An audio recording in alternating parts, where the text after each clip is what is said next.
coffee in it to make sure I get it all. Texter says, wash it out. The vice I don't want to give up, dip. I know it's bad. It's mouth cancer and all that, but I like it. Yeah. I don't do it all the time. I was going to say white dip or red dip. What dip? Yes. Still thinking of ranch and ketchup. No, actual. Did they clean? How long did it take to clean that up? I don't know. Is it still out there? No, it's, well, maybe. I don't even know how they did it. They bring in the fire truck and just hose it down? Power wash it? Yeah. For me, it's red meat in particular. Love it. Not sure it's a vice, though. Jim in Trenton. It's not a vice. Yeah, people want to cut nutrition. it out for health reasons, though, right? Like blood pressure and stuff like that. Yeah, it's not always the answer, but minimize it. But the point is, you would never. Still not always. Sugar is more the answer. Cut it out entirely. Kale and chicken, signed Doug in Ann Arbor. No, it says the McDonald's fries are the vice. It's got to be the salt. They're lacing it with something. John in the car. Yeah. Fried chicken so good, could never give it up. Heather, I eat an entire head of lettuce. It's crunchy, mostly water. Better for me than a bag of chips. Lisa in Milan. That is true. I mean, without a doubt, it's better for you than a bag of chips. Do you dip it in something? That, do you put like hummus on it? Are you sit there and eat lettuce? Dipping it in ranch? Like an apple? Like you just bite out of the head of lettuce like it's an apple? But it doesn't fill you up, where at least eating a bag of chips, you're going to feel like, oh, I'm really full. Like lettuce would be like, let's go. What else can I eat? Red licorice, and one thing I can't do without is washing my feet every day. Yep. So we'll keep collecting those. Yes. The vices, the food, the things, the activities that you just can't quit. Lane Kiffin points out, why would anybody be drinking Coke? We know everybody. Lots of people drink pop every single day. The other college football headline was this QR code business. I looked at it and thought, we've gone too far, John. We've taken tipping culture plus NIL, and it's coming to the Saturdays on your TV. It just seems, it's odd. I don't know how really to describe it. It's awkward. It's it's asking for money in a way that I just think is cringy. It's like panhandling. Yeah, and so it's right on the back of the helmet. Normally the back of the helmet's right for the American flag, or it's if somebody in the program has passed or you're honoring someone, like you put their number there. And now you've got this QR code. It's not for information about the team or it's information about the university, the history or whatever. It's simply scan this QR code and give us money. But do you think it's just becoming more acceptable? Because there's people who do this for bachelorette parties. They'll post their QR code on Instagram and be like, hey, buy me a drink. I'm getting married. And I find that odd too. But people do it, and people are getting money for celebrations and things like that. Maybe it's just more, it's what people are doing. Do you think people will actually do this? Because people do donate to those bachelorette parties. John, I know you say you won't, and I say I won't. Do you think there are people who will be on their couch? It'll be a big Michigan touchdown. There will be a Wolverine fan who will say, you know what? Well, I want to help out. I want to do my part. I'm going to donate $15. I think people will, as weird as that is. Well, clearly they think people will, or they wouldn't put this on the helmet. Yeah, but so this is also in context with their head coach, Mike Gundy, telling his team, stop asking for more money.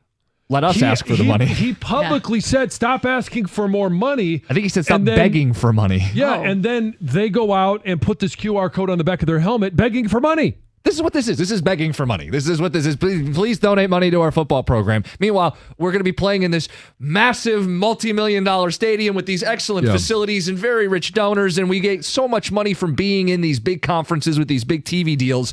But the only way we can keep our running back is if you donate $20. What? Why am I getting shaken down from my couch to keep the players on the roster? Because that's what this is, right? It's the collective fund, the NIL fund. It's not even individual players, right? No, and it's not part of the development department of the athletic department, which does go out to donors and holds fundraising to raise money for the athletic department. This is simply money to pay the players. And so it seems like there's this weird space too, where it's the universities right now, even though there is the House versus the NCAA, and that settlement coming to make athletes employees of the university, they're not yet there. So this is actually a collective that is putting a QR code on your uniform. Texter says, I could totally see someone winning a bet and giving some of the money back in the heat of the moment. Oh, so they score a big touchdown, they cover the spread. Cover the spread or win. And you win $100, I'm going to give 15 of it back? Tip your local running back who helped you win the parlay. I guess. I wouldn't do it. Gambling's hard enough as is. You need to cherish those wins and every dollar you get. Yeah, most gamblers would put that right back into the gambling. That's right. Right in the bankroll, and got another dozen games next week. Would you guys do this? What's your reaction to this? This is Oklahoma State's latest idea. It's name, image, and likeness meets tipping culture. You know, where they spin the iPad around and say, do you want to give 20, 25, 30%, custom tips? They're going to flash the helmet on the screen. And you're going to have the choice to scan the QR code and donate money directly to the collective. And this is somewhat on the heels of Baylor with the T-shirts, right? We pay our players. Yep. I could see, there's some comedy in that. Yeah, it's funny. Yeah, but this is taking this to a completely different level. It does feel like you're shaking down your fan base. It does feel like, you've side of the road and you're collecting every dollar you can to keep the lights on. And meanwhile, you're a multi-million-dollar program. Yeah, and it's still not in-house. This is not going to the athletic department. The athletic department is not going to dictate where this money goes. It goes to a fund that is, I'm guessing, set up by a collective. And it doesn't even sound like it's going to go to the player that scores the touchdown, at least not in its entirety. No, it's going to the general NIL fund. It might be used to lure a player in next year's portal. Not even the guy that you think you're rewarding when you pay because he scored the big touchdown. Greg, you're a very logical, smart guy. Your thoughts on the QR code on the helmet? Well, share your tips at the end of the night, right? Right. So I learned from my one day working in the restaurant industry.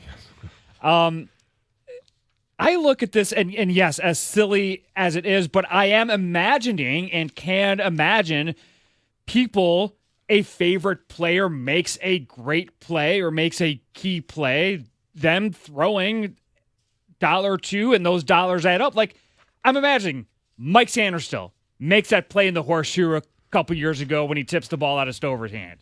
Like, I can imagine people on their couch donating to a fund through a QR code on a helmet after something like that. I'm imagining that. But then you have to then wait for that helmet to be on screen so that you can pause it, take a picture of it, and then go to the fund and donate. But how far away are we from the TV networks just doing it for them at that point? After a big putting play, up the QR code next to their name, the corner of the screen or something. The mechanics of it, I don't understand it, and you are correct with that. Like when they have it at, like March Madness will do this a lot. Like, hey, I think it's Coke Zero or something. Like, hey, scan the QR code and be able to watch live games on your TV or wherever. And like, I'm watching the game live right now. Why am I scanning this QR code?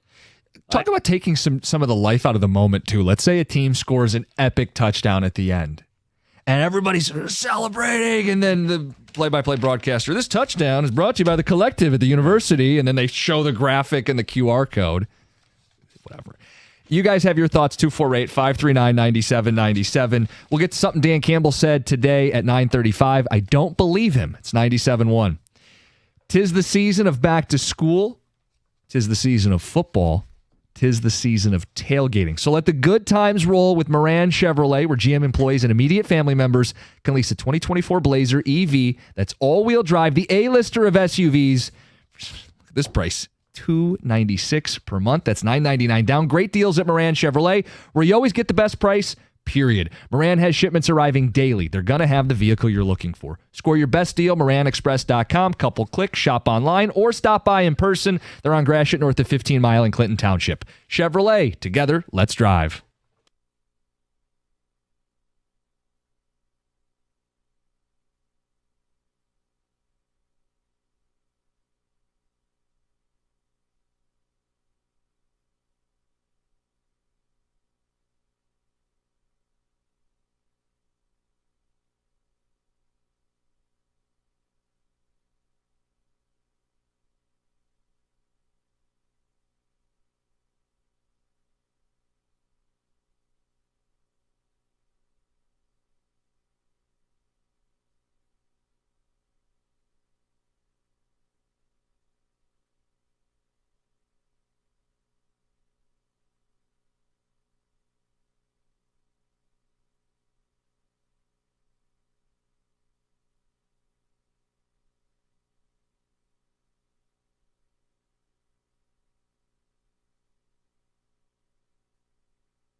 John, we got some plans for Saturday. We do. Lions wrap up the preseason against the Pittsburgh Steelers. We will be part of an alternate Lions telecast on DetroitLions.com. It's kind of like the Manning cast, where people can tune in and watch the game and watch us talk about it. You will join in the first quarter. Yes. To break this down. I'll be there the entire time, and we're going to have Mike Enrico, Doug and Gator, Stoney, and Jennifer Hammond. Yep. Rodney Pete's going to be part of it, Stephen Tulloch, Justin Rogers, Cynthia Freeland. For people who want to be a part of this, it's simple. It's easy. DetroitLions.com.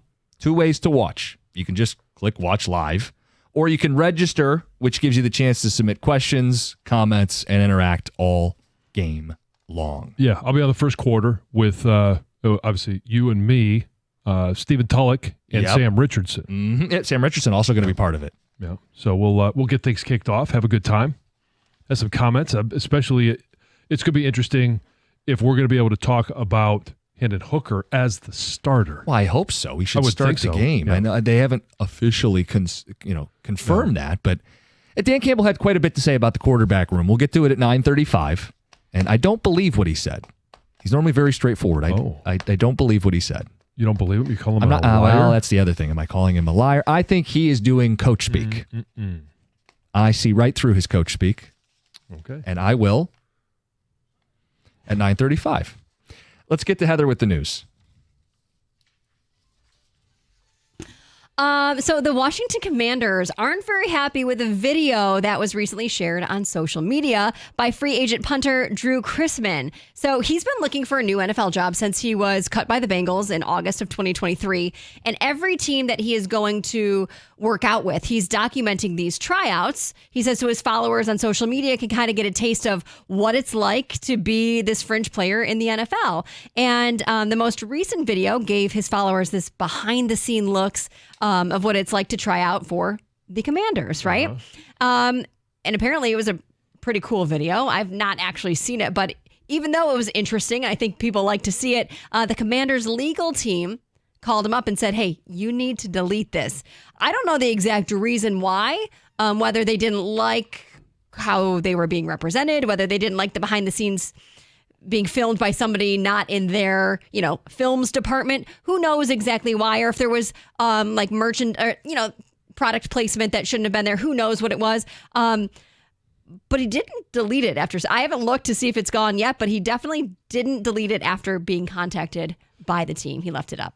Yeah, I don't know what it is or why they were going after it. It's maybe it shows something that is proprietary to the Commanders. I don't know. Because he's done this with other teams. The 49ers he did it with. That video, they didn't have any complaints about the video he posted.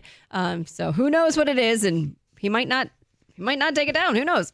Delaware State is set to open its 2024 season at Hawaii this weekend, but the week got off to a pretty hectic start for the team. So they were scheduled to make their 10.5-hour flight to Hawaii on Tuesday, but they missed it. Completely missed their flight. Apparently had an issue with buses. Didn't make it in time because they were going to fly from John F. Kennedy Airport in New York. So they had a pretty long bus ride, about a 3-hour bus ride. And the head coach, Lee Hall, just said that there was some logistical challenges with the team flying from the East Coast to the Hawaiian Island with a 6-hour time difference. So let's hope they get there in time. The last I saw, I think they were going to have to, and I don't know if this is for sure, split the team up and fly commercial in like batches to try to get out in time for Saturday's late game. Yeah. I also saw that this is actually a longer trip for them than Florida State and Georgia Tech, who are playing in Dublin, Ireland.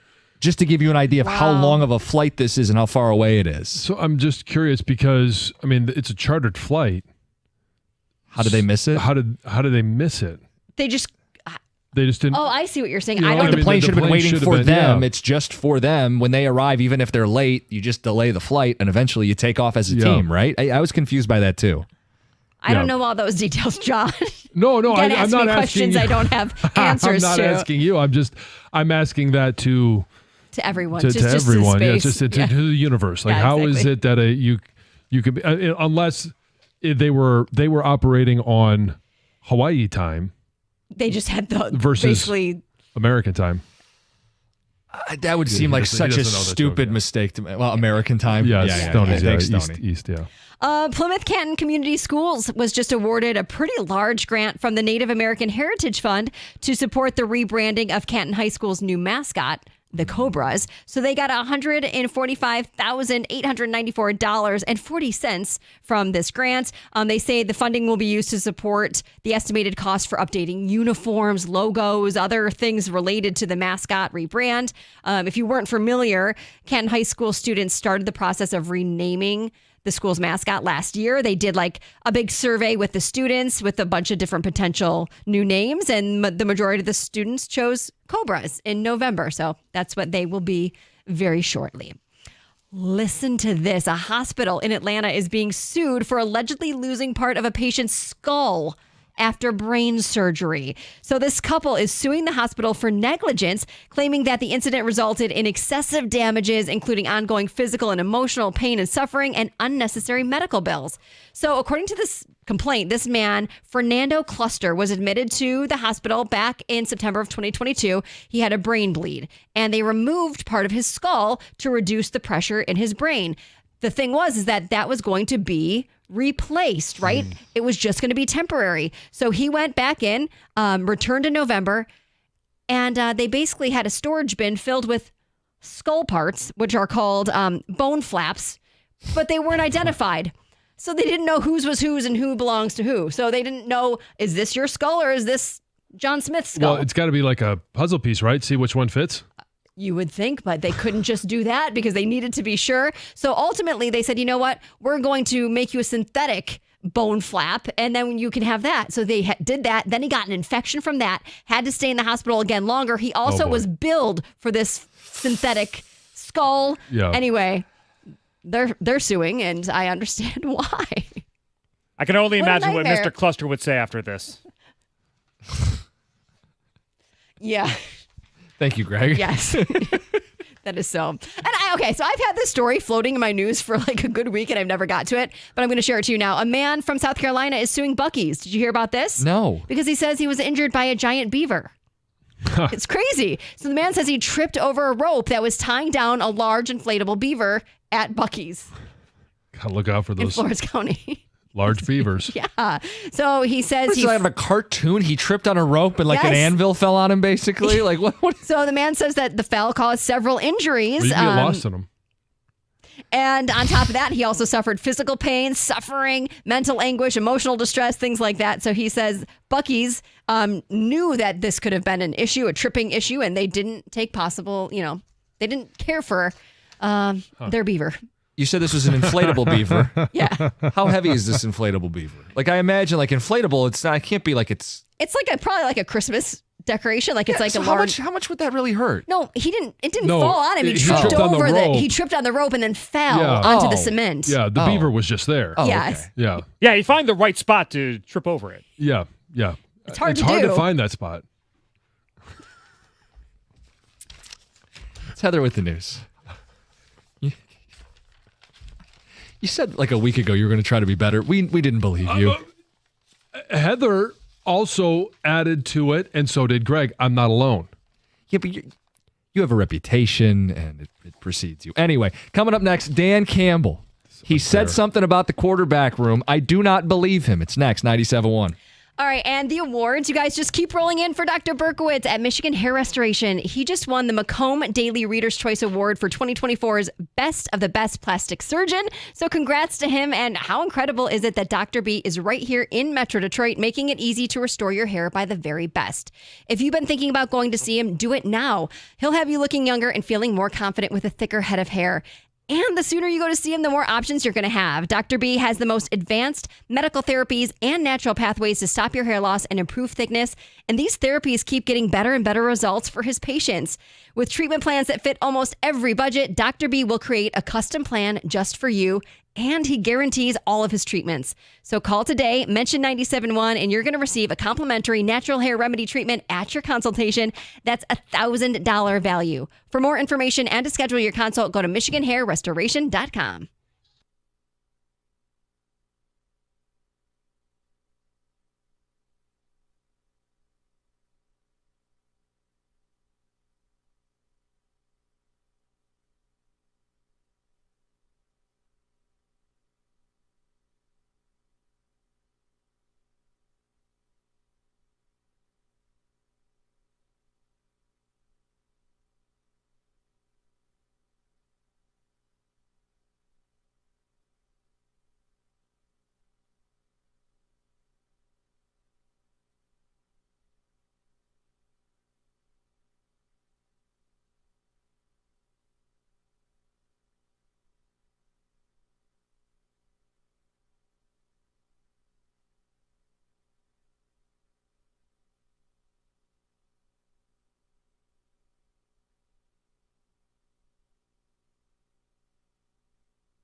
Okay, I think that part is honest. That's Dan Campbell talking about Khalif Raymond, third receiver. He's been very vocal about wanting someone to step up and the state of that position group. Where I think Dan is being, I don't know, maybe a liar, dishonest, is when he talked about the quarterback room and the updated competition.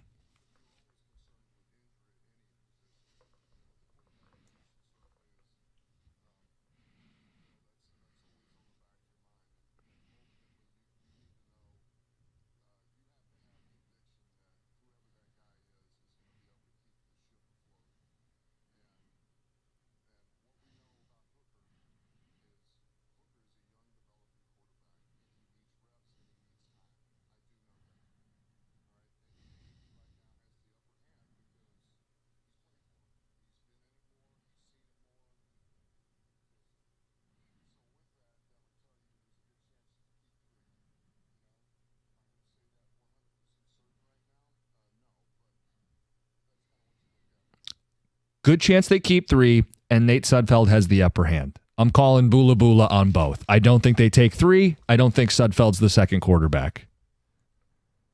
It's really going to come down to how much confidence as the preseason wraps up. And you have an example in all 3 preseason games. Is Hendon Hooker showing improvement from game 1 to game 2? Yes. Is he showing improvement from game 2 to game 3 as going into game 3 as the starter? That preparation, what does it look like? How does he handle the install for the game? All of those different things are going to determine if Hendon Hooker is eventually number 2 versus Nate Sudfeld, who has, I mean, just by seniority is basically what he's saying. By seniority, he's got the upper hand. Yeah, but I don't really care about seniority, and I don't think he does either. They play the best players. The depth chart is not comprised in order of seniority. It's comprised of ability, talent, guys you can depend on. If the season started today, if there was no Saturday preseason game against the Steelers, Hendon Hooker would be the second quarterback, right? Yes. Okay, so then what are we doing that Nate's ahead of him? Well, That's why I think it's coach speak. I think he's saying it because there is one more preseason game, because he does want to dangle the carrot in front of Hendon Hooker, and hey, you do have to finish this out. And I don't know, he could have just said that it's Hooker's job to lose, but I think he wanted to show some respect to a veteran. I don't believe him when he says Nate Sudfeld is ahead of Hendon Hooker right now today. Nobody wants to believe it. No, absolutely no one wants to believe it. I was just talking to Kang out in the bullpen. He goes, is there anybody who's a Nate Sudfeld guy? Well, I asked that question. It was yesterday or the day before. Like, I'm going to question your football IQ if you would call up and say Nate Sudfeld needs to be number 2 going into the season. So Dan Campbell just said right now Nate Sudfeld's ahead of him. So are you questioning Dan Campbell's football IQ? I'm going to question that decision. Absolutely, I'll question that decision. Because you're looking at it going, how is it possible from what we've seen? And now, okay, we've only seen 2 games. And maybe this is us as a fan base overreacting to what we saw from Hendon Hooker. And maybe I am overreacting. I don't know. But what I do know is it's only been 2 games for Hendon Hooker. But, and I'm not going to go back and watch all of the preseason games that Nate Sudfeld played when he was in San Francisco. And I'm not going to go back and watch the games that he had last year before he was injured. I just know that it wasn't good. There was nothing there that sold me on Nate Sudfeld. The only reason that he was still on the roster going through last year was because he was hurt. John, you're saying it's anybody but Sudfeld, right? Just about. Anybody that is qualified to take an NFL snap. So guys that are on the streets that have experience that are on a roster, it's anybody but, right? There's no quality that he brings to the team. Right. So my only thing is with this, I think what happened with this quote is that Dan Campbell, he got the best of himself almost, because he always wants to be open and give answers and be thorough. And I think he kind of maybe got caught saying maybe what's not going to be the same thing in 10 days or so. Oh, I do think that the way this will play out, I think Hendon Hooker will continue to get better the more he plays. He adds a dimension that Sudfeld can't provide. He has an upside that Sudfeld can't provide. Campbell will reach the conclusion at the end of this week that Nate Sudfeld is QB3. And I don't know if it makes sense to carry 3 quarterbacks in that world. Like, I understand emergency QB, but in terms of the guys who make the 53-man roster, am I going to cut an offensive lineman to keep Sudfeld? Am I going to cut a defensive back, a pass rusher, a defensive lineman to keep Nate Sudfeld? Better not be. No, I mean, put Sudfeld on the practice squad because I don't believe he's going to be plucked by anyone else. They're not going to look at it and go, oh, I'm just waiting for Nate Sudfeld to be available because we want him as our number 2. I don't think there's that desire in 31 other teams. So you could put him on the practice squad, and if something, God forbid, happens to Jared Goff, now you are going to need a backup at that time. But at that point, I don't even want to make Sudfeld the promoted quarterback. You're probably starting Hooker and pursuing someone else too, right? Yeah, but at that time, I mean, it's all gone bad. Yeah. I mean, there's nothing good that's going to happen after that. Sudfeld has the upper hand. Anybody buying it? 248-539-9797. And what would your reaction be? Should this team carry 3 quarterbacks? Because we were doing a little bit of this roster math behind the scenes, John, and I don't know that it makes sense. That's where it becomes really interesting is we know coming out of last year, and just talking about a few positions, the running back room had 4 running backs. The wide receiver room had 5 receivers. Now, I don't know if those 5 receivers, if they're going to keep 5, are currently on the roster. I do believe Isaiah Williams will be one of, whether you could call him wide receiver 4, wide receiver 5, I don't care. But who is going to be the other one? And then you've got to figure out how many defensive linemen, how many offensive linemen. All of those numbers will play a factor into, is there a concern at a certain position group that if we have an injury, we're going to need an extra player that may be more influential, may be more productive than keeping a third quarterback. They're going to carry 10 offensive linemen. It's the strength of the team. They have a couple project guys, some developmental guys. It changes the math. And we know that they've really overhauled the secondary.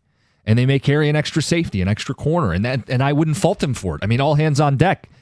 Pass rushers, what do we say? The cliche, you can never have enough of them. Keep one extra guy here who might be a difference maker down the line. So I thought Pride of Detroit did a really good breakdown of the roster decisions they have to make, and they've got like 10 offensive linemen they're keeping, and I have no argument. Jim saw this, and with defensive linemen, I think it was 9. Sure. Okay, so what that's doing then is they projected 4 receivers, and they still had BPJ, but in fairness, they're questioning that.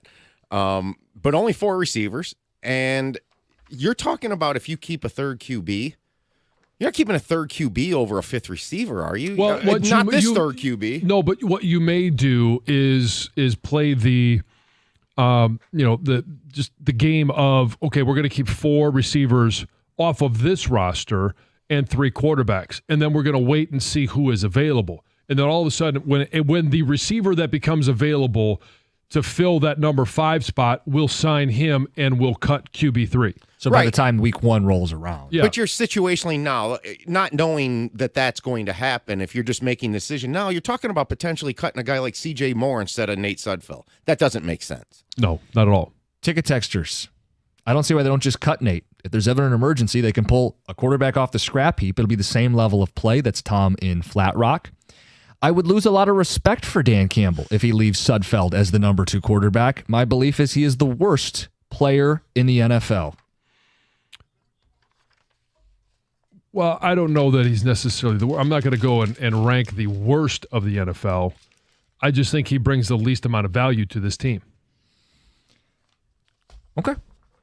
I think it's all going to work out. I don't think we need to hyperventilate over it. I don't think we lose respect for Dan Campbell. I think Hendon Hooker will be QB2, and I don't know that it makes sense to carry 3 quarterbacks. So I think Brad Holmes is good at his job. He wants to keep a lot of his other players. They won't keep 3 quarterbacks. And you can use practice squad elevations, and you can get cute with your third-string quarterback and the emergency QB rule. But the Lions are a good football team. They don't want to cut players as is. It's going to be a tough enough decision for Brad Holmes as is. This feels like one of the easy ones. Assuming Hendon Hooker is healthy at the end of Saturday and doesn't wet himself, he's QB2. Yeah, I mean, he can't fall on his face. Right. And which I don't think he will. There's going to be mistakes that will be made by Hendon Hooker. There's also going to be some plays where you're like, wow, that would be nice to see in relief of Jared Goff if something happens. I made a declaration about the Detroit Lions. John didn't seem like he was on board. I'll give him one more chance. Coming up next, see things the way I see things. Come on, John. You're an optimist. We'll see. Next, 97.1. I am an optimist. And I was very optimistic when I called Ideal U that I could actually lose some weight and they could help me do it. And I always get asked the question, Why did I go with Ideal You? Well, when I sat down with them at a consultation, they laid out the plan. It felt like it was one that I could follow, one I could stick with, but then they also gave me the support. It was the check-ins so that I could see how much weight I was losing and all of the different numbers that come along with it in terms of, body fat percentage, water weight, bone mass, all of that stuff. But then they supported me through the entire process with a weight loss coach. And when I was done, I'd lost over 60 pounds. They continued to stay with me to support me so that I would stay with my new lifestyle, the new nutrition plan that I was choosing to stay with. And I'm 2.5 years in and I'm still down 60 pounds. If you want to change your life as well, go to idealu.us right now and schedule your free consultation. They'll sit down with you the same way they did with me, map out a plan, and then help you along the way so that you see success. You could be 20, 30, or even 40 pounds lighter in just 40 days. Ideal You has helped thousands of people. They helped me, and I know they can help you as well. If you want to weigh less, go to idealu.us.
That's the story of the night. As someone who's trying to get excited for Tiger baseball, that was a painful performance from Javy Baez. 4 strikeouts in his return to Wrigley. And his first one, the tone setter, when he got the standing ovation, they played the video montage. John, the at-bat was vintage Detroit Javy Baez. It was painful. And so to give full context, we all know the history that he has in Chicago and how much he meant to their World Series run. They put together a video montage of him, and then in the second inning, when he gets up to bat, it was right after Torkelson, nice hit to get on base. Young, nice hit to get on base. Dingler, same thing, scores Torkelson. You're thinking, all right, we got something going in the second inning here. Javy gets up with 1 out. In 4 pitches, he had 2 that he looked at, not right over the middle of the plate, but solid strikes. And then on the 4th pitch, the scouting report was there. They threw it into the left batter's box, and he swung. His bat was still 12 inches too short to reach it, and he struck out. Poetic. Ends up striking out 4 times, but that led to the second out. Next batter up, obviously Parker Meadows gets out, and then you ruined the opportunity, the momentum that you had built, and they were never able to regain it. Well, listen, they had enough chances to score more than 1 run, and Javy's not the only problem, but he is glaring. I mean, 0 for 4, golden sombrero in what's supposed to be your, quote, triumphant return, your celebratory return to Wrigley. It's so jarring that if there wasn't video evidence to prove it, I wouldn't. That guy in Chicago, we haven't even had close to that guy here in Detroit. I know the strikeouts were a thing even when he was with the Cubs, but he brought power, he brought speed. He certainly was a better baseball player. We've seen none of it in Detroit. And it's this weird spot we find ourselves in because the Tigers, they're in a position now where they've called up all the young guys, and Torkelson's back, and Young's in the lineup, and it's Sweeney can play some shortstop in place of Baez, where there is a chance to really garner some momentum and garner some fan support from Tigers faithful. But the Javy Baez thing is the biggest turnoff, and I think that's going to be the thing that we chronicle the offseason is, are they going to spend more, but also how serious are they? Are they willing to take what they do in September and put a good foot forward? That would mean Javy's not on the team. So that's one of the backdrops from last night. Things we talked about today on the show, fantasy football. Have you walked away? Have you downsized? We talked about hobbies that are turnoffs for men and women. Women said video games are the biggest turnoff a guy can have. We tried to come up with the equivalent for women. I don't think guys are as picky. No, and for men and for Heather, it was guys that hunt and guys that are above 6'2". She had a long list. Yeah. You had Dungeons I and Dragons. apologize that you have to sit next to me. Yeah. Hunting was down at the bottom. But it was on the list. It was. It's a turnoff for you. Heather's It's list. a deal break. None of these are deal breakers. They're just turnoffs. Yeah. Yeah, you look less favorably You have upon to your have partner. a better personality. You have to overcome your hunting, John. Exactly. But you had, Dungeons and Dragons? Yeah. You had anime. What is that, LARPing? Or like when you go to like the Renaissance Festival and you they're all get dressed up. costumes. Yeah. I don't know if that's a hobby or not, but that, what else? Gambling. That was on my list. Excessive gambling. All of these are done to the excess. Like they're not great. I said, I play video games. I gamble. Apparently, I have to overcome my faults. Yes. There's nothing wrong with any of that. It's when you do them too much. To excess. Yes. If it's costing valuable time, not all time, but valuable time with your relationship or the relationship if you have kids, if it's taking away from all of that, then I could see the issue in anything. For women, John, what was one of yours? Oh, it was dolls. Oh, yeah, if you collect dolls. Oh, you collect dolls? Yeah, that freaks me out. And if you're a cat lady. Oh. One that I thought of since we brought it up was like the fake tan. Like if you're really into the tanning thing, but it's like obviously like the spray on. Some people it can be. I guess I don't. And then I brought up the hobby. excessive shopping to shop. If you're collecting something or there's an item that you really want, but just to do it for the thrill of it. Shopping addiction. Right. Yeah. That becomes an issue. And it's all a matter of the ratio. Yes. These annoying hobbies versus hotness. We had your personality, both. I didn't think that's what you were going to say. Which is why we said guys are less picky because they will overlook things depending on how. I mean, this is we're talking about the real world, right? Everybody, if you really like the person, right? You're really you're into somebody, you're going to overlook some of these things you don't necessarily love because you like that person. Yeah. Everyone does it. The other thing that came, the hotness. Yes. The other thing that came up today on the show is my declaration that the Lions are good at kicker. We're good. I don't have any angst, animosity. He's passed the tests to this point. I'm good. Other than the missed extra point. And you said you said he's good for now. For now. Which is not the way a declaration works. It's not like when we wrote the Declaration of You're Independence, making the declaration. They put at the bottom and said, we'll see as we go. Let's Doug and Gator. They're out at Lions practice. Are we good at kicker? I was intrigued to hear you say that you've already declared that situation okay. We're good. Because to me, it's about consistency, and consistency isn't determined over weeks; it's determined over months. And so, but I'm intrigued. I like your his confidence. I hope you're right. Like the fact that you said it made me rethink it, but I'm like, nah, I'm not there yet. I like how John worded it because even though Cookies comes in and says it's not like the Declaration of Independence here, you know what it is? It's the Constitution. It can be amended. That's right. Very well put. Thank you. Yes. Because I'm okay with it for now. He's passed the tests to this point. Yeah. This is going to be a new set of tests on Saturday. There'll definitely will be a different set of tests when the regular season comes. So then, I guess my question for you guys then would be, what do you need to see? Like, is it he got to hit a big kick in the playoffs, and until then, you're just uncertain? No. I just need him to see him make 95% of the kicks. 2 months into the season, right? It's not perfection. No, it's not perfection. But if he's drilling almost all the extra points and almost all the field goals inside of 50. I'll feel pretty good about it. But I want to be where Jim is, okay? But to me, it's really the kicker you want to not have concerns when he takes the field, and I guess I need to see it over a long period. I have a lot of confidence in him. I think that he's just scratching the surface of what he can be as an NFL kicker. So I think he's only going to get more consistent, and you'll see that with the shape of the kicks that he has. You'll see less erratic, wide left, wide right type stuff, and it'll be more, okay, maybe he just tugged it a little bit, but it's like, being a golfer where there's a difference between a hook and a draw. You know what I mean? Yep. Or a push and a slice or a cut and a slice. So I think John's still hung up on you saying the word tug. But anyway, what do you guys got coming up? Tug's a great word. It is, yes. A lot of Lions talk. We're going to revisit some early takes on this regime when they first took over. Some interesting stuff out of Tyreek Hill and Tua in Miami's making news all over the place. Torque going 4 for 4 last night was kind of interesting. Yeah. We're bringing back the college football questions. The transfer portal, live animal mascot, marching band. NIL thingy. Yeah, that comes back. Our first edition of that today at 10:30. It's Carson Anderson. They're next. It's 97.1.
All right, we're at Lions camp once again on what is a beautiful early fall day, late summer day, whatever it feels like early fall. Calendar says late summer.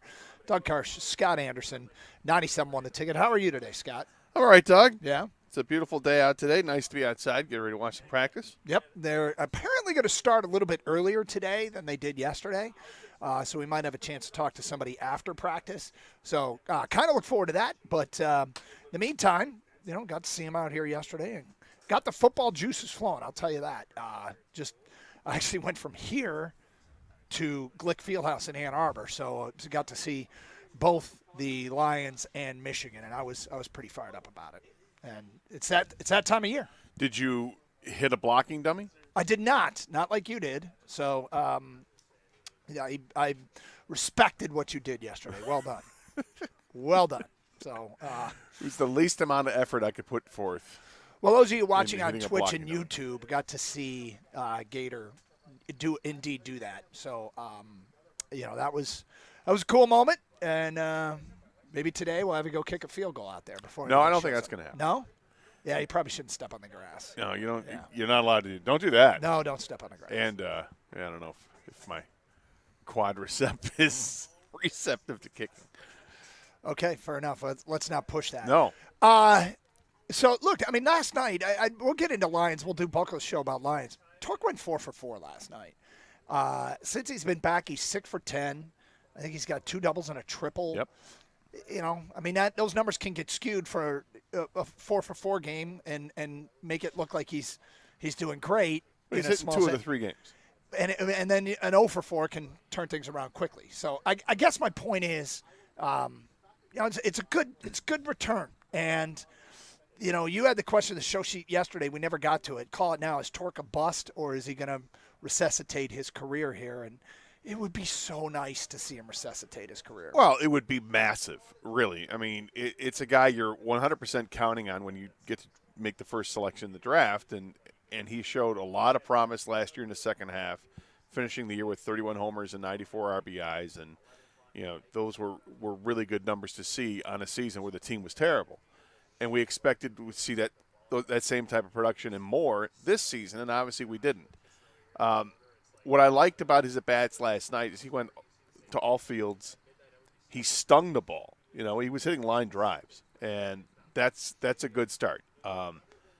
Haven't seen him swing wildly out of the zone yet or be completely mismatched on fastballs. So it's early. It's only 3 games. He had a ridiculously high strikeout rate while he was at Toledo. It was over 30%. That's not good. But yet his OPS was way higher than what it was with the Tigers. So he struck out more, but he made better contact when he hit the ball. You start thinking about whether or not this team is going to be able to compete at a high level. And to do that, you need superstars. And if you look at what they've done in the last 2 years in debuting some young players with promise, between Riley Green and Spencer Torkelson and Parker Meadows and Jace Young and Colt Keith and Dylan Dingler, you probably need 2 guys to be superstars. Is it going to be 2 of them, or do we have to wait for that next wave of, Kevin McGonigal and Max Clark, or did the kid they got from the Dodgers? Here we go. I'm going to give it a shot. Here we go. Come on. Tyron Lorenzo. My man. Did I get it? Yes, you did. Tyron Lorenzo. Maybe he is that next guy that could be a superstar. But you need a couple of superstars. And probably the closest thing we have right now is Riley Green. Colt Keith is trending in the right direction. Torque is trying to get the train back on the tracks. And maybe it comes from outside the organization. I mean, we do have Torque, but I'm talking about everyday, not Torque, Scooble, but I'm talking about everyday players. So you need some guys to be superstars. And they're getting the opportunity to try and lay the foundation for that now. And you know what? If you're not going to be a superstar, be good and try not to be a bust. Some of these guys are going to be busts. It's just the way it is. Well, the upside, the silver lining, if you will, if Torque is a bust, yep, is that the position is one that's easily filled. Yeah, that's true. At first base, it's a production position, and you can find guys like that in free agency. You can move guys around. If you don't like how someone's performing in the field, you can move them over to first base, or, hey, this outfielder just isn't not really great defensively, move him to first base. So there's that to it. But ideally, you'd like to see Torque continue on a pretty good pace here in the last 6 weeks of the season and show that he belongs. There's whatever, there are 40 games left, less than 40 games left. Yep. Come out, make your contribution, and really show that you've got the train back on the tracks. Well, that's the Tigers, and they still have this team. I mean, look, last night it was a Meadows. It was a Torque hit, a Meadows hit, and a Dingler hit that drove in the only run, and that sounds like the future, but it was one run. Well, and then unfortunately you had a leadoff triple from Dylan Dingler, and then there's 3 straight strikeouts. Yep. So unproductive outs don't help, and missed opportunities in one of these bullpen outings again where they gave up 3 runs. That was it. It's so weird this week because I heard the morning show talking about it a little bit just before we came on the air. You go to Williamsport, and the big marquee Tiger that everybody wants to talk to and joins the Little League broadcast is Javy Baez. You go to Chicago, and they stop the game to applaud Javy Baez. And I'm like, and then he puts on the golden sombrero. and we're like, yeah, we haven't seen that guy at all. But he still gets respect around baseball. But it's a very, very weird relationship. It is strange, right? Weird. It's very, very weird. And I get it. He was a star there and helped them win. And it's going to be amazing later in the week when they move 20 miles south or whatever, and the reception he'll get there is just completely the opposite. Just booze. All right, Dan Campbell said something yesterday that caught our attention. I think it caught a lot of people's attention, and we want to know. We're going to play the soundbite for you, and we want to know when you hear it, what you think. When you hear this soundbite from Dan Campbell, what is your first thought? We'll play it for coming up today at 10:20. It's Carson Anderson from Lions Practice here on 97.1 The Ticket. Looking for a hassle-free car lease? Well, check out Sarah Chevrolet's transparent pricing. There's no hidden fees. The taxes and the fees are actually included in every quote. And let Sarah Chevrolet Southfield provide you with the upfront, honest deal. And at Sarah Chevrolet Southfield, they've got you covered because they're open every Saturday for sales and for service. And those are hours for working people like you and me. If you need your car serviced, they offer loaner vehicles to keep you moving. Plus, their service technicians are really happy because they work in a comfortable, air-conditioned environment. Makes them stay fresh and ready to work on your vehicle and focused, and that's what you want. I've seen it firsthand. It's awesome for those guys and women, and I think it pays off with your vehicle. And right now they've got over 80 new demos available, and you can drive away in new vehicles for literally thousands less than employee pricing. And at Sarah Chevrolet Southfield, all new 2024 vehicles are sold at employee pricing for everybody. Choose from the best selection of used cars in the state while getting top dollar for your trade-in. Visit the team at Sarah Chevrolet Southfield. At Telegraph and 696, they've helped me with my car, and I know that they're going to take great care of you too. Visit Sarah Chevrolet Southfield today and experience unbeatable service combined with an exceptional selection.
Okay, a bit of an audible here.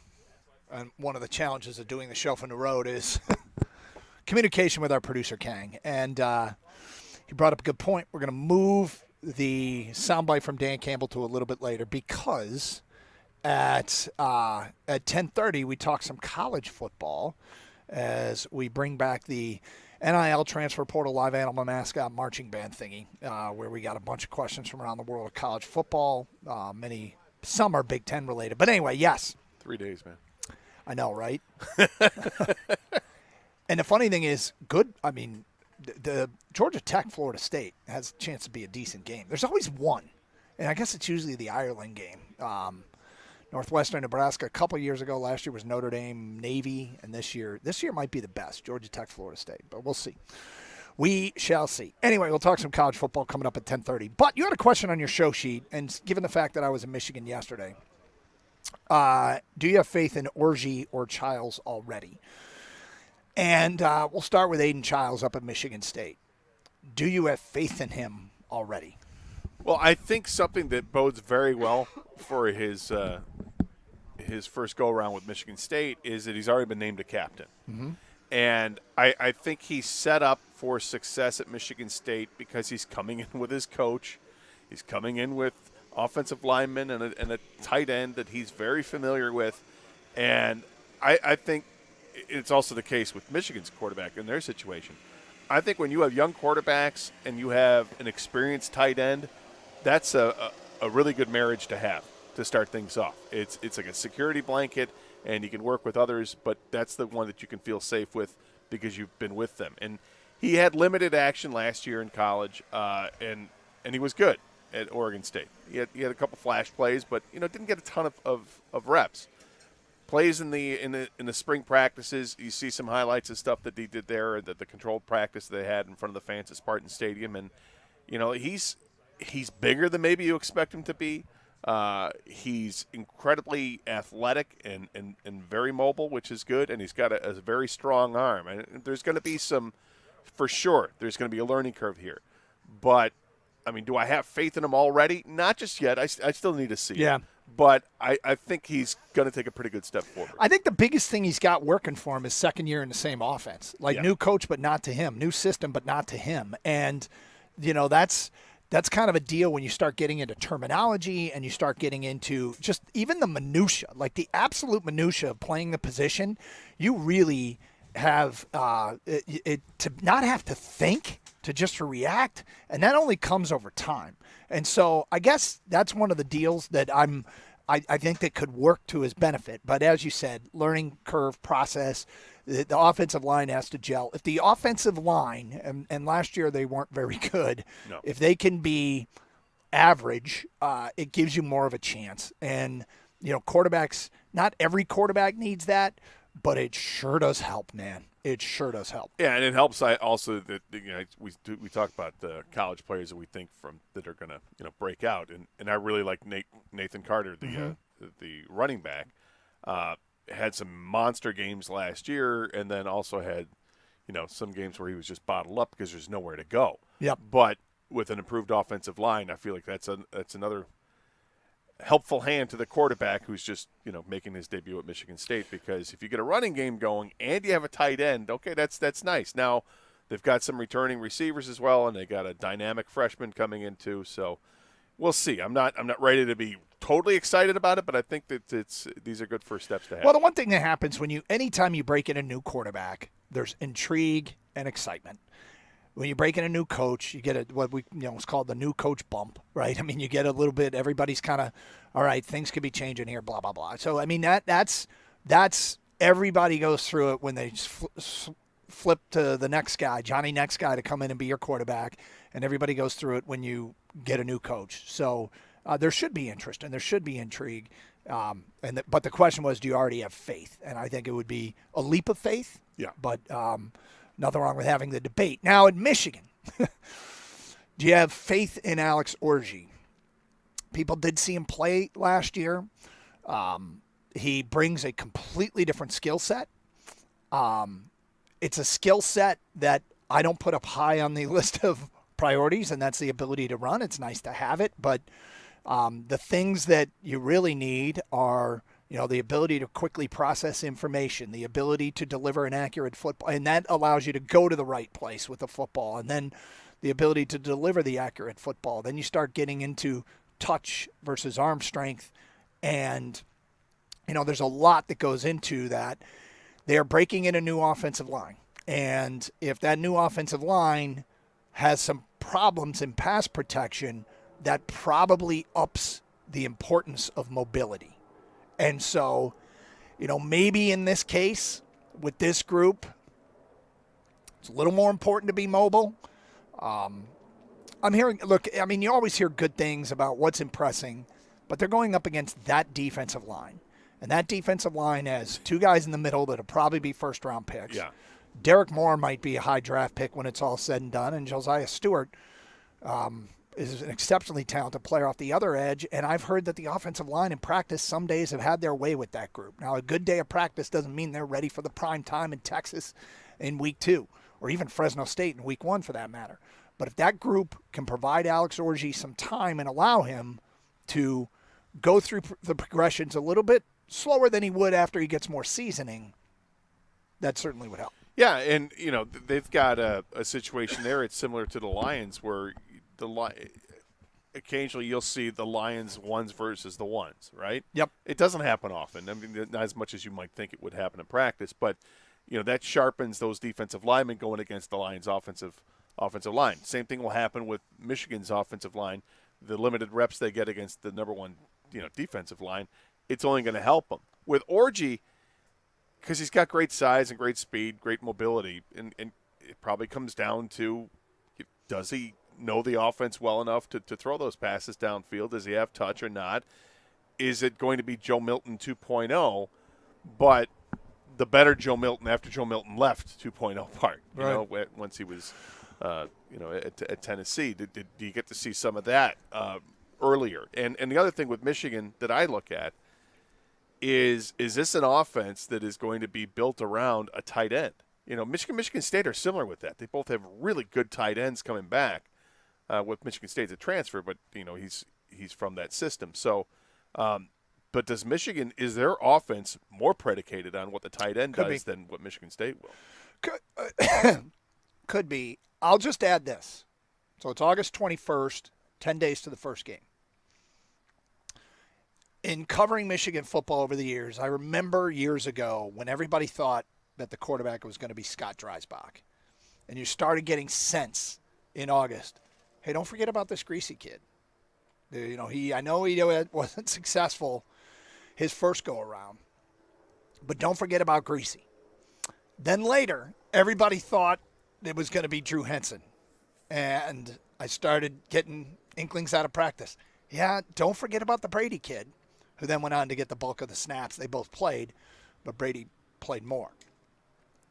And then there was, don't forget about the McNamara kid, who ended up being the one that supplanted Joe Milton.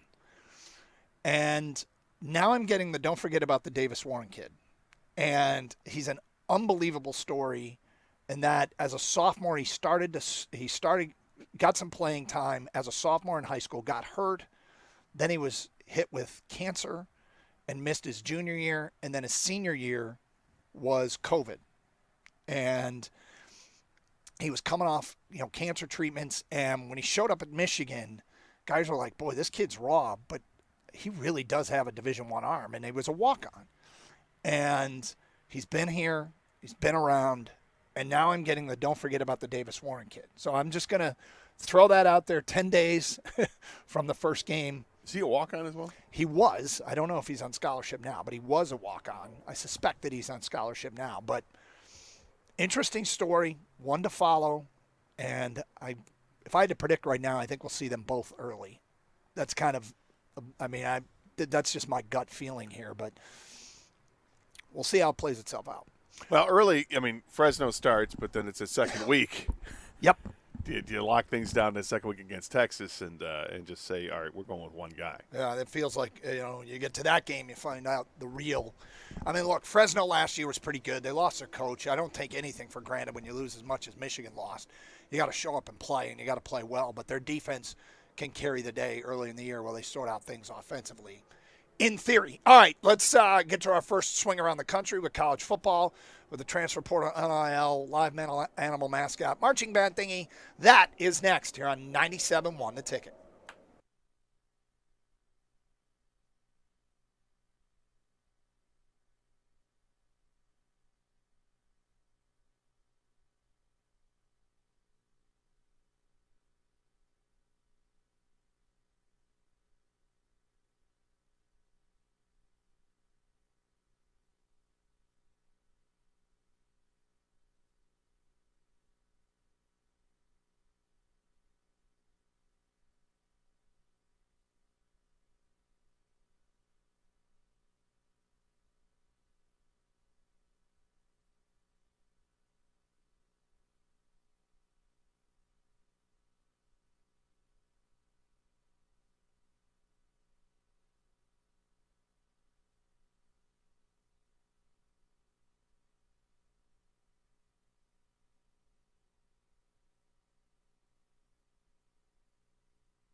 Carson Anderson out at Lions practice. We'll get to something Dan Campbell said yesterday that was very intriguing, and I want to know your reaction. That today at 10:50. Open with some college football talk, which is rapidly approaching, and let's swing around the country.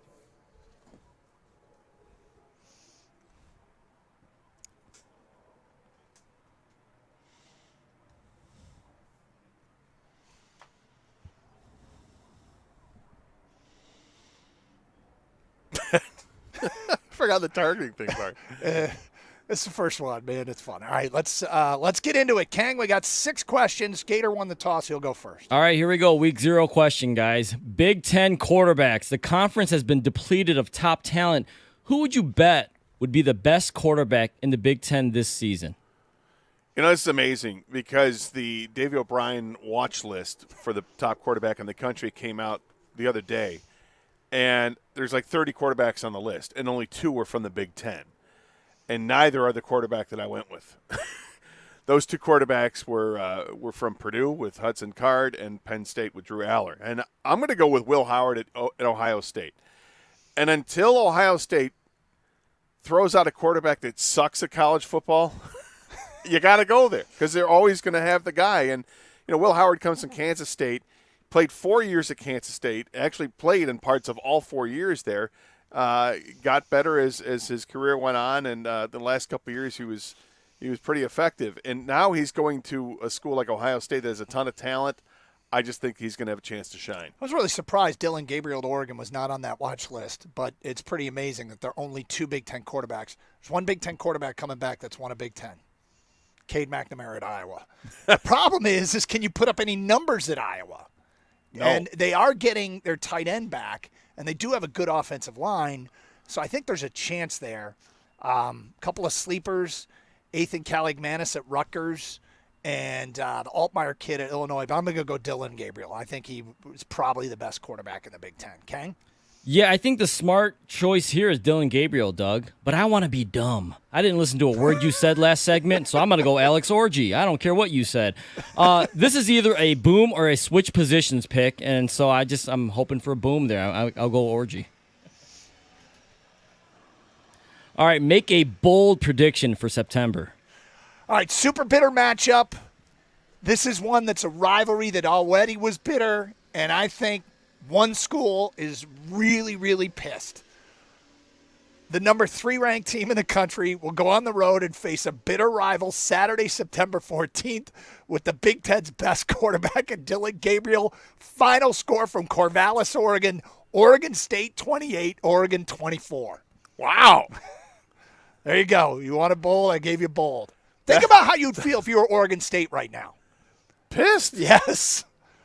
Everything goes into that game for them. Man, that's Plus, they have a running back named Jam Griffin. Can you get on board with that? It's better than jelly. Yeah. Always.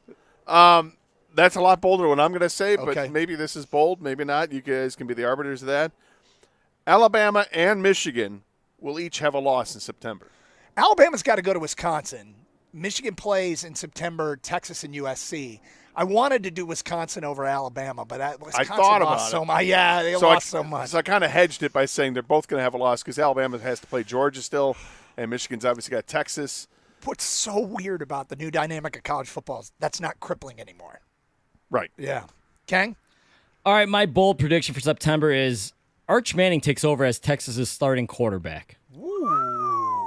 Now, obviously, everyone knows who Arch Manning is, so that's not crazy that he could be good enough to start. The problem is Quinn Ewers is ahead of him, and he's pretty damn good. But that's my bold prediction for September. Arch starts. All right, if you could be at one non-local college football game this year, what would you choose? Okay, so Hi. you're going first. Maybe I'll steal your thunder. Maybe I won't. You just don't know. Yeah. For me, it's easy. It's the aforementioned Georgia-Alabama game. Georgia's got to go to Bryant-Denny Stadium. It's in September. They got to play Alabama. I love it, and that's one I would kill to be at. I got a buddy of mine who's taking his kid to the game, going on a big father's trip out there. It sounds like a ton of fun. I would love to see that one. I'm a little uncomfortable, but trying to focus on the stuff that I love about the new world order of college football. One of them is matchups that you only saw in video games, right? Yeah. The fans in EA Sports College Football would put together these matchups that would never happen in the real world or rarely happen, and you could do them every week in video games. I'm going with Oklahoma at LSU, November 30th.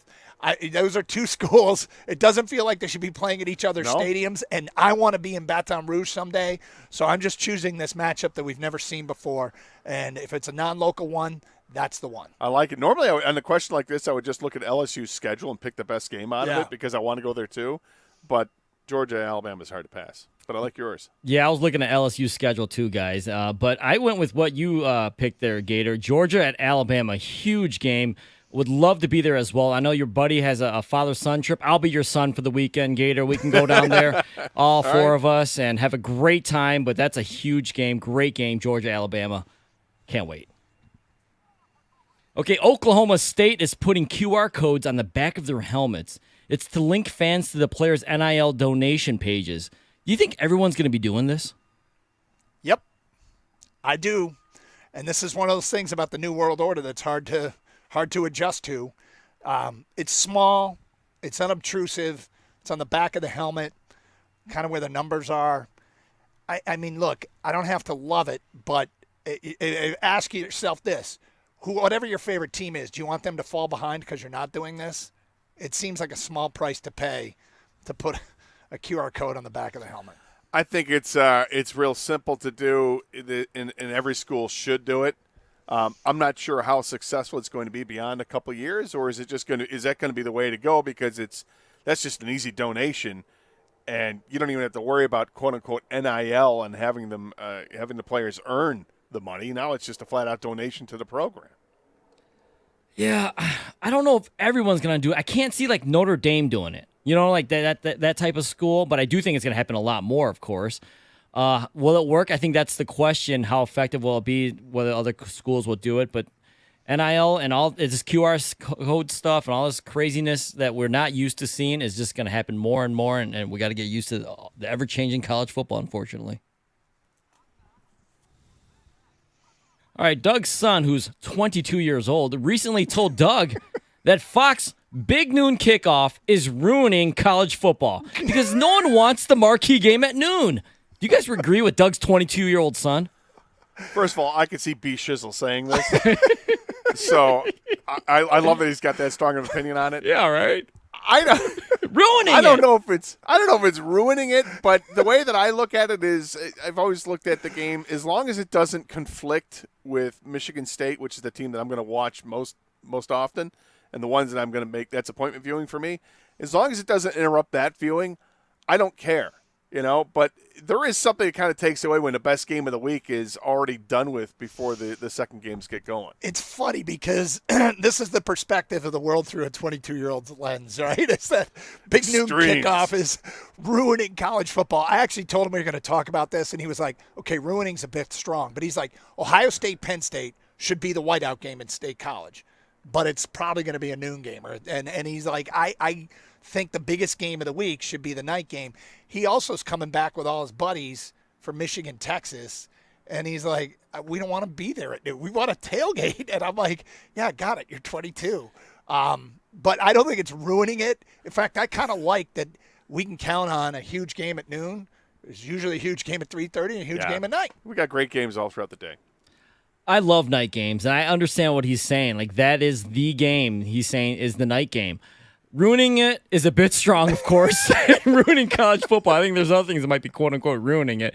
But tell him, don't worry. I think the nooner games will no longer be the marquee. It is going to be the night game, but there will be other good games spread throughout the day, but the night game will become the marquee game because nothing is sacred in college football anymore. Well, and as long as the teams that are coming in, like Oregon, Washington, USC, UCLA, as long as these teams pull their weight and they're still really good programs, we're going to have plenty of Big Noon Kickoff games, I guess, that the bigger game will be later in the afternoon because you're not going to have a noon start in Washington. That's a good point. All right, final question, guys, before the season starts. Conference expansion, 12-team playoff, NIL, portal. Bottom line, do you think you'll enjoy college football more than the old system? I'm trying to focus on the stuff I love. I'm really trying because I'm not sure that I will. I'm scared that the expanded playoff is going to take tail. Yeah, exactly. The week in, week out intensity of college football because you can have 2-3 losses and get into the postseason. But I talked about the matchups. Oklahoma at LSU, that wouldn't have happened as much in the old system. Texas at Michigan, Ohio State goes to Oregon, Georgia goes to Texas. That stuff is great. And I imagine the playoff is going to be a ton of fun. March Madness is a ton of fun, but I've always contended it's a silly way to determine a champion. And it's also watered down the regular season. I think I'm still going to like it. I'm going to be as open-minded as one can be, but there's so much about the New World Order that makes me uncomfortable. But I think I'm going to like it. Yeah, there's a lot that I don't like. I don't like where NIL is going. I've said it a million times. No problem having a side hustle in college and you make money off that, and you should be allowed to. But just the flat out now it's just donating. I do still have a problem with that. But the saving grace for all of it to me is the playoff. I like having 12 teams. Don't go beyond that. I think it's a nice round number to have because and on-campus games. Well, too. that's the thing. That's what makes it great too, is because you have those on-campus games in the first round, and then you adjust, and then you move on past that. Is there going to be bickering about who should get in and who shouldn't? Of course there is, but no one's gonna bitch about the top teams haven't been picked. The top teams are 100% going to be in there. It's the teams that are fringe at 12. Have that debate. That's fine. But I think it's going to be healthier and better in the long run. Plus, it makes the bowl games better. There's more of them. I wish the line wasn't so gray anymore between college football and pro football, but unfortunately, this is where we're at. I love the differences, and they're just not as many differences anymore besides the helmets. I feel like I'm going to like it more because I'm just more of a pro football guy. So it's going to, for me, who's not a huge, as much of a college football fan as you guys are, I probably will end up liking it more because it resembles what I like, pro football. But I feel for the college football purists and the game that you used to watch and love, but I just don't think that's ever going to go back that way. So in the end, for me, it's going to be yes, but I'm a pro football guy. And there it is, the first edition of the transfer portal marching band live animal mascot targeting thingy. It's back. Love it. We'll debut the pro version, the NFL version tomorrow. Yes. The wide 9 Omaha 4 down around the league blitz thingy. That is Thursday here on 97.1 The Ticket. Hey, you heard us talk a lot about FanDuel, America's #1 sportsbook. Well, here's a little something different for you. Now through September 22nd, all FanDuel customers can bet $5 and get a 3-week free trial of NFL Sunday Ticket from YouTube and YouTube TV. Then, with a YouTube TV base plan, you'll be able to watch every regular season Sunday afternoon out-of-market game. All you need is a Google account and a current form of payment, and you can cancel at any time. Just visit FanDuel.com/Doug to download America's #1 sportsbook. Must be 21 or older and present in Michigan. Full price of NFL Sunday Ticket will be automatically charged seasonally after free trial. No refunds. Terms, restrictions, and embargoes do apply. Gambling problem? Call 1-800-GAMBLER.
got some feedback coming in regarding the college football swing around the country with the targeting thingy. And look, first one, fun to get back into it, and we'll do the NFL one tomorrow.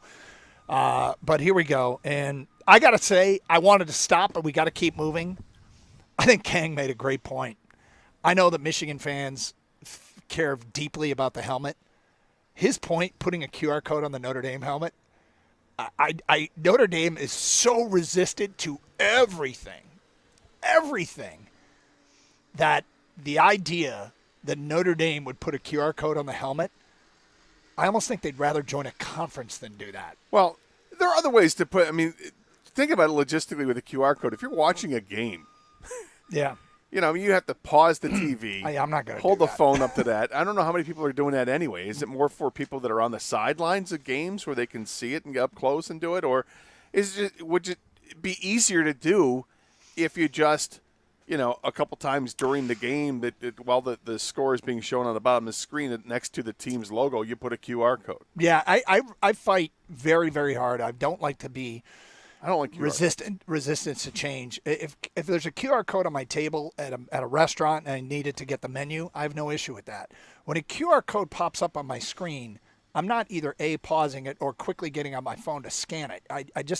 I don't, and I question how many people do. And I if that makes me a fossil, I guess so be it. But QR codes use at a bar or restaurant where it's static and it's in front of you and you just hold your phone up and now you don't have to move quickly or pause anything. That seems convenient.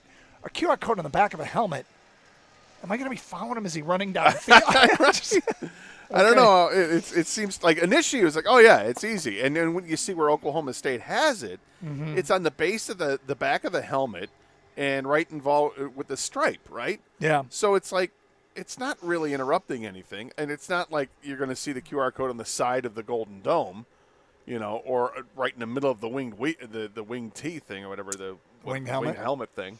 You're not going to see it there. It's not going to be winking at you in Sparty's eye.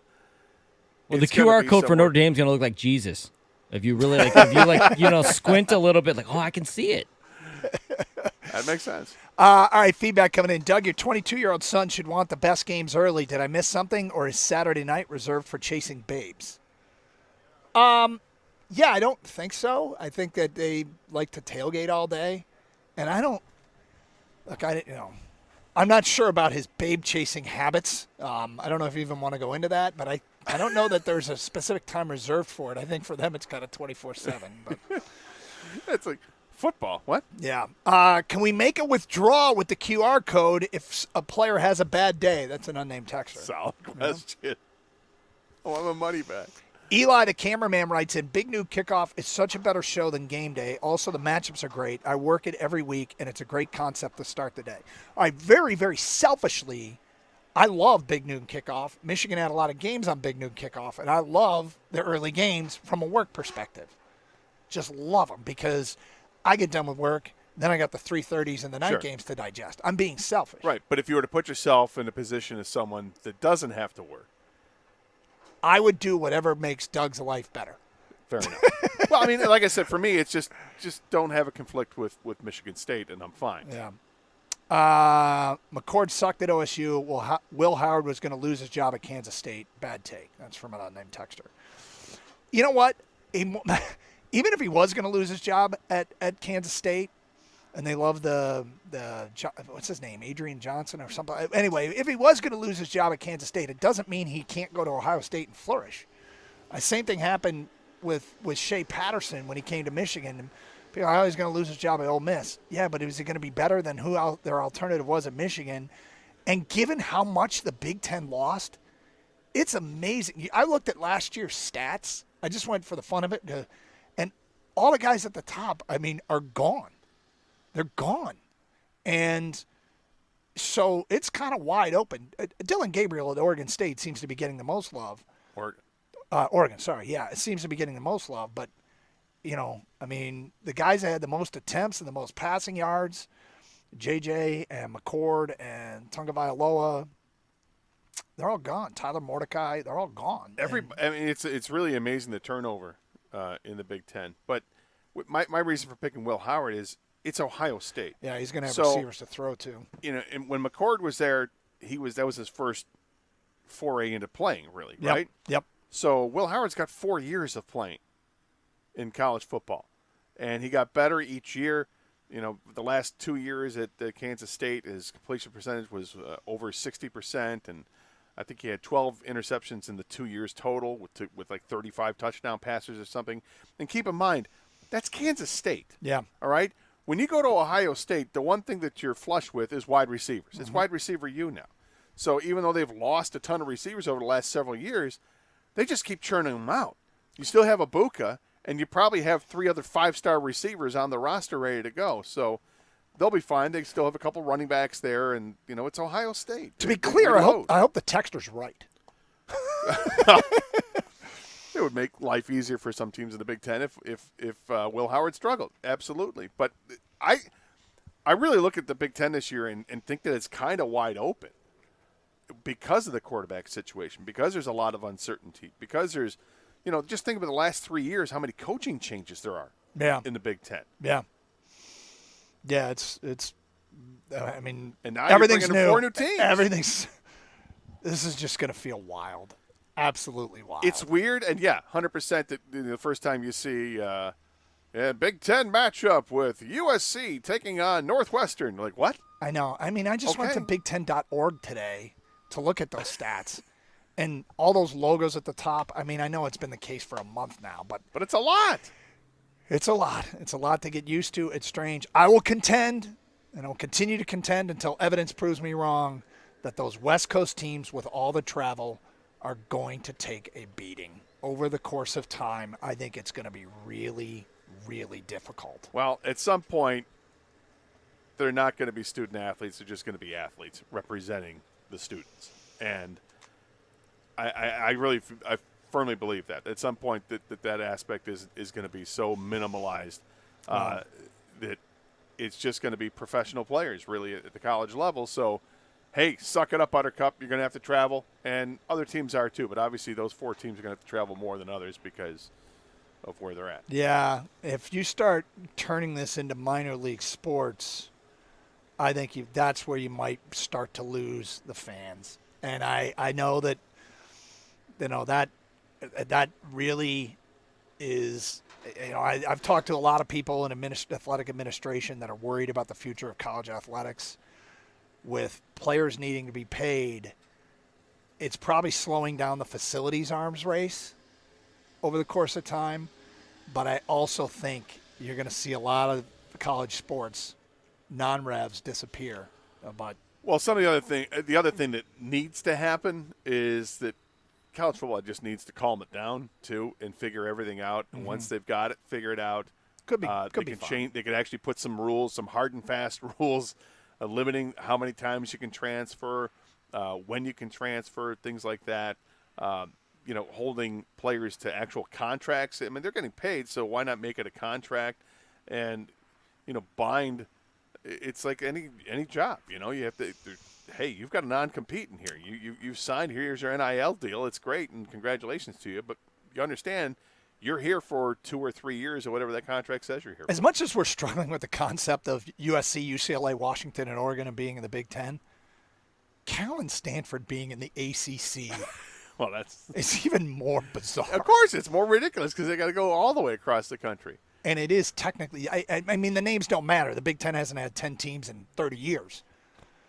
But the Atlantic Coast Conference right. has 2 teams literally on the Pacific Coast. So, who knows what's going to happen next? ACC tough, man. Yeah, right. All right, the entire show has not gone as mapped, and so let's get around to it. We are at Lions practice, and that Dan Campbell quote from yesterday. I am going to be intrigued to what everyone's initial thought on that quote is, and we'll play it for you at 11:02, and then we want your reaction through text and through phone calls and through tweets, your initial reaction when you hear what Dan Campbell said yesterday. We'll play it for you at 11:02 here on Carson Anderson on 97.1 The Ticket.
Brought to you by Bill Brown Ford. Spencer Torkelson still looking good after his return from AAA. He's now batting .600 in 3 games with multi-base hits, 2 walks, and only 2 strikeouts. AJ Hinch says it's great to see him more confident at the plate. As for Tork, he's enjoying the fact that the roster has shifted more toward the kids since he left back in early July.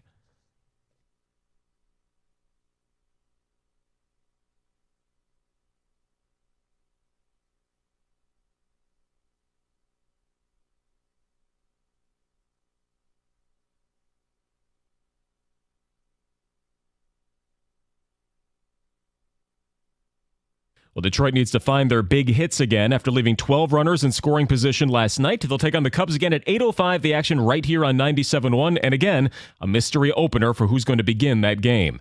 Lions players get one final full practice today in Allen Park. The schedule has multiple walkthroughs for the remainder of the week before they host the Steelers at Ford Field on Saturday for that final audition opportunity for players trying to make the initial roster. Hendon Hooker sounds like he's going to get the start with the backup job still up for grabs. Dan Campbell going to be speaking in less than 15 minutes out in Allen Park. Also, some Michigan teams may not be getting the love they want from USA Today as they re-ranked every team in college football, placing Michigan at 16 before the season, MSU at 79, plus Eastern, Western, and Central all in triple digits. Georgia is the top team in their piece, as Kent State listed at 134th at the bottom. From the Corewell Health Sports Desk, I'm Chris Villar. For more, go to 97.1 The Ticket and Odyssey.com.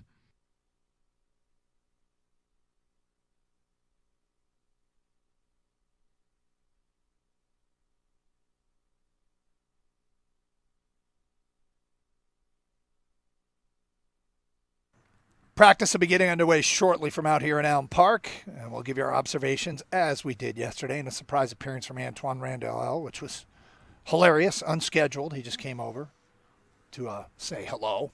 And, of course, we doing what we did, threw a headset on him. But before he got yelled at, because, you're supposed to schedule these things. Right. You're supposed to get cleared. He's got his job to do. Yeah. But we had our job to do. Yeah, and he's, talk about enthusiastic. Boy, was he fired up. Fired up for his guys, fired up for the season. His job as the wide receivers coach got to be tough this time of the year because he knows he's about to bid goodbye to a bunch of guys. Yeah. And obviously it's going to be tough for every coach, but when you go into a position group where there's stiff competition and you're not sure if the team's going to carry 4 or 5 wide receivers and, what the room should look like, and it's just getting those guys ready. And that's good for him with having an attitude. Hey, my guys will be ready. They'll be ready. Okay. We'll look forward to seeing it. So who knows who stopped us by today. All right, so yesterday I want everyone to either call and text us with the reaction to the following soundbite from Dan Campbell. He said something I don't think many people would suspect and probably not many people would endorse. So how does this hit you? Dan Campbell yesterday talking about the quarterback battle behind Jared Goff. Here's the coach.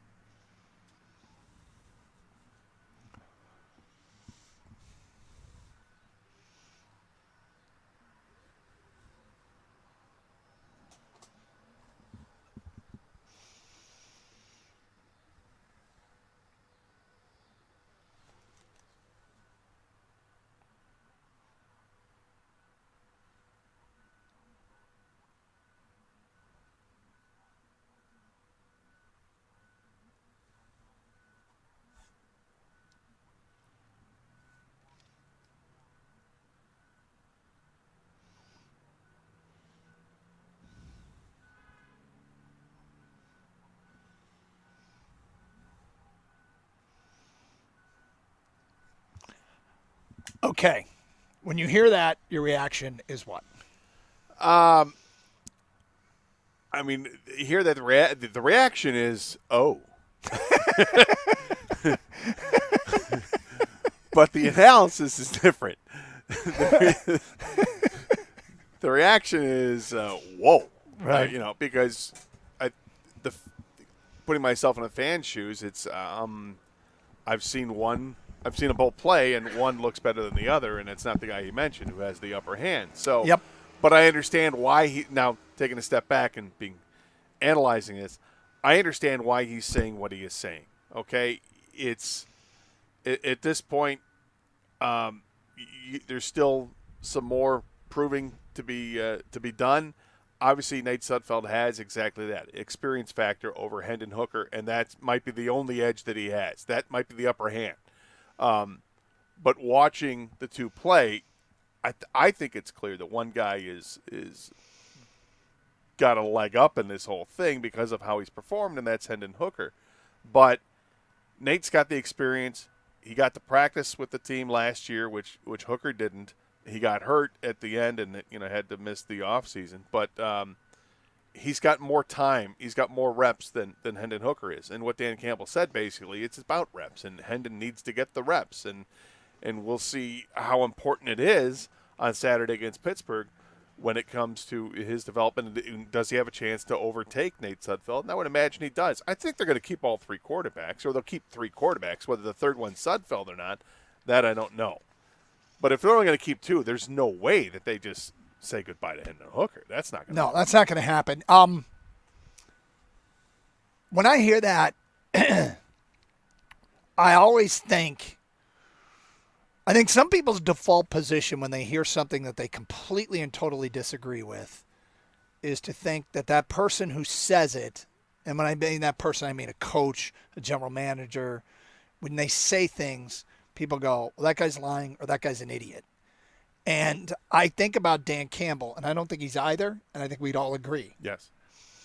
So, to me, I am reminded when I hear that so much more goes into these decisions than what happens on Sundays.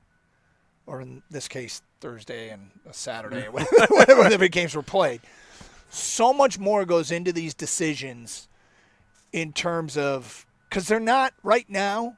And when he talked about Hendon Hooker, he said he's young, he's developing, and he said he needs reps and he needs time. And then he said, I know that. The problem is that right now is the time you can be doing it, but this organization, where the Lions are right now, they are not at all in the business of preparing a young player. I mean, you prepare them, but they're not, the priority of developing a young player isn't as high as it is when you're 6-11. They're trying to win a Super Bowl. And so Hendon Hooker needs time and he needs reps. And if you're 6-11 and expected to be 6-11, you can put more time into developing Hendon Hooker. But when they take the practice field today, they need to be preparing Jared Goff. Yeah. And they need to be preparing the next quarterback who is more likely to be able to win a game. And so I do too find it to be obvious that Hooker on Sundays looks more prepared to win. But we go back to the guys Hendon Hooker has been playing against in the second half of games are even further down the food chain of the Giants and the Chiefs than the ones Nate Sudfeld played against. So I'm looking forward to seeing Hendon Hooker play against 2s and 3s and not UFL castoffs. And it'll be a bigger challenge this week, and it sounds like he's going to start. And Sudfeld might look completely different if they even play him. I mean, they might give Hooker the whole game, but I don't want to get caught up in anything other than every decision should be about trying to win the Super Bowl. Well, it's a lot like the Pistons when they drafted Darko, right? They got in that situation. They got the second pick overall. Okay, here we go. The theory. Yeah, the theory. You're not comparing anybody to Darko. No. Okay. No. I'm just saying the theory that the Pistons were already a really good basketball team when they acquired Darko. So their priority the next couple of years was not to develop Darko. It was to remain an NBA championship contending team. Yep. So it's not like you would normally see somebody that's on a bad team and they're drafted high that they get thrown right to the wolves. Like the teams like Chicago, when they draft a quarterback in the first round, they're going to play him. This is, if you want to relate it to football, this is like what the Green Bay Packers had dealt with when they had Brett Favre and they drafted Aaron Rodgers, and Aaron Rodgers sat for 3 years. Then Aaron Rodgers gets to start, and then they sit Jordan Love for a few years. This is going to be a very similar situation, although the difference might be that when you're getting towards the end of Hendon Hooker's 4th year there and you have to make the decision, do we extend him or not, that Goff's not ready to give up the starting position because he's still younger than those guys were when they had to seed it. All right, 248-539-9797. We played that soundbite for you, and it sounds as though it's Nate Sudfeld is likely the number 2 quarterback, and that they really Hendon Hooker needs time and he needs reps, and we want your reaction to that because it's probably not what most fans think. 248-539-9797. We'll get to your phone calls and feedback next. It's Carson Anderson from Lions Camp here on 97.1 The Ticket. Hey, having a Connecticut water softener installed by CGC Water has so many benefits. This month, get a free A200 Connecticut reverse osmosis system with the purchase of a Connecticut Premier softener when you call 855-339-4242 or visit cgcwater.com. If you're not filtering your water, you are the filter. This month, you can also save 10% off any residential job over $500 when you let CGC Water Treatment and Plumbing take care of your plumbing needs. CGC Water, your authorized independent Connecticut dealer. Call 855-339-4242.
Doug Karsh, Scott Anderson, 97.1 The Ticket. We're at Allen Park. Lions practice about to get underway. Some players have trickled out. First player on the field today. First player on the field. Same as yesterday. There you go. Jake Bates. Committed. First player on the field. And all the specialists followed him. Long snappers have made their way out there. So apparently that's what happens probably each and every day. We're reacting to this soundbite. We'll get to your phone calls and feedback in a moment. Here's a soundbite from Dan Campbell yesterday about the backup quarterback situation. We want your genuine reaction when you hear what he had to say about the number 2 quarterback.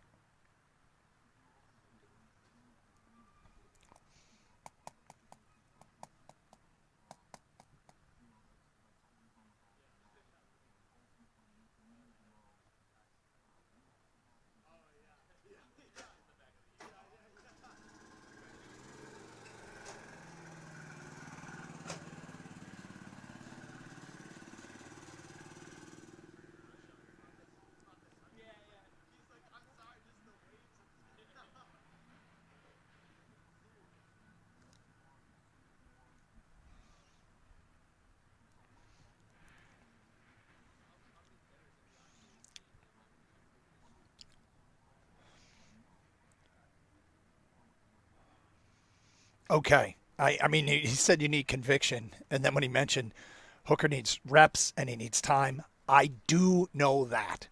It sounds like, I mean, Nate Sudfeld is your number 2 quarterback going into this season, which I think is counterintuitive what the fans would think because all we see is what happens on game day.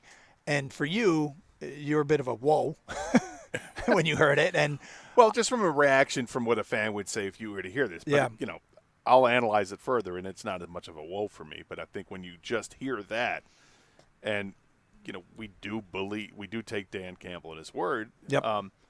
Nothing's final, nothing's set in stone there, and you can still change your opinion as the week goes on. And they'll still have a couple weeks of training camp before the regular season starts. And I don't know if they have to officially name who their number 2 quarterback is, but we'll find out soon enough. For me, it's a reminder that so much more goes into it than what we see on game days. Let's get to your phone calls. Jeff is on 97.1 The Ticket. Hi, Jeff. Hey, guys. How you doing? All right, Jeff. Yeah, hey, my reaction was, I think it was the right reaction, what Dan Campbell said. I mean, I know it's not a popular opinion, but I don't think Hooker's ready, and I don't think Nate Sudfeld is really that good, personally. And I think that just speaks to a bigger problem with the team, that they don't have an adequate backup. If Goff goes down, I think their season's over with, personally. I think that happens with most teams in the NFL. Most contending teams, they don't have quality backups at this point. There'll be an exception or two, but I think we're all teams are kind of in that same boat, and hopefully you don't get there. You know, that's the issue, right? You know, the question I had for you guys too was, you know, I look at it like Jordan Love behind Aaron Rodgers, and I look at Aaron Rodgers behind Brett Favre, and I don't know how long those guys developed, but they seem like they were with their systems for a long time, and I think that's the path Hooker's on. But I really think but I think, you know, for the season, if he goes down and they're trying to make a Super Bowl run, I mean, they better get somebody in there and that can step in and is going to like at least keep the games close. If Goff goes down for the season, then yeah, you're probably right. They're done. My bigger question is, what if Goff goes down for 3 weeks, and you're in a battle for the division with Green Bay, and now you're talking about if that guy is good enough to win some games so that you're not conceding the division to Green Bay and going on the road first round of the playoffs and making it harder than it needs to be, right? I mean, that's a great point. But here's the question, though. The question is what package does Ben Johnson put in for each quarterback? Do you think for those 3 games you have a better chance with Sudfeld with the package that Ben Johnson puts in there, or do you think Hendon Hooker does? And I think Sudfeld, if they go with those 2 guys, I think he's the better choice. Well, and I mean, he basically Dan Campbell as much as said it in that soundbite, and you know, definition of having more experience and having been around more is he can run more of the offense right now than Hendon Hooker can. I would look at it if your scenario plays out, if Goff goes down for a few weeks. I think it then becomes a fluid situation, because what you can do then at that point is you can split reps in practice. which is something that, right now, you're not giving any first-team reps to either one of these guys. It's going to Jared Goff. And when the regular season starts, who gets the first-team reps? Jared Goff. The backup quarterback won't get many reps at all with the first team. Now, if there's an injury that takes place, well, then all of a sudden you split them maybe a little bit more. It'll be more equal. Then maybe it's 60-40 or 50-50 or whatever, but both guys will get a chance to work with them, and then you can get a better evaluation because now you'll finally see these guys working all week with the ones. So one guy that starts maybe the first week may not necessarily be the guy that would start in week 2 of, while you're filling in for the quarterback. Jeff, thank you for the phone call. Mike is next on 97.1 The Ticket. Hello, Mike. We lost Mike. Feedback coming into the Carson Anderson inbox, and a lot of it. From Major in Grosse Pointe, Dan Campbell was just motivating Hendon Hooker. It's part of being a good coach, and Dan is definitely that. I think it was part of that, getting him ready to get fired up for the game on Saturday. I don't know if he is motivating him, honestly. I mean, if a player needs motivating when they're just trying to break into the league, that doesn't seem like it would be a realistic scenario. I don't know a player that would need motivating when he's trying to establish himself in the league. I mean, it's not like he's going to get cut, but I can't imagine that's part of it. Well, I guess I don't think his decision's made yet. He says he has. What was the phrase he used? That he's got. Didn't say leg up. That he's got. He's got the upper hand. He's got the upper hand. That doesn't mean that it's a firm upper hand. Doesn't mean that he can't be convinced otherwise. It's just that right now, if you're looking at the two guys, maybe the deciding factor for him just seems to be experience. And right now, Nate Sudfeld has actually thrown 37 passes in a regular season, and Hendon Hooker has none passes in a regular season. And none snaps in a regular season. Unnamed texter, I don't think Dan Campbell sees quarterbacks rationally. Explains why Campbell liked Boyle over Blau. That's from an unnamed texter. I don't think it's mattered. What matters? That he liked Jared Goff, and that he didn't give up on Jared Goff halfway through that first season when it was still a rough go. Lit a fire under him, and then what happened? Yeah. Then he's become one of the best quarterbacks in football. Campbell believes Hendon Hooker will be the number 2 eventually. He just needs some reps. That's from Steve. And I would imagine that that's true. I doubt they're building long-term plans around Nate Sudfeld. But short-term, it makes, to me, it makes sense. Whoever gives you the best chance to win, and unfortunately for Hendon Hooker, and very fortunately for us, the Lions are in no position to be trying to spend extra time developing a young player. And by that, I don't mean you don't try to develop them, but I do mean when your expectation is Super Bowl, your number 1 priority is exactly that, Super Bowl. And if that means Nate Sudfeld gets more reps than Hendon Hooker because he's more prepared to win a game on a Sunday if necessary and can run more of the offense and you can do more things. Because Nate Sudfeld's been playing with the number 2s as well. How much better is he going to look behind this offensive line? And with those weapons like Amon-Ra right there on the jugs machine again, and you could probably hear him being one of the first position players out. Well, and the other thing is, if the Lions ever do get into a situation where, they have to go to a backup, yeah, they do have a good team. Yeah. They have quality running backs. They have quality receiving core. They have one of the better tight ends in football and one of the best offensive lines in football. Either option is going to be more set up for success than other options in the league. 248-539-9797. Kang, our producer back in studio, of course, covers this team as much as anybody. Your thoughts on those comments from Dan Campbell? I understand your rationale, Doug. Like, they're, the Lions' job, they're in a window right now where they're one of the, 5 or 6 teams that legitimately has a chance to win the Super Bowl this year. So their job isn't necessarily to develop Hendon Hooker first and foremost. It's to win a Super Bowl, and whoever gives you that best chance to win the Super Bowl. Obviously, that's Jared Goff. Now, if Goff goes down and Hendon Hooker isn't as developed as they'd like him to be, they're going to have to go to Sudfeld. My issue is, if that was the main concern, like, hey, we're trying to win the Super Bowl this year, we don't have time to develop Hooker or as much as we'd like to, they should have got a better backup than Sudfeld. And I'm not saying they could have got, the best backup quarterback. They could have got better than what Sudfeld has shown us, at least, what we see. Now, we're not there at practice every day. I know you guys are there today, but every single day, other than experience, Is he showing them something that's clear that he's got the upper hand on Hooker? Because when we see the preseason, it didn't look like that. It looks like at the least they're close, right? So I would just question, all right, you should have got a better backup than Sudfeld. Carson Anderson, 248-539-9797. More your phone calls and feedback next. 97.1, The Ticket.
Carson Anderson, 97.1 The Ticket.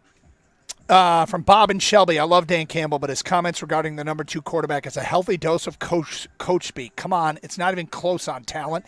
Hendon Hooker has work to do for sure. After 2 years, Jared Goff will be traded, and Hooker will get the keys to the car. It's from Bob. Well, it's not about talent. It's about who's more prepared to go right now. Yep. And boy, just quickly shuffled Jared Goff out of here, huh? Well, yeah, I don't know. I tell you, people are really excited about Johnny Next Guy. You're right. Johnny Next Guy always gets you fired up. I kind of want it. Like if I were a college player, I'd want it in a quarterback. I'd want to change my last name to Next Guy. Next Guy? Just so you have it on the jersey. Yeah, sure. Let's get back to your open line calls, 248-539-9797. Carson Anderson from Lions Camp. Pat is next on 97.1. Hi, Pat. Hey, how's it going, guys? Great. I just wanted to touch base and say, like, from a sheer upside of putting the two guys in the game standpoint, it's obvious that Hendon Hooker is the better option there. Nate Sudfeld has kicked around the league as a bottom dweller. He's thrown 12 passes in the last 5 years and in one game, and he completed 5 of them with a pick and got sacked twice. He's only thrown 14 passes in the last 6 seasons. That's not good. So it's not like he has that much more experience in an NFL game than Hendon Hooker does anyways. And the sheer upside of Hooker being able to scramble at all is better than what we're going to get out of Nate Sudfeld. And in fact, I'm convinced that Teddy Bridgewater, fresh off coaching high school, is a better option if something happens to Goff than Nate Sudfeld. Almost anyone else is, really. We've seen all we need to see. We're not going to win games with that guy. You're conceding the game if you put him out there. Are you being – look, I'm not impressed either. But when Dan Campbell says that, it just kind of reminds me that it's not exactly always the way we see it. If you put Nate Sudfeld behind the number one offensive line with all of the talent that he's not playing with right now, does he look completely different? Yeah, I mean, he had a pretty good O-line with the Eagles 4 years ago when he threw when he was terrible in the one chance he got. I don't know. I don't, because I have to imagine that all of the offense, like everything that they want to do, that they probably can do more with Sudfeld than they can with Hooker. What is driving that, right? Like, I just don't know. You think he's a more accurate passer? Because that's got to be the only thing, right? Or is it just your faith in Dan Campbell? It's a lot of it has to do with my faith in Dan Campbell, but I see the same things you do, and I don't think that Dan Campbell is saying things he doesn't believe. I think when it comes to a situation like this, the coaching staff absolutely knows more than the fans do. Right, knows sure. more and than you and anybody Nate, in the media does. Yeah. They see these guys every day in the practice. More importantly, they see them every day in the meeting rooms, and they know how well they're processing all the information. And I really do believe, though, it's a fluid situation. Things can change, by the week. And let this week play out. Let's see what happens on Saturday. And, because there's a lot of guys that are vying for roster spots. And maybe, just maybe, it's Nate Sudfeld's vying for a roster spot. Because if they had to make cuts today and you were only going to keep 2 quarterbacks, there's no way you'd keep Nate over Hendon Hooker. No, Hooker has a chance to be part of the future, without question. So if that's the case and you want to make sure that they have 3 quarterbacks on the team, then Nate's got to have a big week this week. And to your point, if you're starting Hooker on Saturday and Nate goes against the the last of the guys that are fighting for those roster spots. Yeah. That's something he's done so far in the preseason. So maybe he looks even better. But if Hooker looks great, then it might be a totally different discussion after the game when he's asked about it, because of course Dan Campbell will be asked about it. Steve is next here on 97.1 The Ticket. Hello, Steve. How you fellas doing? What's up? So I kind of got a little different spin on it. I understand his thinking with Sudfeld. He's probably better suited to make checks at the line, call audibles, call out protections, that kind of thing than Hendon Hooker. But to your point, we have a good team. We have a good running game, good offensive line. I could envision Sudfeld starting and having a few series with some wrinkles with Hooker coming into play a few times to add that other option to keep. We're talking just a few weeks in the season. Yeah, I mean, I could see if there were an injury to Jared Goff, maybe Hendon Hooker is used. It's not just, hey, Sudfeld's getting every snap. We're going to have a package of plays for Hendon Hooker as well. It's like the Tigers thing, right? Just cobbling it to get it through for a couple weeks. Yeah, no, that's a good point. And they are cobbling well. I mean, the pitching wasn't the problem again last night. No, I mean, you give up 3 runs in 8 innings. It's still pretty good work there. It's funny because I'm thinking about, like, the previous caller, Pat, who brought a real belief. Like, he really believed what he said, and I countered it, and he wasn't having anything of what I had to say. And I always try and look in the mirror and go, okay, what am I potentially guilty of here in terms of shaping my opinion? I might be wrong. I am guilty. And Gator, you tell me if you have this too. When you get a chance to sit down and talk to a coach, with just one-on-one, I'm probably guilty of believing everything they tell me. But I'm also more susceptible to believe everything that this guy has to say. All right. Right? I mean, I'm definitely susceptible to believing that he knows what he's doing. He's smart. I'm not going to say he's infallible, but things that he does and says make sense more than any previous Lions coach, and maybe more than almost every coach I was just going to say, no, honestly, maybe more than any other coach. When we had Dan Miller on here yesterday, Dan Miller he's like, look, the guy says what he feels, and it's different. It's not like trying to get, when you've heard other coaches being asked questions and they kind of dance around it, he'll answer the question. Now, and he'll answer as truthfully and honestly as he can.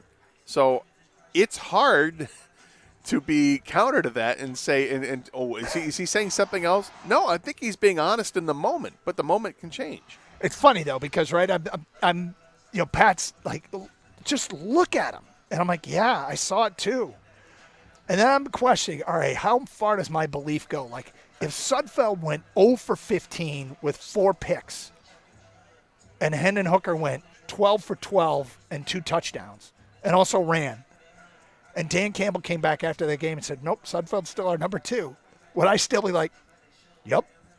Probably not. Probably not. It's possible. But I think the previous caller had a good point about it. He's like, maybe the reason he's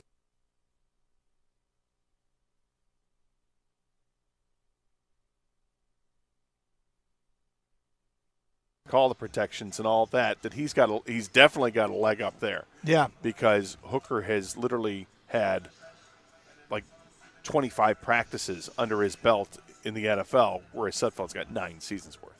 Yeah, it's clear. From an unnamed texter, I do agree with. Go ahead. Oh, I was just going to say, it's clear that I think they just trust Sudfeld more right now. And it's going to take Hooker to really outplay him for them to hand over the backup quarterback duties to him. Can you imagine if they spent more time giving Hendon Hooker reps because they absolutely believe that he's going to be a good quarterback in time and he needs the reps, so they're going to take time and give him the reps and give him the reps and give him the reps at the expense of Sudfeld, and then they get into a game and Goff gets hurt and they got to win the game and they haven't prepared the guy that would give them the best chance to win that game? I mean, I don't know that you take that chance. But, hey, feedback coming in. I do agree with Dan Campbell. I would rather not keep Sudfeld. I have been very strong advocate for adding Tannehill or Hoyer to be the number 2. Give Hooker 1 more year to learn. That's from an unnamed texter. Next text. There are NFL teams that can't even find a quality starter. Why are we worried about finding a quality backup? Our backup just needs to be able to hand the ball off. Why are we worried about it? We're worried about it for a variety of reasons. The biggest of which is we're trying to make our football team perfect. And that's, we want if our biggest issue right now is the number 2 quarterback, the number 4 wide receiver, the depth on the O-line. Defensive line. Yeah, secondary. I mean, the secondary, offensively, if our biggest concern is the backup quarterback, we're in good shape. Yes. Yep. Absolutely. And defensively, there are questions that need to get answered all over the place. Well, and frankly, that's not the biggest concern offensively. It shouldn't be. The biggest question offensively, I think, is do they have the right roster of wide receivers on the roster right now? Is that the room we're going to go with? Or are they going to have to go outside the organization and find somebody that's an upgrade? Dave says, Sudfeld would look fantastic, outstanding. Can't stop him. On the practice squad where he belongs. Jeff in a truck says, I believe that Hendon Hooker should be the backup quarterback. He seems to be the better option than Sudfeld being so terrible. Well, I guess probably what matters most, and think about it in these terms, something that we're not privy to, and hopefully we get to see a little bit more today. And by us seeing, I mean when they're doing this, that we'll be able to see it. And that is, what does Nate Sudfeld look like when he's running with the ones? Because isn't that what matters? That matters. Not what they're doing when they're playing with guys, the 2s and the 3s. Yeah. What does it look like when Nate Sudfeld's and Hendon Hooker are taking snaps with the ones? What does it look like when Hendon Hooker takes snaps with ones? That's what I care more about. Hey, it's Doug for the University of Michigan Credit Union, my new credit union. I joined because UMCU team members work really hard to ensure exceptional member experiences. I had a great meeting with them, and that didn't happen by accident. They have great leadership, starts at the top. And now they have some exciting new news to share with you. UMCU is teaming up with Will Johnson, national champion, Michigan cornerback, All-American. Dare we say, a strong Big Ten defensive MVP candidate. And you can be an MVP as well by opening up a UMCU MVP checking account. This is an unbeatable offer. MVP checking from the University of Michigan Credit Union gives you a chance to intercept your debt by becoming a member and opening up an MVP checking account, setting up direct deposit, transferring your existing loans from another financial institution, and bam, just like that, you'll get 2% off your current interest rate. This is huge because 2% savings can start to add up real quick. Intercept your debt and become a member today. Just visit umcu.org. Some restrictions apply. Visit website for full details. Insured by NCUA, University of Michigan Credit Union, proud partner of Michigan Athletics.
Lions on the field. Gator asked a question during the commercial break, and I love the way you've adopted the lexicon of my kids. Gator turned to me and said, "Who's got aux today?" That's right. Yeah. And I'm guessing it would not be Kirk Cousins. Well, and he's not even here. No, he's not here. I'm guessing it's not Dan Campbell. I'm not quite sure who's got aux. And for people who missed yesterday's show, I learned from my kids. We've learned terms like sketch magetch, Riz, aux. Aux is basically who's plugged in and whose playlist are we listening to. AUX, you probably have seen that through the years, the AUX on your auxiliary, yeah, on your tape deck. But your stereo receiver. Yeah. Somebody's got aux, and there's some dancing going on. And Antoine Randall took the field today. Did you see him run out of the locker room? I don't know. Because he came out just bursting with enthusiasm yesterday, came over, put a headset on, talked to us for a bit. He came sprinting out. The music was playing. He started dancing. And now I just saw him on the far field. He was running routes, stopping in the middle of the route and dancing, and then continue on with the route. So plenty of enthusiasm and excitement. I'm going to do a button hook, and then I'm going to do the cha-cha slide. I'm going to gritty right before I make my break. Anyway, we're at Lions today, 248-539-9797. We're reacting quite a bit to the Dan Campbell news conference yesterday, where he mentioned that right now the guy that has the number 2 spot, who has the leg up for the number 2 quarterback spot, is Nate Sudfeld. And look, what we see on Sundays, or in this case Thursdays and Saturdays, we don't see everything. And so how could that be? How could it be based upon what we've seen? And, okay, I mean, it's a little bit different with how you judge them when you're playing with the ones. If you start thinking about it, of the backup quarterbacks, when they've played in front of much leakier offensive lines, right, if you will, the one that could scramble might look better in those situations. Playing behind the ones, it might be a completely different deal, right? If you might not need the mobility if you're playing behind Frank Ragnow and Penei Sewell and Decker and the like. And so just something to keep in mind. Jared Goff is not mobile. No, he's not. So that can answer that. But I really believe this is just a big week. Big week for the quarterbacks? Well, big week for the quarterbacks. I think a great opportunity for Hendon Hooker to show that he belongs. Yep. 248-539-9797. Carson Anderson, 97.1 The Ticket. Feedback coming into the Carson Anderson inbox. Legend. Chris Spielman. Yeah. Absolute legend. Absolute legend. Reading between the lines, Campbell is saying that unless they end up keeping 3 quarterbacks, then Hooker will be cut. No, he won't. There's no way that's the case. It's from an unnamed texter. Hooker has been there over a year now. If he hasn't been elevated to number 2 by now, he's a bust. Move on. Is that serious? He hasn't had a chance to really. They spent the whole first season sitting out without being able to practice. Yeah, he was on the PUP list. Sounds like a duck, acts like a duck, walks like a duck. It must be a duck. Sudfeld is not a QB2. That's from Alan Jackson. I would tend to agree that my evaluation, for whatever it's worth, is that no, he's not. But there are other intangibles that go in there, and you've got a whole coaching staff that you trust and you believe what they're going to say and what their conviction is. So Sudfeld will look the same with the ones. He'll be facing the number 1 opposing defenses. Well, that's true. But I mean, probably the bulk of quarterbacks in the NFL, if given enough time, can have some success. If given Amon-Ra St. Brown, Jameson Williams, Sam Laporta, and those backs can have some success. But, I mean, it is a valid point. He's still not playing against top-notch defenders in the preseason. From Nate McClem, Hooker will be the backup. Campbell making him earn it. Well, I think that's kind of a matter of time, right? I mean, we'd all agree that it's only sort of a matter of time. Yeah. But do we care? I mean, I guess we do care when he becomes the backup. But most importantly, who should be the backup on, game 1?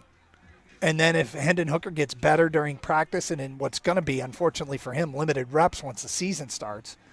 But if he continues to improve, he could unseat Sudfeld if he's the number 2. Gator? Doug? Let's get back to the phones. Okay. 248-539-9797. Carson Anderson. David is next here on 97 on the ticket. Hi, David. Hey, I appreciate the conversation, but at the end of the day, I mean, my take is, how much more do you need from Dan Campbell to trust the guy? If he says Sutton's number 2, I trust the guy. I'm all in. I take Dan. You want to have the conversation, I get it, but come on, really, let's move on. I don't think it's a big deal. If he thinks he's the guy, then he's the guy, and let's go. We are having a debate about something that we all hope, and there is a chance, doesn't matter. 100%, yeah. We all hope that this doesn't matter. Absolutely. Yeah, but I do find myself in the same camp as you, and admittedly, sort of maybe even to a fault that I believe almost everything the man says. And I guess that's after spending the bulk of my adult life being skeptical of everything a Lions coach says. You know what? I've been a fan for 37 years. I'm right there with you, but when's enough? When can we say he's earned the respect and let the man do what he's hired to do? So I'm just, on Sunday, if he says it's Sutton, let's go. Let's go. Play football. Done. Yeah. And, we probably should tap the brakes a little bit with this. They haven't won the NFC yet. They haven't won a Super Bowl yet. Not yet.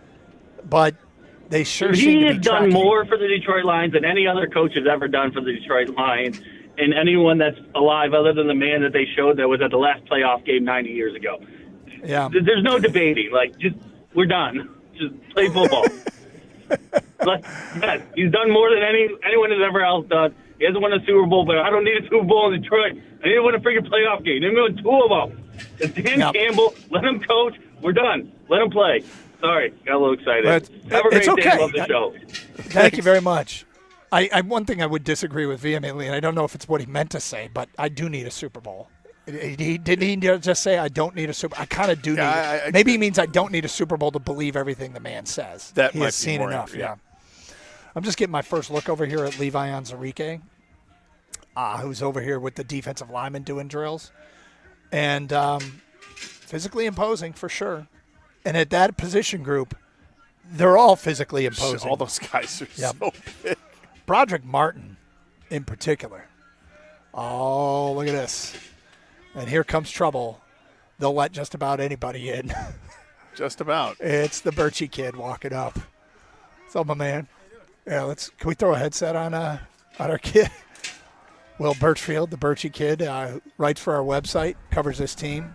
What's up, fellas? How you doing? You want to swing over to? Yeah, I can swing over. Can we get him? Do we have enough cable to get him on camera? Yeah, come on back here, Bobby. Thank you. Yes. So you've been around. You've been around. You've covered this team. You've seen things. What do you think? I don't see a loss in the schedule. No, I do think that they can win fewer games this year and still win the division and maybe even have a more successful season. It feels like the division is going to be a lot tougher. Yeah. But I think in the end they may go further. Yeah. Going further would mean, well, we all know what going pretty far. We all know what it means. All right. Since you've been here a lot more than we have, are you buying the Levi Onwuzurike? I knew that would be your first question.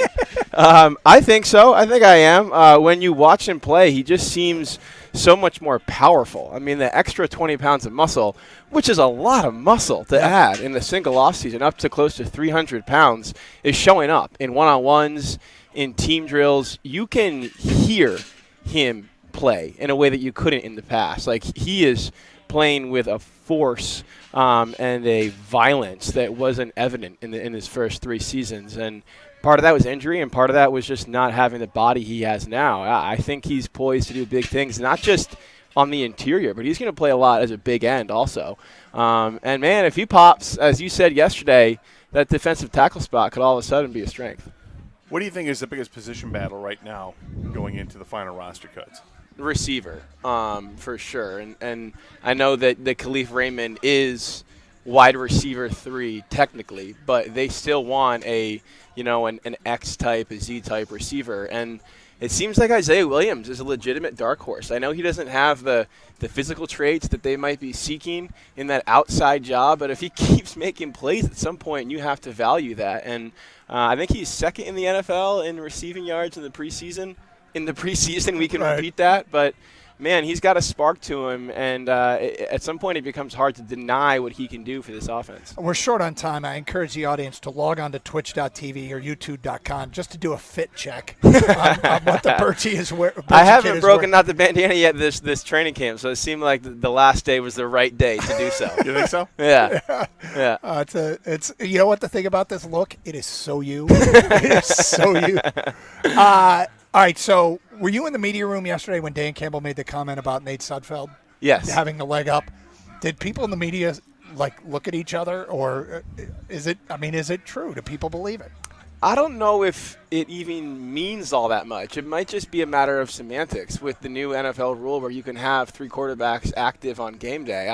I don't know that Nate Sudfeld currently having a leg up on Hendon Hooker in August has any bearing on the season. And I feel pretty confident that if Jared Goff does get hurt at some point this year, Hendon Hooker will be the guy they turn to. Oh, really? Yeah. Okay. Yeah, I think he can develop enough over the next 2 weeks and then into the season to where they would feel confident putting him in this game. They just value Sudfeld's eyes and his experience in that QB room. You see him talking to Goff all the time between plays, between reps, breaking down how he saw it compared to how Goff may have seen it. It's the same reason they kept David Blau around for so long, who's now a quarterback's coach. They value that insight, that trusted set of eyes. But Hooker, to me, is the player if they need to turn to one this season. Who's your guy out here? The guy that you're pulling for that makes the roster? You know, guy maybe you've interviewed, and like he's got a great story, he's got a great work ethic, he's showing up a little bit that you hope makes it. I mean, I know I've mentioned him, but Isaiah Williams is highly likable, and he did a lot in the Big Ten. He's done a lot. Yeah, and I think he's one that obviously jumps out. I'm kind of pulling for Matthew Betts. I mean, 18 sacks is 18 sacks, and I don't care if it's in the CFL, the UFL, or maybe one day in the NFL. But the way that he displayed himself on last Saturday against the Chiefs was pretty impressive. And then, look, everyone has eyes on J-Mo for obvious reasons. And he is a guy who possesses all of the star qualities. The one thing he's missing so far is the production. But if and when it happens, he's going to be a superstar because everything about him screams charismatic and likable and shiny. And I think people are pulling for him to succeed in a big way this year. Will Birchfield, the Birchie Kid on Twitter, and writes for our website, 971theticket.com, does a great job. New dad, how's little legend doing? Oh, dude, he's growing. He's expanding quickly. It is crazy. He's 9 months. He's like a 25-pound shake weight. You just hold him and it's a workout. It's incredible. He's actually home with my grandparents right now and my wife, Mackenzie. So I'm getting like 2 weeks of sound sleep, and it's pretty incredible. I miss him, but I also miss sleeping. So it's kind of nice having some solo time for a little bit. Is my namesake with you, or did the namesake go with you? She's also back there cleaning up all of his messes. I haven't changed a diaper because Gator takes care of it. This is the golden retriever Gator, not Scott Anderson. I've never taken care of a diaper in my life. My man, good to see you. Dude, always a pleasure. Thanks a lot, boys. All right, I'll be out here. You can't miss me. No, you can't miss you. The Birchie Kid covering the Lions for us here on 97.1 The Ticket. More of your phone calls and feedback next. 97.1.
Brought to you by Cars for Kids. It's an afternoon practice for the Lions in Allen Park. Still working on things before Saturday's preseason finale. Dan Campbell says they're working to install some new wrinkles and experimenting still and not quite on to the Rams prep yet for September the 8th. Coach did mention the rookie talent show performances, specifically Sione Vaki.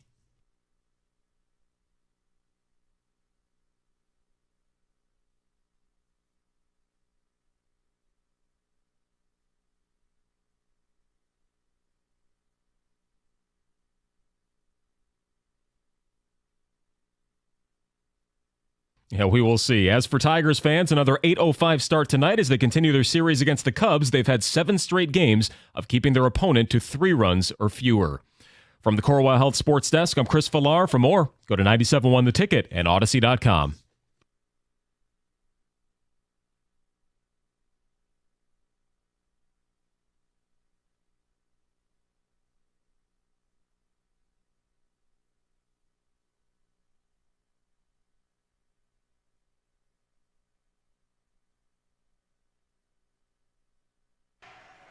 So this is going to be challenging in that they have moved to the closer field, which is awesome. So we can watch the scrimmage. And this looks like 1s-on-1s, which is really, really cool out here at practice. But they're doing crowd noise drills, as you might be able to hear right now. Goff has them in the huddle, and we got the big speakers out, and they're doing crowd noise drills. Well, we're trying to do a radio show. And I don't blame them. It's their practice facility. They should do. This is just somewhat suboptimal, one might say. This is suboptimal. Yeah. But at least they're getting this work done. They're at home this week. So I don't know if crowd will be an issue, and it is still the preseason. But you work on it nonetheless. Yeah, and I don't think we'll see 16 out there on the field either. But no, that's a good point. That's a good point. This is not practicing for Pittsburgh. No. This is practicing for those road games where where things are loud. 248-539-9797. Carson Anderson at Lions practice. Hopefully it won't be too bad, but we'll see how it plays itself out. We got Mark next here on 97.1 The Ticket. Hi, Mark. We lost Mark. All right. Gator. Thoughts and prayers. We didn't lose Mark. Oh, I'm sorry. Mark just dropped. Okay, so I found something today that I found very interesting, and that is people are snooping out the exact date, Gator, that Starbucks will release the pumpkin spice latte. We're near the end of August, and people want to know when the pumpkin spice latte comes out. Yeah, sure. It's one of those things people want. I mean, look, 'tis the season, man. At the risk of people Not judging that me. season, but 'tis another season. Yes. The risk of people judging me, I will say that when it does come out, I'll be there. Oh. Look, I love pumpkin, so I don't drink coffee. That's not part of my jam there. But what is? I don't drink much. The pumpkin ale. That's fun. That Oktoberfest. Yep. That kind of malty flavor to it that comes back. I love that. But I'm a huge pumpkin ale guy. Here is what the people have figured out. These are the last 6 pumpkin spice latte release dates. I'm going to work my way through this quickly, okay? Okay, all right. 2018, it was Tuesday, August 28th. 2019, it was Tuesday, August 27th. 2020, it was Tuesday, August 25th. 2021, it was Tuesday, August 24th. 2022, it was Tuesday, August 30th. Last year, it was Thursday, August 24th. So 5 straight years of Tuesdays, and then last year a Thursday. I'm going to make a prediction. Yep. This year it'll be Tuesday, August 27th. So the story in USA Today is speculating it will either be Tuesday, August 27th, or Thursday, August 22nd. Even another week earlier. Wow. Yeah. So the story also says a Starbucks employee in Virginia did tell USA Today earlier this month that the fall menu is expected to drop August 22nd. Other leaks have suggested the same date. So pumpkin spice latte fans, that is tomorrow. There's speculation that it could be tomorrow. Kang, does this impact you in any way? Be honest. No. I mean, be honest. I'm not all in on the pumpkin craze every year. It doesn't really affect me at all. If I do drink coffee, it's iced coffee. Do they have an iced version? Did you say? Did I miss that? I'm sure they do. Yeah, Okay, I would bet. that would be the version I would drink if I were to. But I just prefer black iced coffee, straight up. And Gator, this affects you none. No, none other than it gets the ball rolling for everything else pumpkin to come on out. I mean, I'll be honest. I bought a pumpkin candle over the weekend. Did you? Yeah. I have a problem with candles. You know this. Yes. So one of the 3 that I bought was a pumpkin-scented candle. Well, the one thing I've discovered about our show is that people really respect what everyone likes and believes in, and nobody makes fun of you ever. Right. There's no so don't judging. worry about right, it. No judging. Nobody judges you. Yeah. That's the way this thing works. So you don't have to worry at all, my friend. Oh, good. Yeah. Good. I'm in the clear. I'm in the clear. Yep. And I will be there as a pumpkin spice disciple. If it's released tomorrow, I'll get one tomorrow. Now, it's not like the 2 pumpkin candles I bought last year are burned down to nothing. It's just this You're is just a new one. restocking It's just unnecessarily? Completely. In case there's some Armageddon situation and you have to bunker down. Yeah, exactly. You need to bunker down with your pumpkin candle. There's Gordageddon. Then I've yeah. Yes. Got it. All right. Coming up, Carson Anderson, 97 The Ticket. We have got a challenge that was thrown out there by an NFL player. I think we'd all like to see it. We'll get to that today at 12:20. Tigers lost yesterday, but Torque went 4 for 4. 6 of 10 since coming back with a double and a triple. Good trend there. A little bit later on, we'll talk some college football with the targeting thingy coming up today at 1:30. Already did some college football talk to open up the show. But we're at Lions practice today. Lions kind of the headliner. Got a question for those of you as it pertains to the head coach that we will get to a little bit later on around 12:30. So stick with us. Carson Anderson, open lines as always, 248-539-9797, 97.1 The Ticket. Hey, Twin Peaks has made a change for the summer, and your favorite bourbons and brews has a new twist. The girls are swapping out their black lingerie for red for exclusive tequilas and cerveza parties. They're sampling their best drafts and bottles along with high-end and special tequilas for only 2 more weeks. Twin Peaks girls in their red lingerie ready to help you cure those midweek blues. This week, they're celebrating Rita Time, sampling their awesome Don Julio Mango Margarita. Samplings take place from 5 to 7, so get in there early and see why it's the hottest night of the week. You're really going to want to cure those midweek blues with an awesome night out at Twin Peaks. There isn't a better bar in the state to enjoy all the action. And the best part is not only the Twin Peaks girls, but the scratch food, the craft cocktails, and that teeth-chattering 29-degree draft beer you've grown to love. Come see why Twin Peaks throws the hottest party in town, especially on game day. We're getting closer to the start of pro football season. And if you haven't set up your fantasy football draft party, look no further than Twin Peaks. Call today and find out about awesome perks for the commissioner and league members. Go to twinpeaksrestaurant.com for details. Twin Peaks eats, drinks, scenic views.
Doug Carr, Scott Anderson, 97.1 The Ticket. Crowd can get loud up there, man. Yeah, they're doing. I noticed they only did it when the ones were on the field. Crowd noise drills. This is correct. Yeah. Which that means Jared Goff and company. And are they doing special teams now? Looks like they're doing special teams. So offense versus defense, ones versus ones. Nobody's being taken to the ground. Did see Jared Goff complete a little swing pass to Amon-Ra St. Brown. And Aiden Hutchinson knocked down a screen pass. So all while they're practicing here at Allen Park. In the meantime, Gator, did you see this thing with Tyreek Hill, what he told Kay Adams? I did not. Normally I pay attention to what Kay Adams has to say. Yes. Well, it was Tyreek Hill, wide receiver, Miami Dolphins. Oh, he was talking. Okay. Yes. But he was talking to Kay Adams. Oh, Kay Adams. Yes. Okay. And he said he would beat Noah Lyles in a 50-yard race. 50? Yeah. Why run 50? And Noah Lyles was on with Shannon Sharp's podcast. He said if he's serious about it, not just talking on the internet, if you're serious about it, you'll see me on the track. Now, Hill's the fastest man in the NFL, and I think he thinks Lyles is a slow starter. Right, because Lyles is known for the 200, even though he won the 100. Yep. But 200 is his event. So I think Tyreek Hill thinks he can beat Noah Lyles in a shorter distance. I think that's exactly what he thinks. And so the question is there any chance in hell we can see this?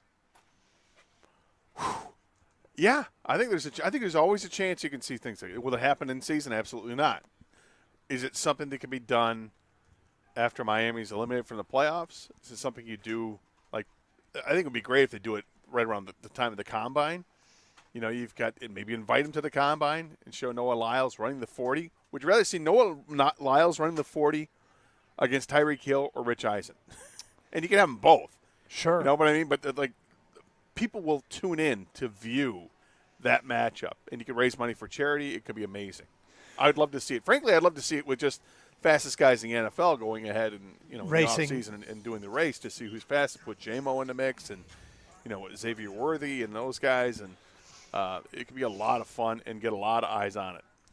I got to tell you, I think now is a great time for Noah Lyles to capitalize on name recognition in a sport that it feels like there's money to be made running that diamond circuit in Europe. But here in the United States, I think Noah Lyles should enthusiastically try to run against Tyreek Hill. I think he should enthusiastically try and run against Xavier Worthy and Jamison Williams. And kind of all comers. Especially, I mean, we kind of have a sense for what people are interested in and are talking about. And the world of track and field does get a lot of traction every 4 years. Right. And so, as a chance, name recognition and profitability, I think the idea that Noah Lyles should jump all over this and really have and endorse it and try and get to it. You're right. Is it going to happen during the season? Probably not. Doubt the Dolphins would let Tyreek Hill do that. But in the offseason, could they set something up? And here's my question. Do you think it would have mass appeal? Absolutely. All the NFL's fastest men running against Noah Lyles in a 50-meter dash? 100%. Look, the NFL wants to make money too, right? The NFL could do the production. They could. Imagine how many people would tune in for that. Absolutely. It'd be huge. Yeah. Kang, your thoughts on a possible Noah Lyles versus NFL players race? Yeah, this is a gimmick that I think is actually really cool. Like, not like celebrity boxing or anything like that. This is legit. Who's faster? I think we all think Noah Lyles should win this race, but just to see it happen, and I think you mentioned it, Gator, get other players involved too. Like, not just a one-on-one. Sports. Yeah. Athletes. Get some baseball players in there, yeah. Whoever the fastest, baseball player is, the fastest, NBA. To be honest with you, I'd like to put the fastest golfer out there just to see how far behind he is. I mean, I don't care. I think it's kind of, makes it more relatable too to like the average man. Be like, let's humble that sport. Yeah. So Wow, Scotty Scheffler is pretty slow. He is kind of slow. No, he's very slow. Okay, so it would be Ellie De La Cruz, maybe? Right. Ellie De La Cruz, Tyreek Hill, Xavier Worthy. Who's the fastest man in the NBA? De'Aaron Fox. I don't know. Yeah, going, sprinting against Noah Lyles. And if Noah Lyles, if they have to do it. Jake Paul. If they have to do it over 50 yards instead of 100 meters, and it puts Noah Lyles at a disadvantage, I don't think Noah Lyles should shy away from it. I don't think it doesn't sound like he wants to shy away. If he, because sometimes egos get in the way. It's why the dunk contest never has the best players, is they don't want to lose. But I mean, how great would this be? It'd be pretty great. Yep. Be pretty great. And like I said, you could, if you wanted to do it for charity, you could raise a ton of money for charity. If you're just doing it for prize money, there could be a big purse at the end of this because that there's interest in this. So you'll have people, all types of sponsors wanting to get involved with it. And, I think it'd be great. Now, if they were going over 100 meters, none of these guys would stand a chance. No. Well, I don't know. Maybe some of the football players, because some of those guys did run track and they might be used to it. But again, you're competing against the Olympic champion. I can't imagine that they would be neck and neck with them like they were in the Olympics. What if they gave them a lead? What if they were running 95 but there's meters? no point in doing the 100 because I guess. This is you gotta move it more towards the what they're doing. And 50 yards is more than 40 yards, and certainly less than 100. Math. Yeah. Well done. Thank you. Well done. So, Kang, you'd rather see this than Jake Paul versus Mike Tyson? Yes, all day. Yeah. I mean, DK Metcalf ran something I know recently, right? Was it a few years ago? And I thought a couple guys did. Yeah. Yeah, and I think that's cool. And they know where they're at, but they like to test themselves. I mean, obviously, anyone not named Noah Lyles has nothing to lose here. I mean, if they actually win it, they could claim they beat the fastest man in the world. Otherwise, if they lose, they lost to the fastest man in the world. There's no shame in that, right? Yeah. Well, what about Usain Bolt? You think Usain Bolt could beat these NFL guys still to this day? Bring his broke ass out. Wow. I'm kidding. Wow. I have no idea. I imagine he's still really freaking fast. Yeah. I mean, who was the Darryl Green? Back in the day. Couldn't he still run like a 4.240 when he was like 38 years old? Yeah, I do remember him running insanely fast. And he was often thought of for a long period of time as the fastest NFL player. I got to tell you, I really hope this happens. Like, I really hope this happens. Let's will it to happen. Yeah. You think it comes down to us? You think I think it starts with our grassroots movement. Right here, right now? Right here, right now. Yep. On August, 21st? Could be. Something like that? Could be. 22nd. What is today's date? Yep. Today's the 21st. Remember, pumpkin spice lattes might be released tomorrow. Correct. Yes. So, anyway, out here at Lions practice, a lot of special teams work going on right now as they have just done a punting session with Jack Fox. I think the crowd's starting to murmur a little bit. Yes. Yeah, they've also tried to do some work against crowd noise, as they've piped it in, and looks like a lot of the ones are on the field, so we'll see if they'll do that again. And the answer is yes. They are doing it again. Jared Goff. Is Goff giving him the signal to quiet down at all, or it doesn't work on the road? Not, that would be hysterical if he did that. Yeah. In a practice, hey everybody. Oh, he's definitely signaling things, but they got the speakers blaring out here at Al Park. Goff back to pass, fire, slant pattern. It's picked. It's going the other direction. Is that Jack Campbell? It's not Jack Campbell. Are you sure? I'm 100% sure. Yeah, are you? I think that's Jack Campbell. No, I think other than he's black. I think you're right. Did you say Black Campbell? Yeah, I think it's exactly what he said. I think that was Carlton Davis. Okay. Coming back. All right.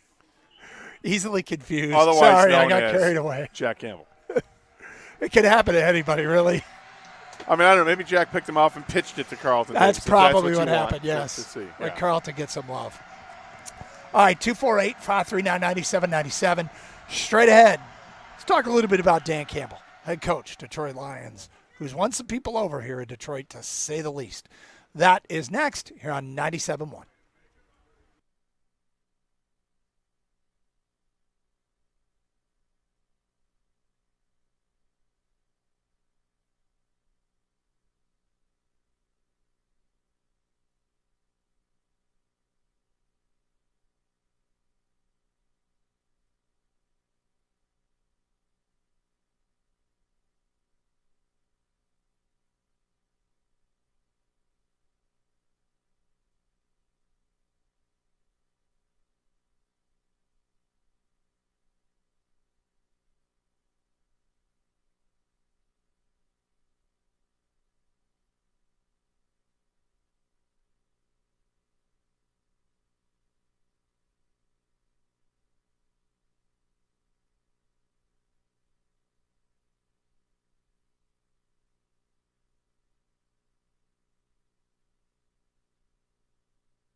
So some football taking place during the commercial break. Football. Gator made a great observation on a Jake Bates field goal.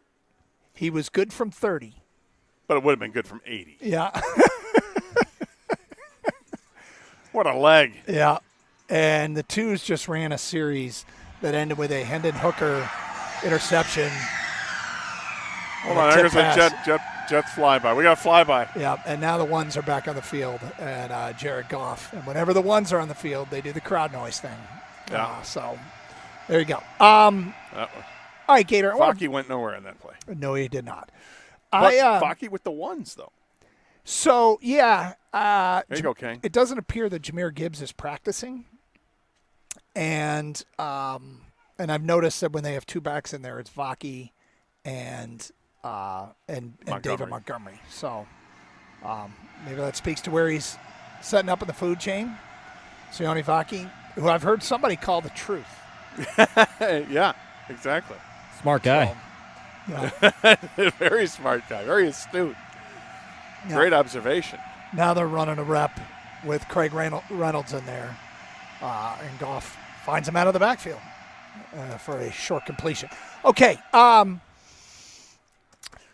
want to bring this up. Dan Campbell, when he was hired, do you remember the calls we got of people who were concerned that he wasn't going to be able to get the team where they are today? Yeah, people hated, you either loved or you hated the biting kneecaps and all that. And then there was the, are you sure you hired the right Campbell because of the college coach? Matt Campbell was at Iowa State. Right. So that was a little, kind of off-putting at the time.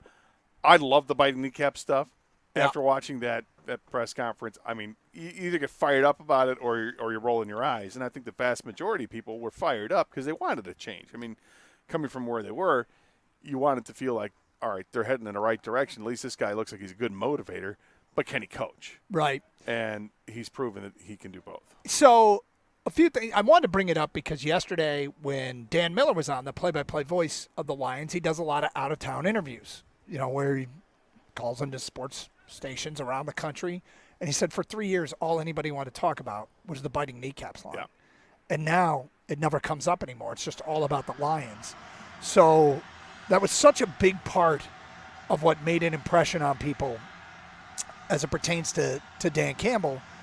And look, I remember the calls. The calls when he got hired, one of the big ones was the biting kneecaps line. And people would say, what coach with this kind of personality has ever had success in the NFL? And you really had to dig to find, okay, is this what it was like when Ditka was the coach of the Bears? Like it's, and I don't even know if they're comparable. I don't think you can find, I mean, that's the thing, is trying to find a comparable personality. I don't know if you can. Wasn't Ditka a tight end? And he said a lot. He did a lot of talking. I mean, he was more tough guy stuff. Yeah, but Dan Campbell's tough guy stuff. He's a tough guy, but I don't think he does it. He says the tough guy stuff like the old. I think Dan Campbell strikes me as the guy who builds you up, who motivates you.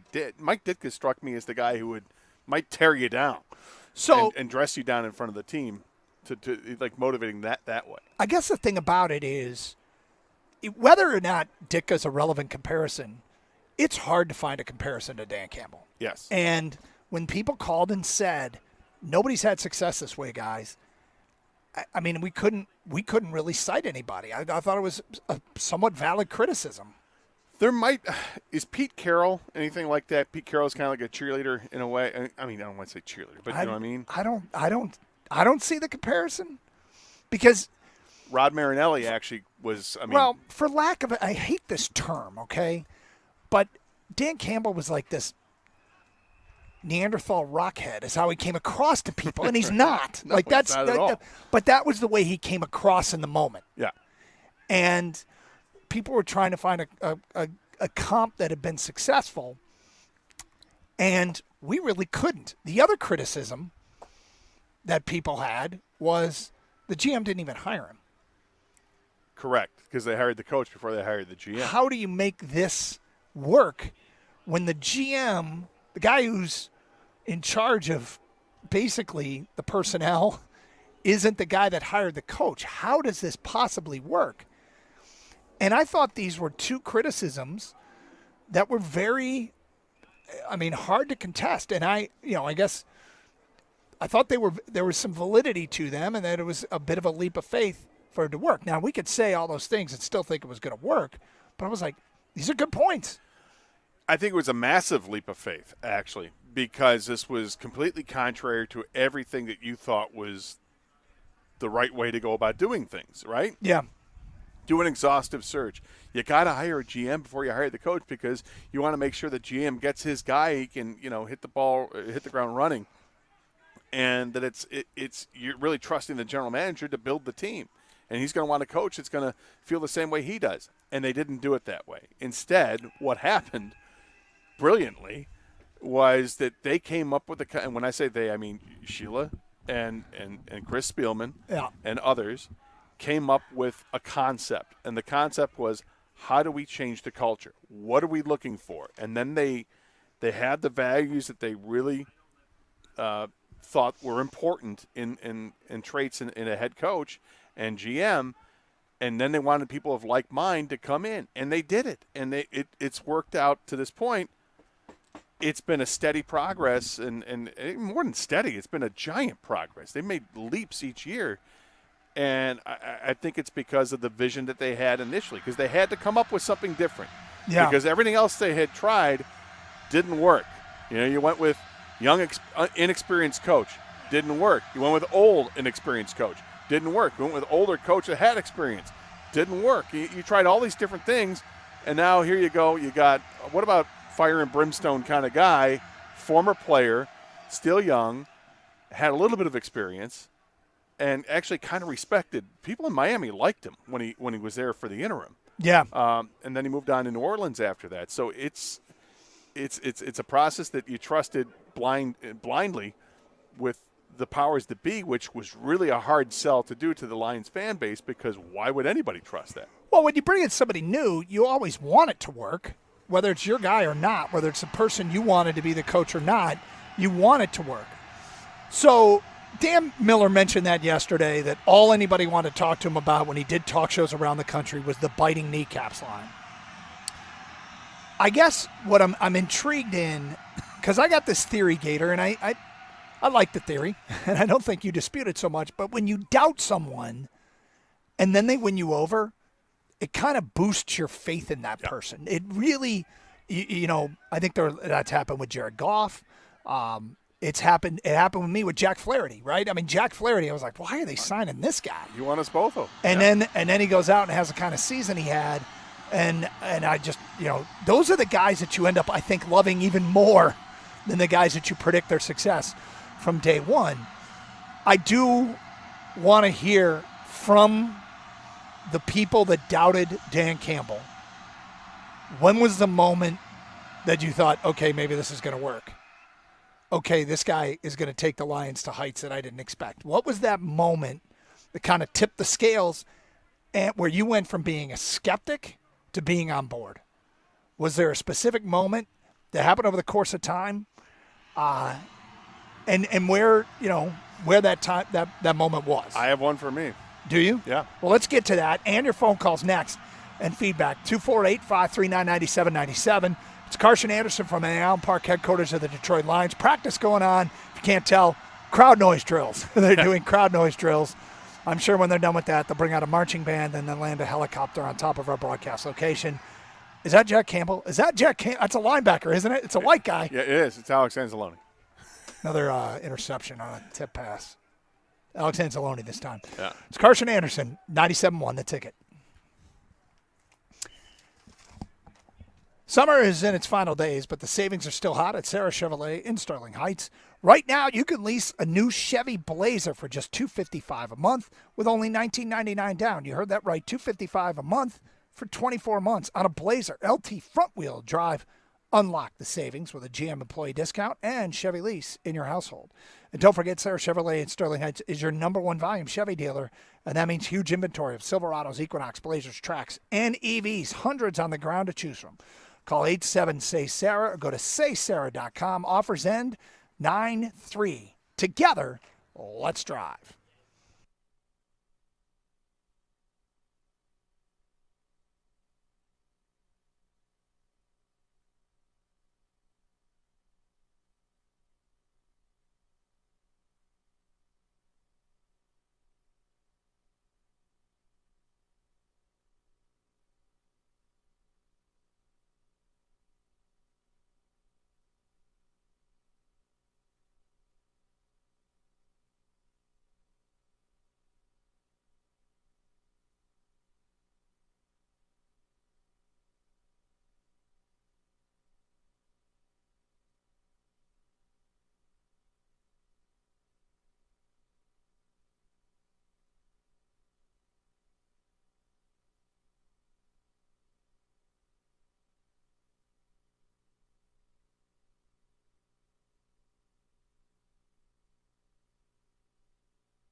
get to your phone calls in a minute.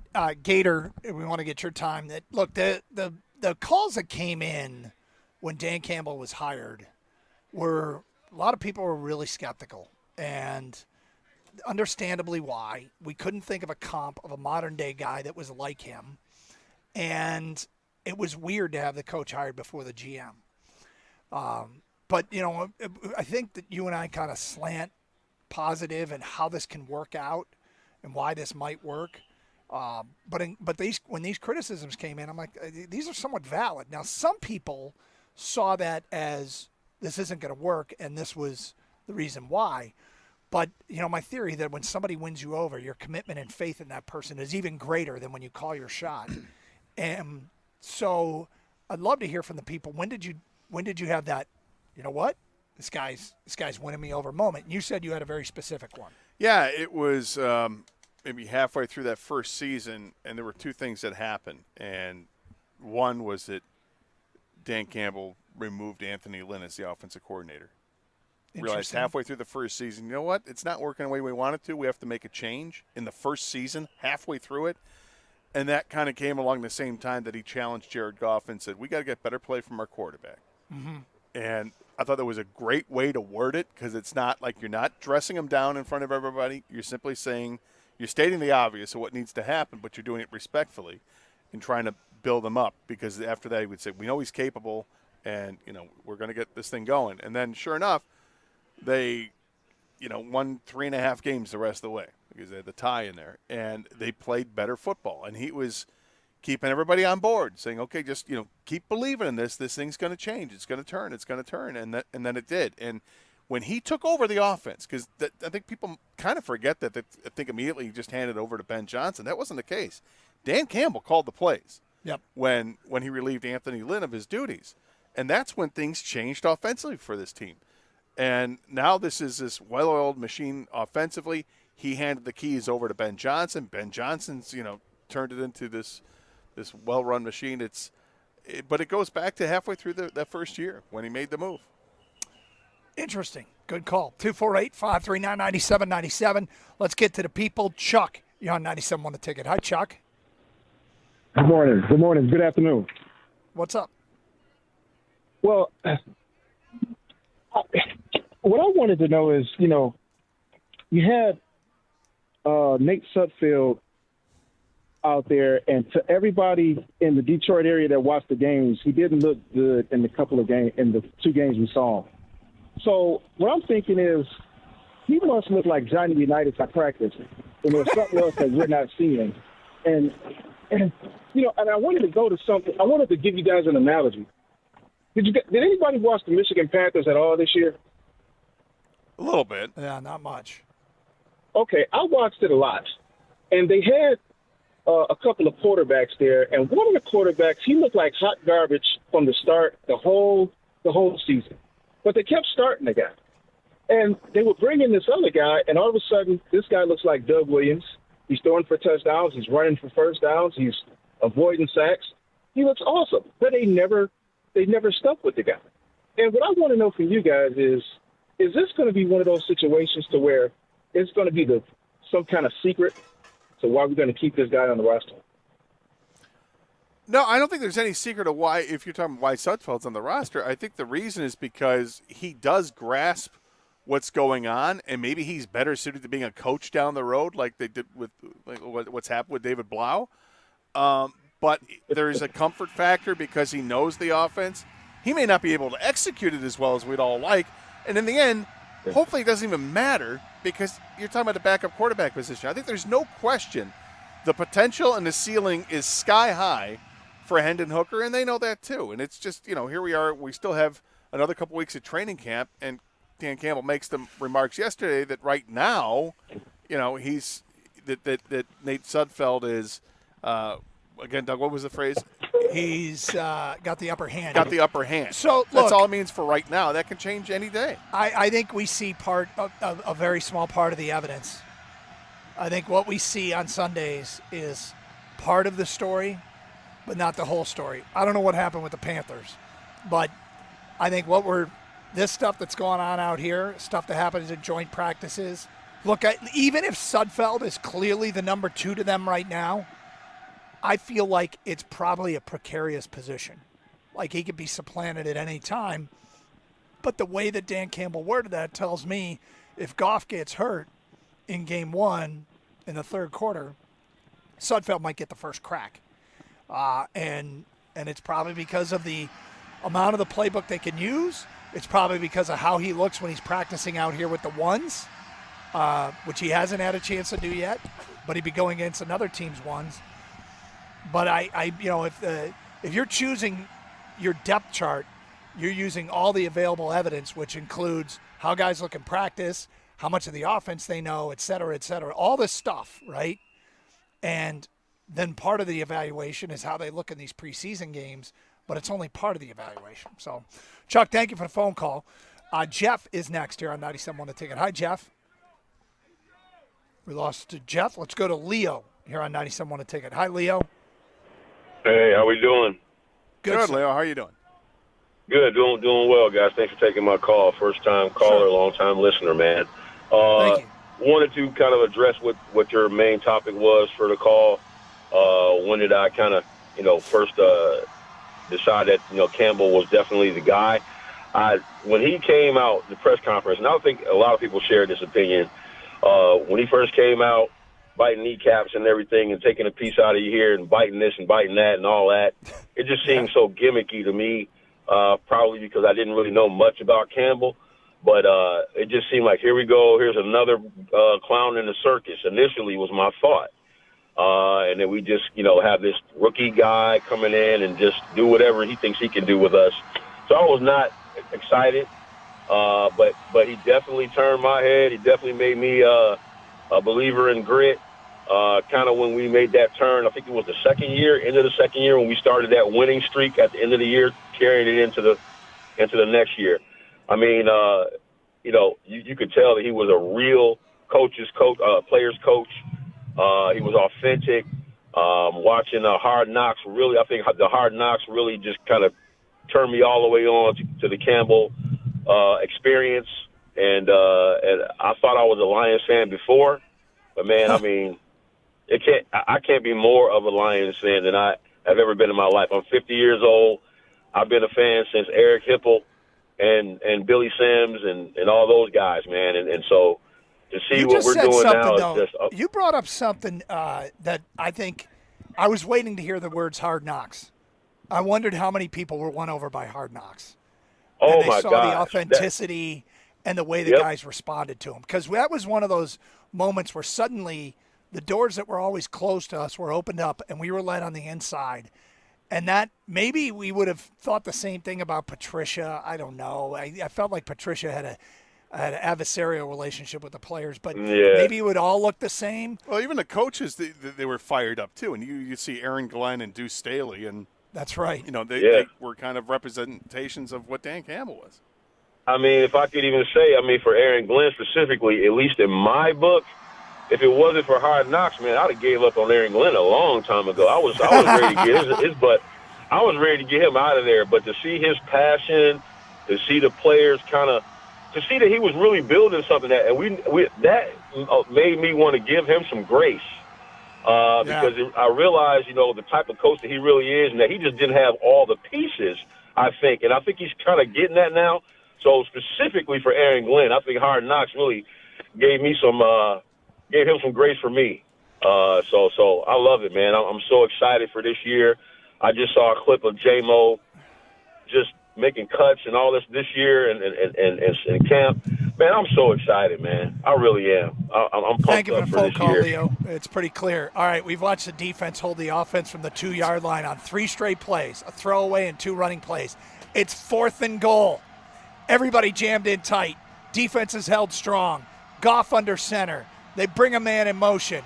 Goff, he's going to throw, fires in the flat. Touchdown! Touchdown!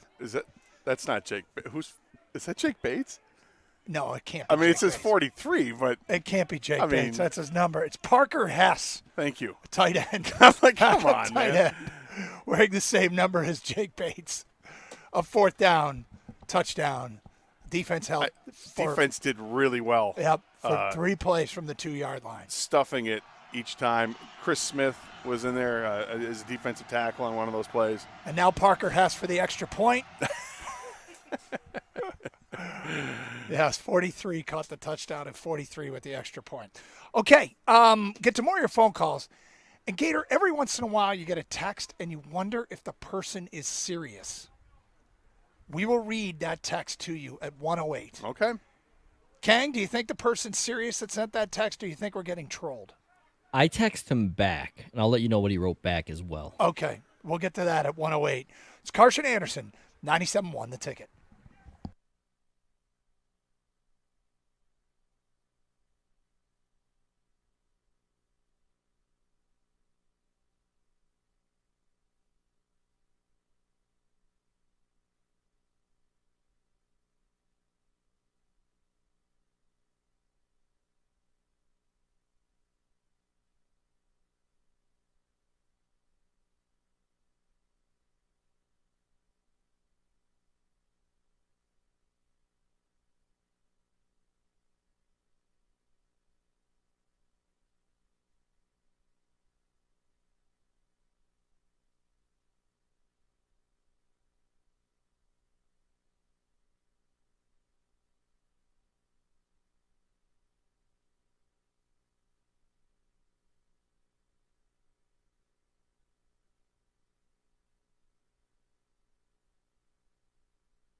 Doug Carr, Scott Anderson, feels like football season. And look, it's going to be different for everybody.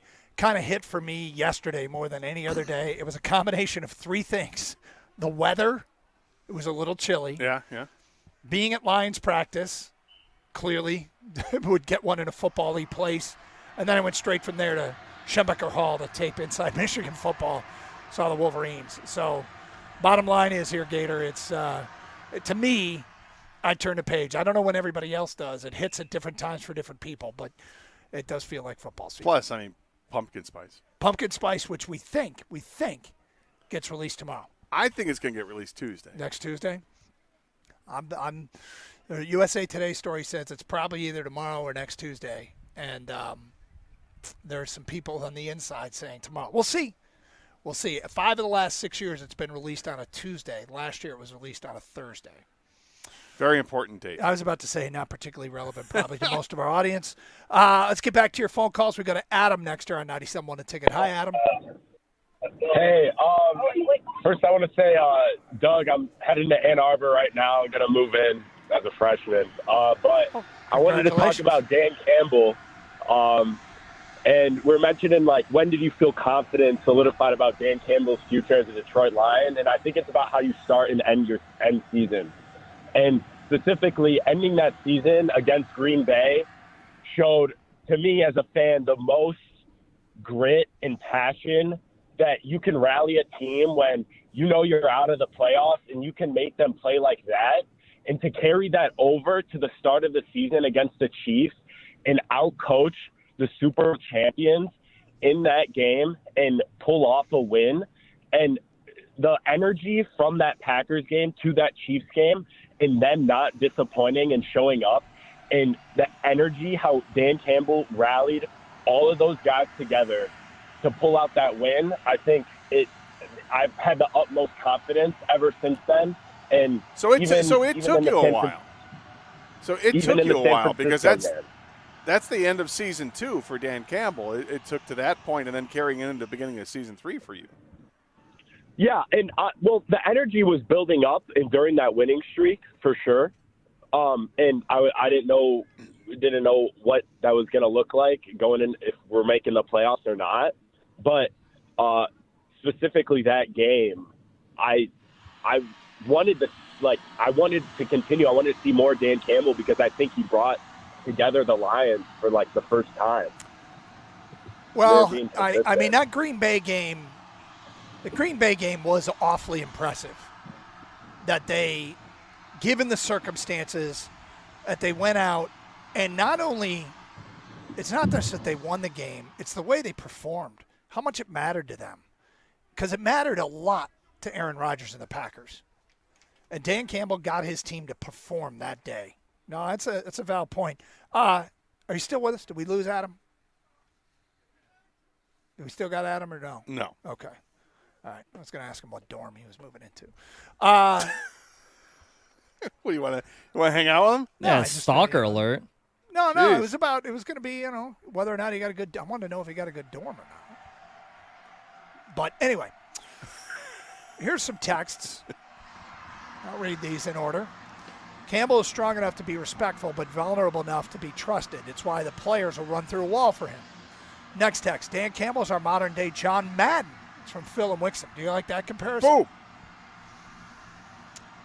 You like that comparison, John Madden? It's interesting because I think people forget John Madden as a head coach, how young he was when he was a head coach. Yeah.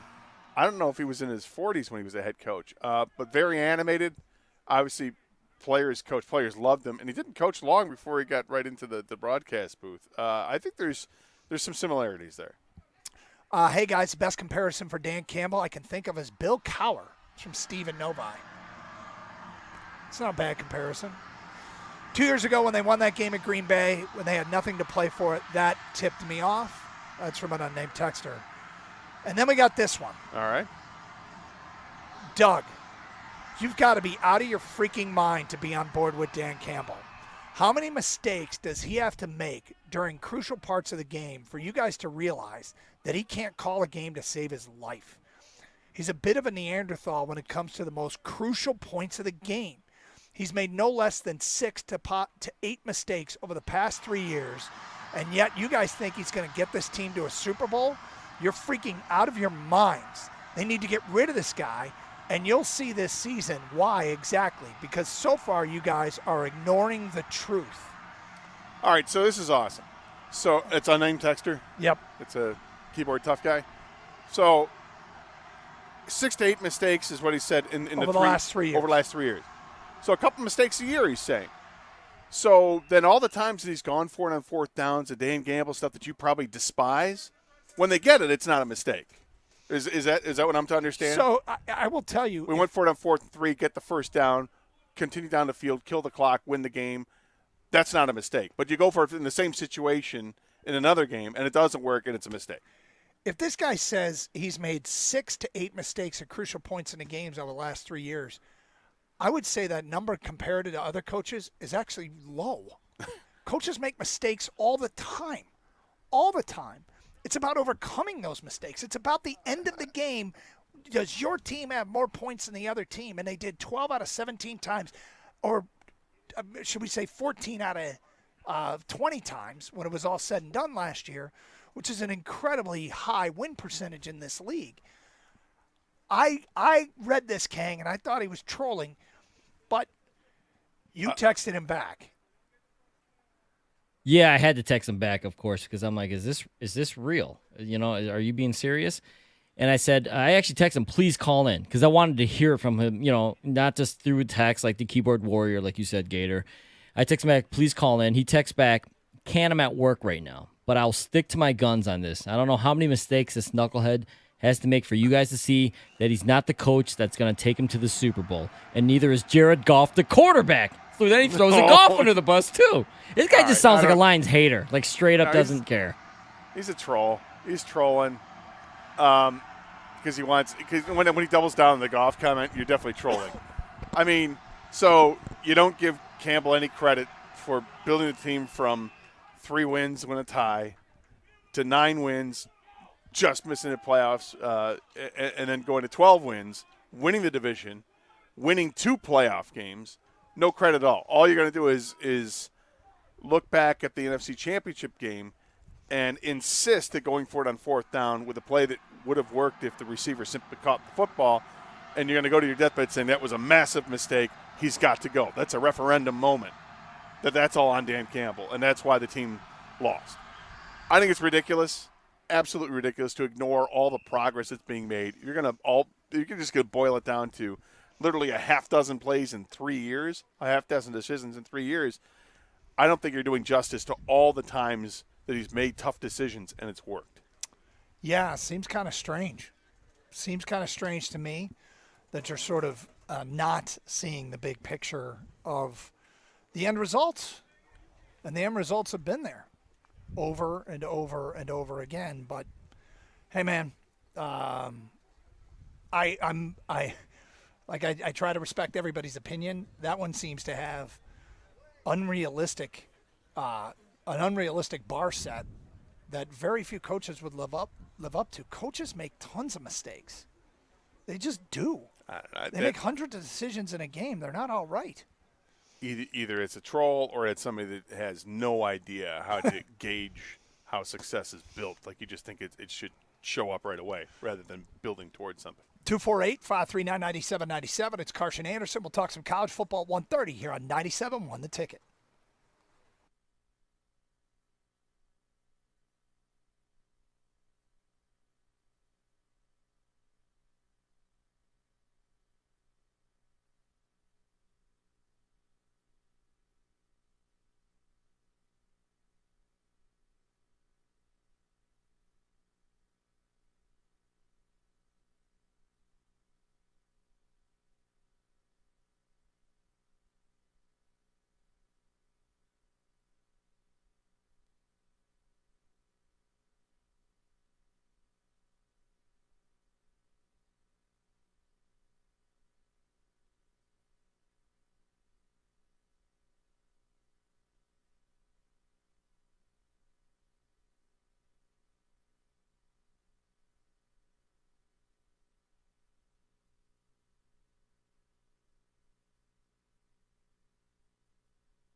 Did you see that? There was like a little pool of water here. Yes. Dan Campbell just levitated over on top.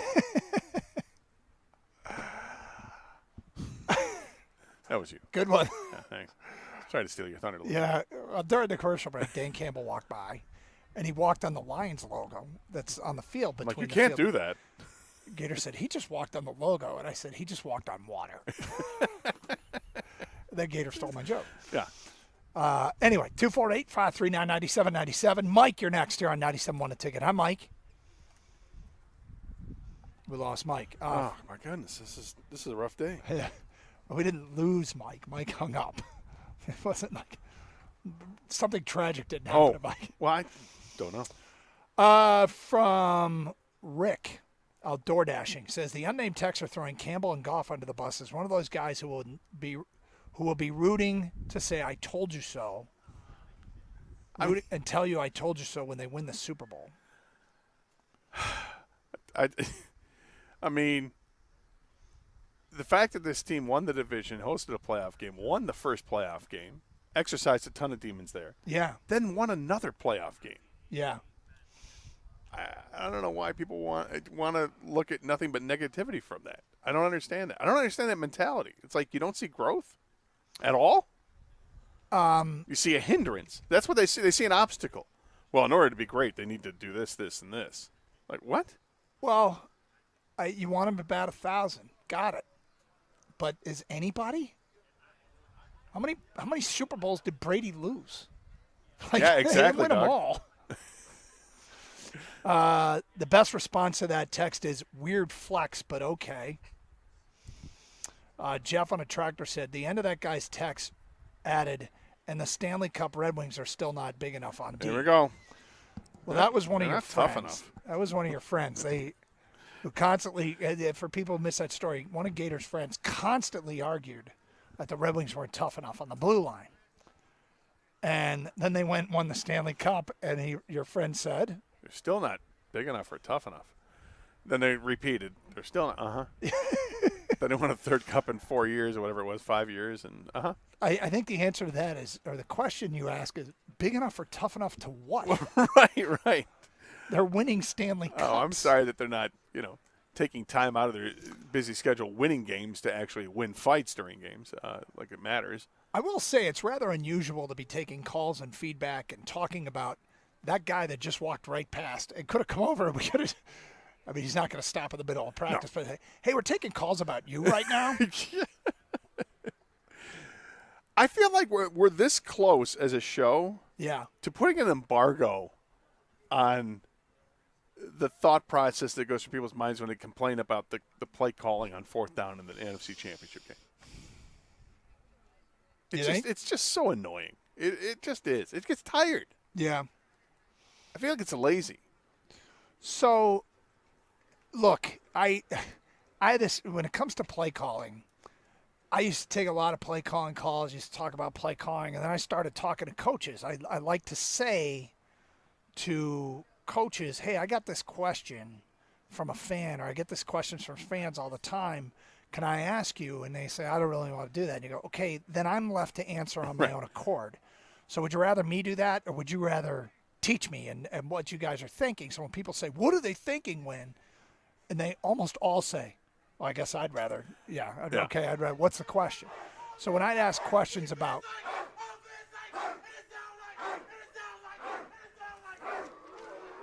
okay. Uh-oh.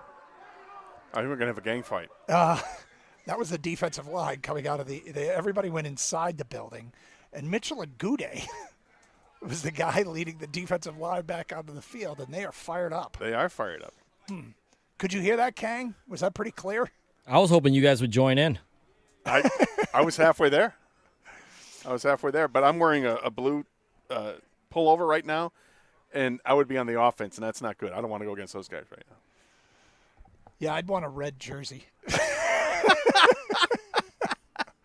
Which is what the quarterbacks wear. Anyway, I was saying how, I'll ask coaches that, and then they'll explain their thinking, and you realize, okay, they're not idiots. This was the reasoning behind it. But coaches take chances. Coaches, you know what's funny is when you ask coach, why'd you go for it on fourth down? I found that a large percentage of them say the same thing. And we had a play that we knew was going to work. We really like this play call against what they do defensively. And then you go, well, I'd hope so.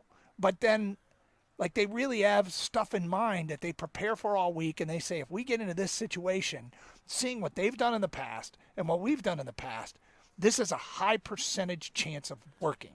There is a word that is used in every single post-game press conference when it comes to asking questions about why didn't this work or why did you do this? Yep. When the response comes from the coach and they start to respond for it, and the word is execute or execution. Yep. They'll tell you, we had to play. It was set up beautifully. It was a perfect defense for it. We were going to get yards, and unfortunately, we didn't execute it. And if you hammer at a little further and they're open to it, they'll say, well, what was supposed to happen was the tight end was supposed to block down on this, and instead he whiffed on his block completely, and it blew it up. We had a missed assignment. We didn't execute, and that's what happens. I remember talking to a coach once that told me a story of how they practiced a specific play against a specific defense a ton of time. I think he said 9 times during the week. And every time against a specific defense, when a linebacker shaded over to a certain side, he was blitzing. And the quarterback recognized it all 9 times. All 9 times in practice. And they got in the game, and they lined up, and the linebacker shifted over. And the quarterback in the game did something he didn't do once in practice. He didn't check into the proper protection, and he got sacked on this critical play in a game. Critical play in a game. Critical. When they had completely scouted it perfectly, they prepared. They were 9 for 9 in practice during the week, and they got into the game, and the defense gave them the exact look they were expecting, and the quarterback, for some reason, whiffed on it. Okay, I just had a thought, and I looked down at Twitch, and Redwing2244 said the same thing.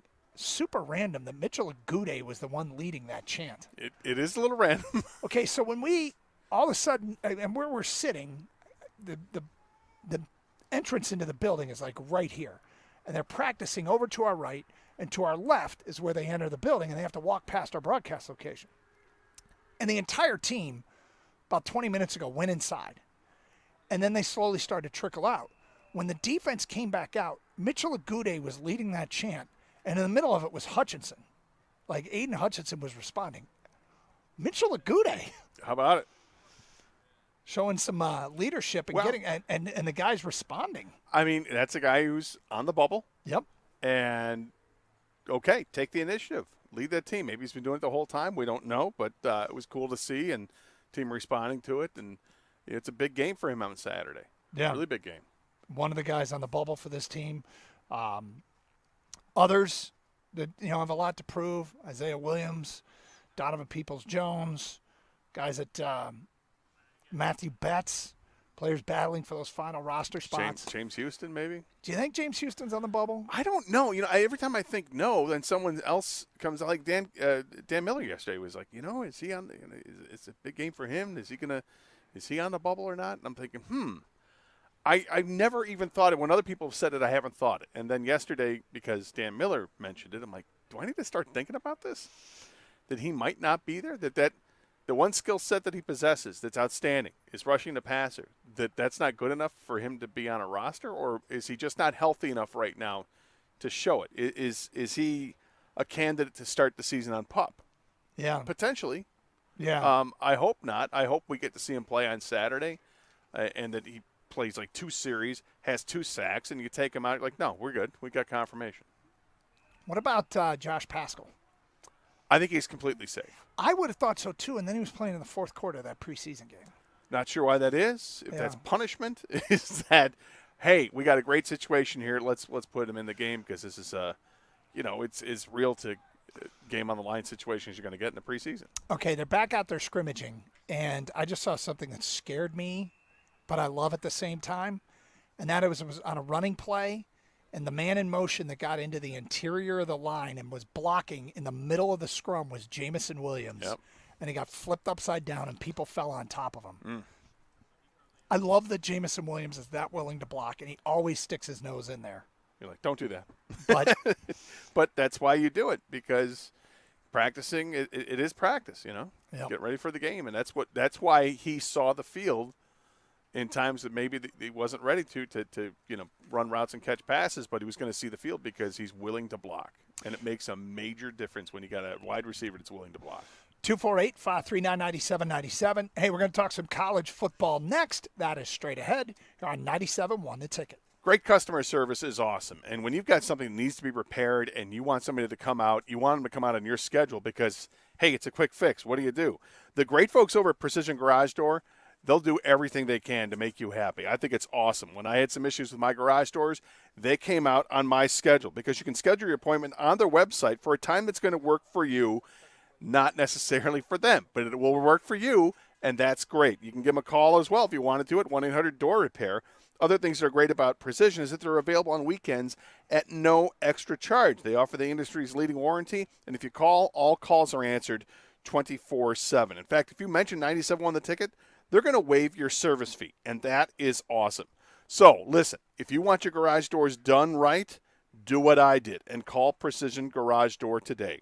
1-800-DOOR-REPAIR or visit precisiondoormi.com and schedule that appointment.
go there because they're always the guy. And, Will Howard comes from Kansas State, played 4 years at Kansas State, actually played in parts of all 4 years there, got better as his career went on, and the last couple of years he was pretty effective. And now he's going to a school like Ohio State that has a ton of talent. I just think he's going to have a chance. Man, it's fun. All right, let's get into it. Kang, we got 6 questions. Gator won the toss. He'll go first. All right, here we go. Week 0 question, guys. Big Ten quarterbacks. The conference has been depleted of top talent. Who would you bet would be the best quarterback in the Big Ten this season? This is amazing because the Davey O'Brien watch list for the top quarterback in the country came out the other day, and there's like 30 quarterbacks on the list, and only 2 were from the Big Ten. And neither are the quarterback that I went with. Those 2 quarterbacks were from Purdue with Hudson Card and Penn State with Drew Aller. And I'm going to go with Will Howard at Ohio State. And until Ohio State throws out a quarterback that sucks at college football, you got to go there because they're always going to have the guy. And, Will Howard comes from Kansas State, played 4 years at Kansas State, actually played in parts of all 4 years there. Got better as his career went on, and the last couple of years he was pretty effective. And now he's going to a school like Ohio State that has a ton of talent. I just think he's going to have a chance to shine. I was really surprised Dylan Gabriel to Oregon was not on that watch list, but it's pretty amazing that there are only 2 Big Ten quarterbacks. There's one Big Ten quarterback coming back that's won a Big Ten. Cade McNamara at Iowa. The problem is can you put up any numbers at Iowa? No. And they are getting their tight end back, and they do have a good offensive line, so I think there's a chance there. Couple of sleepers, Ethan Kaligmanis at Rutgers, and the Altmaier kid at Illinois. But I'm going to go Dylan Gabriel. I think he was probably the best quarterback in the Big Ten. Kang? Yeah, I think the smart choice here is Dylan Gabriel, Doug. But I want to be dumb. I didn't listen to a word you said last segment, so I'm going to go Alex Orji. I don't care what you said. This is either a boom or a switch positions pick, and so I'm hoping for a boom there. I'll go Orji. All right, make a bold prediction for September. All right, super bitter matchup. This is one that's a rivalry that already was bitter, and I think one school is really, really pissed. The number 3 ranked team in the country will go on the road and face a bitter rival Saturday, September 14th with the Big Ten's best quarterback and Dylan Gabriel. Final score from Corvallis, Oregon. Oregon State 28, Oregon 24. Wow. There you go. You want a bold? I gave you bold. Think about how you'd feel if you were Oregon State right now. Pissed? Yes. Everything goes into that game for them. Man, that's Plus, they have a running back named Jam Griffin. Can you get on board with that? It's better than jelly. Yeah. Always. That's a lot bolder than what I'm going to say, Okay. but maybe this is bold, maybe not. You guys can be the arbiters of that. Alabama and Michigan will each have a loss in September. Alabama's got to go to Wisconsin. Michigan plays in September, Texas and USC. I wanted to do Wisconsin over Alabama, but Wisconsin I thought lost about so much. Yeah, they lost so much. So I kind of hedged it by saying they're both going to have a loss because Alabama has to play Georgia still, and Michigan's obviously got Texas. What's so weird about the new dynamic of college football is that's not crippling anymore. Right. Yeah. Kang? All right, my bold prediction for September is Arch Manning takes over as Texas's starting quarterback. Now, obviously, everyone knows who Arch Manning is, so that's not crazy that he could be good enough to start. The problem is Quinn Ewers is ahead of him, and he's pretty damn good. But that's my bold prediction for September. Arch starts. All right, if you could be at one non-local college football game this year, what would you choose? Okay, so Hi. You're going first. Maybe I'll steal your thunder. Maybe I won't. You just don't know. Yeah. For me, it's easy. It's the aforementioned Georgia-Alabama game. Georgia's got to go to Bryant-Denny Stadium. It's in September. They got to play Alabama. I love it, and that's one I would kill to be at. I got a buddy of mine who's taking his kid to the game, going on a big father's trip out there. It sounds like a ton of fun. I would love to see that one. I'm a little uncomfortable, but trying to focus on the stuff that I love about the new world order of college football. One of them is matchups that you only saw in video games, right? Yeah. The fans in EA Sports College Football would put together these matchups that would never happen in the real world or rarely happen, and you could do them every week in video games. I'm going with Oklahoma at LSU, November 30th. Those are two schools. It doesn't feel like they should be playing at each other's No. stadiums, and I want to be in Baton Rouge someday. So I'm just choosing this matchup that we've never seen before. And if it's a non-local one, that's the one. I like it. Normally, on a question like this, I would just look at LSU's schedule and pick the best game out of it because I want to go there too. But Georgia, Alabama is hard to pass. But I like yours. Yeah, I was looking at LSU's schedule too, guys. But I went with what you picked there, Gator. Georgia at Alabama, huge game. Would love to be there as well. I know your buddy has a father-son trip. I'll be your son for the weekend, Gator. We can go down there, all four of us, and have a great time. But that's a huge game, great game, Georgia, Alabama. Can't wait. Okay, Oklahoma State is putting QR codes on the back of their helmets. It's to link fans to the players' NIL donation pages. Do you think everyone's going to be doing this? Yep, I do. And this is one of those things about the New World Order that's hard to adjust to. It's small. It's unobtrusive. It's on the back of the helmet, kind of where the numbers are. I mean, look, I don't have to love it, but ask yourself this. Whatever your favorite team is, do you want them to fall behind because you're not doing this? It seems like a small price to pay to put a QR code on the back of the helmet. I think it's real simple to do, and every school should do it. I'm not sure how successful it's going to be beyond a couple of years, or is that going to be the way to go because that's just an easy donation, and you don't even have to worry about quote unquote NIL and having the players earn the money. Now it's just a flat out donation to the program. Yeah, I don't know if everyone's going to do it. I can't see like Notre Dame doing it. You know, like that type of school, but I do think it's going to happen a lot more, of course. Will it work? I think that's the question. How effective will it be? Whether other schools will do it, but NIL and all this QR code stuff and all this craziness that we're not used to seeing is just going to happen more and more, and we got to get used to the ever-changing college football, unfortunately. All right, Doug's son, who's 22 years old, recently told Doug that Fox Big Noon Kickoff is ruining college football because no one wants the marquee game at noon. Do you guys agree with Doug's 22-year-old son? First of all, I could see B. Shizzle saying this. So I love that he's got that strong of an opinion on it. Yeah, right. I don't know if it's ruining it, but the way that I look at it is I've always looked at the game as long as it doesn't conflict with Michigan State, which is the team that I'm going to watch most often, and the ones that I'm going to make that's appointment viewing for me. As long as it doesn't interrupt that viewing, I don't care. But there is something that kind of takes away when the best game of the week is already done with before the second games get going. It's funny because this is the perspective of the world through a 22-year-old's lens, right? It's that Big Noon Kickoff is ruining college football. I actually told him we were going to talk about this, and he was like, okay, ruining's a bit strong. But he's like, Ohio State, Penn State should be the whiteout game in State College, but it's probably going to be a noon game. And he's like, I think the biggest game of the week should be the night game. He also is coming back with all his buddies from Michigan, Texas, and he's like, we don't want to be there at noon. We want to tailgate. And I'm like, yeah, got it. You're 22. But I don't think it's ruining it. In fact, I kind of like that we can count on a huge game at noon. There's usually a huge game at 3:30 and a huge game at night. We got great games all throughout the day.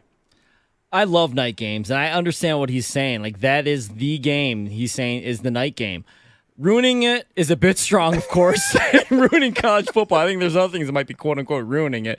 But tell him, don't worry. I think the nooner games will no longer be the marquee. It is going to be the night game, but there will be other good games spread throughout the day, but the night game will become the marquee game because nothing is sacred in college football anymore. Well, and as long as the teams that are coming in, like Oregon, Washington, USC, UCLA, as long as these teams pull their weight and they're still really good programs, we're going to have plenty of Big Noon Kickoff games, I guess, that the bigger game will be later in the afternoon because you're not going to have a noon start in Washington. That's a good point.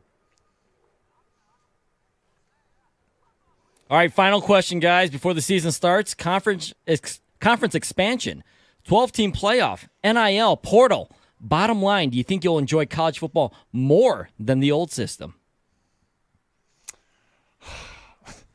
I'm trying to focus on the stuff I love. I'm really trying because I'm not sure that I will. I'm scared that the expanded playoff is going to take. Yeah, exactly. The Hey, weekend it's Doug week-out here. intensity And as a Michigan guy, of I college know how football, tough our roads can be. 'cause You do have too. 2-3 And losses if you've or been in can an get into the accident, you need postseason. someone who's got your But back. That's I where talked my about the friend matchups. Steve Oklahoma and his at team LSU. Michigan That wouldn't have Auto happened Law as come much in. in the old system. If someone Texas in my at Michigan, family Ohio State needs goes help, to I'm Oregon, connecting Georgia them goes with to the team at Texas. Michigan That Auto stuff Law. is great. They And I specialize imagine the in playoff is auto going to and be a truck ton of fun. accidents. March And Madness that's what is you a want ton from of your fun, attorney. You but wouldn't I've want to always go to a contended doctor it's a who silly way to specializes in determine all a sorts of champion. medicine. So And why would you it's do that with your also lawyer? watered down the regular Specialization season. matters. I think I'm still They going to care like more, it. so you I'm win going to be as Michigan Auto open-minded Law, as one can auto be, but accident there's so much attorneys. about the new Visit world order that makes me autolaw.com. uncomfortable. But I That's think I'm going to like it. Yeah, there's a lot that I don't like. I don't like where NIL is going. I've said it a million times. No problem having a side hustle in college and you make money off that, and you should be allowed to. But just a flat out now it's just donating. I do still have a problem with that. But the saving grace for all of it to me is the playoff. I like having 12 teams. Don't go beyond that. I think it's a nice round number to have because and on-campus games. Well, too. that's the thing. That's what makes it great too, is because you have those on-campus games in the first round, and then you adjust, and then you move on past that. Is there going to be bickering about who should get in and who shouldn't? Of course there is, but no one's gonna bitch about the top teams haven't been picked. The top teams are 100% going to be in there. It's the teams that are fringe at 12. Have that debate. That's fine, but I think it's going to be healthier and better in the long run. Plus, it makes the bowl games better. There's more of them. I wish the line wasn't so gray anymore between college football and pro football, but unfortunately, this is where we're at. I love the differences, and there are just not as many differences anymore besides the helmets. I feel like I'm going to like it more because I'm just more of a pro football guy. So it's going to, for me, who's not a huge, as much of a college football fan as you guys are, I probably will end up liking it more because it resembles what I like, pro football. But I feel for the college football purists and the game that you used to watch and love, but I just don't think that's ever going to go back that way. So in the end, for me, it's going to be yes, but I'm a pro football guy. And there it is, the first edition of the transfer portal marching band live animal mascot targeting thingy. It's back. Love it.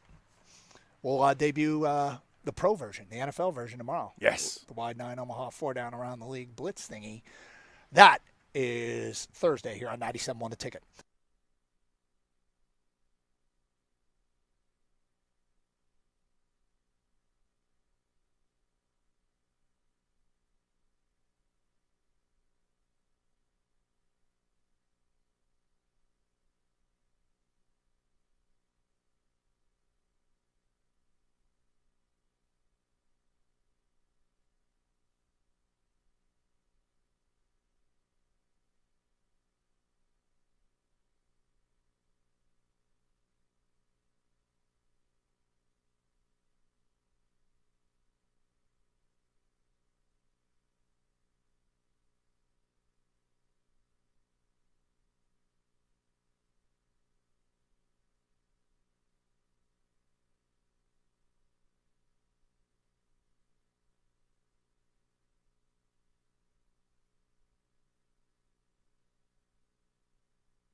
Doug Carr, Scott Anderson, 97.1 The Ticket from Lions practice.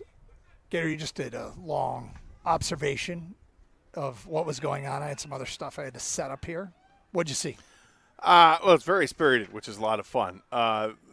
When the ones were out there, Goff led them down to a touchdown drive, lined up in a goal-to-go situation, and they got that way because David Montgomery fought for some extra yards, and then Goff was able to throw a short touchdown pass to Brock Wright, who was wide open, kind of like a tight end screen, if you will, and got around the corner and came in. And Hutchinson was pissed. He slammed his helmet down when he came to the sideline. So, I mean, this is prideful. You look on this; they keep scoring this. If the defense gets a stop, they get points for it. And obviously, the offense is trying to score points.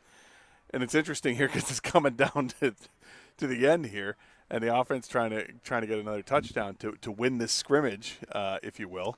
And obviously, the defense is trying to stop it. So we did notice something, and look, this is part of ongoing evaluation, right? Everything is evaluated. What you do in practice, they record practice, they go back and watch film of practice, and Nate Sudfeld's right out there with the twos. Earlier, Hendon Hooker was taking some snaps, and he took a snap, and I don't know if he turned the wrong direction. I don't even know if it was his fault, but he ran into the fullback, fumbled, right? And, this is earlier in the show, we brought up the comments made by Dan Campbell yesterday that Nate has the upper hand, and that Hendon Hooker is a young, developing quarterback. The direct quote is he needs reps, he needs time. I do know that. Hendon Hooker in a preseason game has yet to turn and bump into the fullback and fumble. He did have they had a missed exchange. Fumble exchange, at the most but not inopportune time. What was somebody messed up. And this is the kind of thing that probably is exactly what Dan Campbell is talking about. I'm speculating here, but we, just like you, are trying to figure out, because what we see in the games is Hendon Hooker looks way more ready, right? Yeah. And then there's stuff like that we were privy to moments ago. And look, I think Hendon Hooker, I'm really excited. And I think eventually he's tracking. I'd be shocked if he's not their number 2 quarterback. It just doesn't feel like he's their number 2 quarterback yet. Right. It may take some weeks, or it may take a matter of days. I'm not sure what, but I agree. I think at some point he ends up being elevated to that status, and he's got the talent. He's got so much potential, and you're seeing it.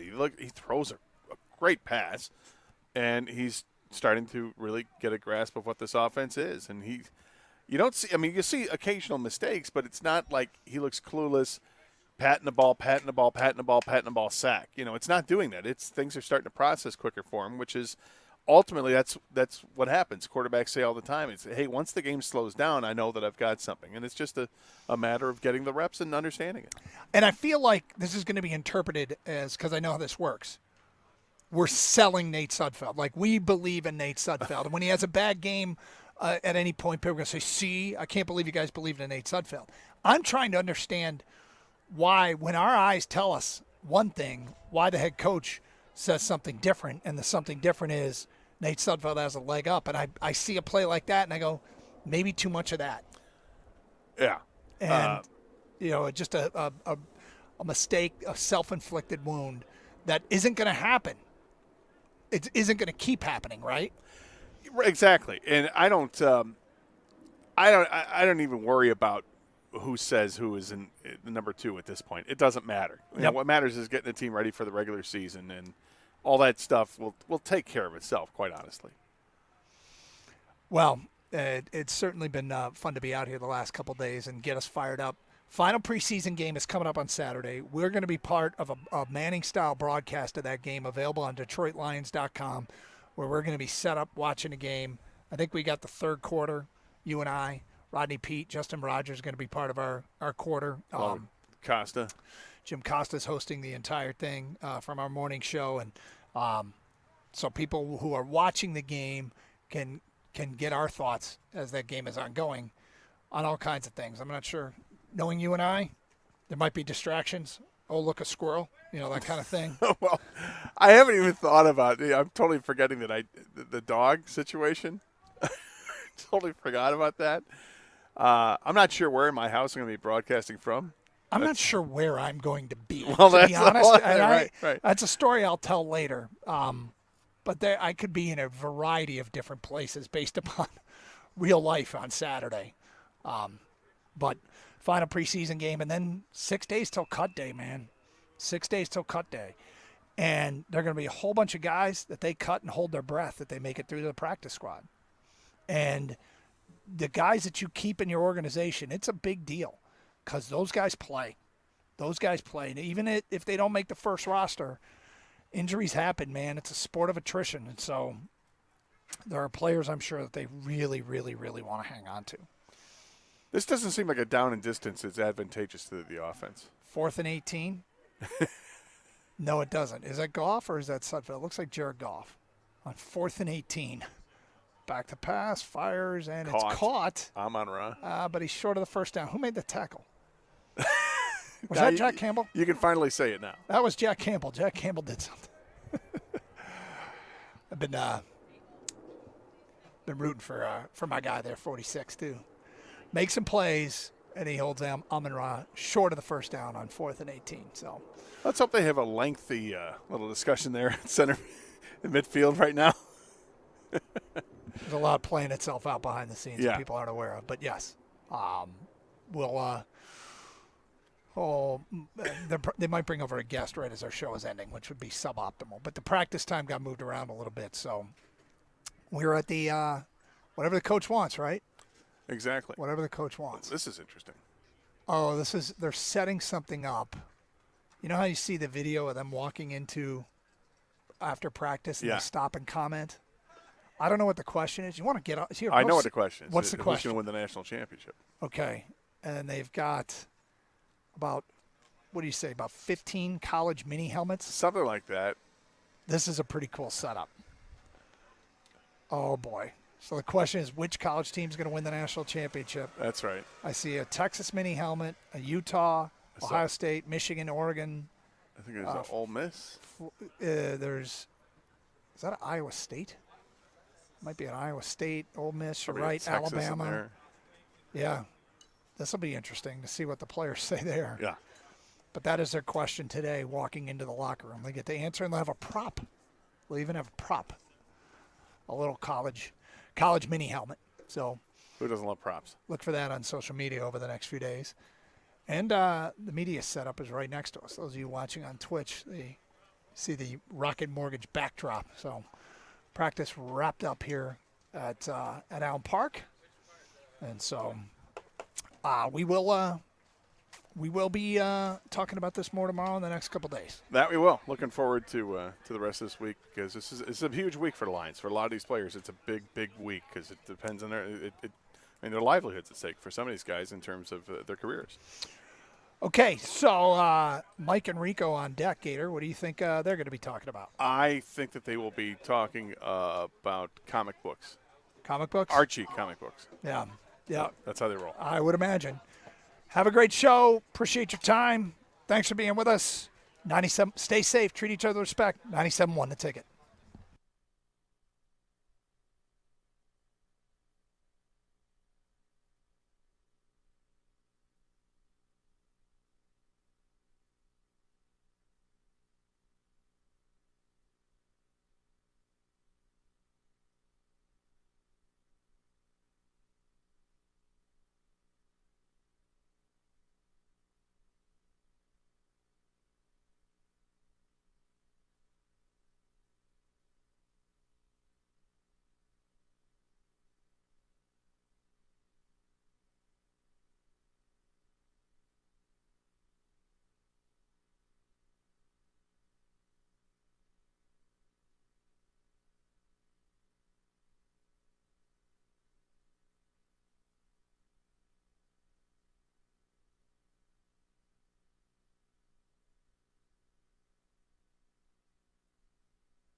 Man, it's fun. All right, let's get into it. Kang, we got 6 questions. Gator won the toss. He'll go first. All right, here we go.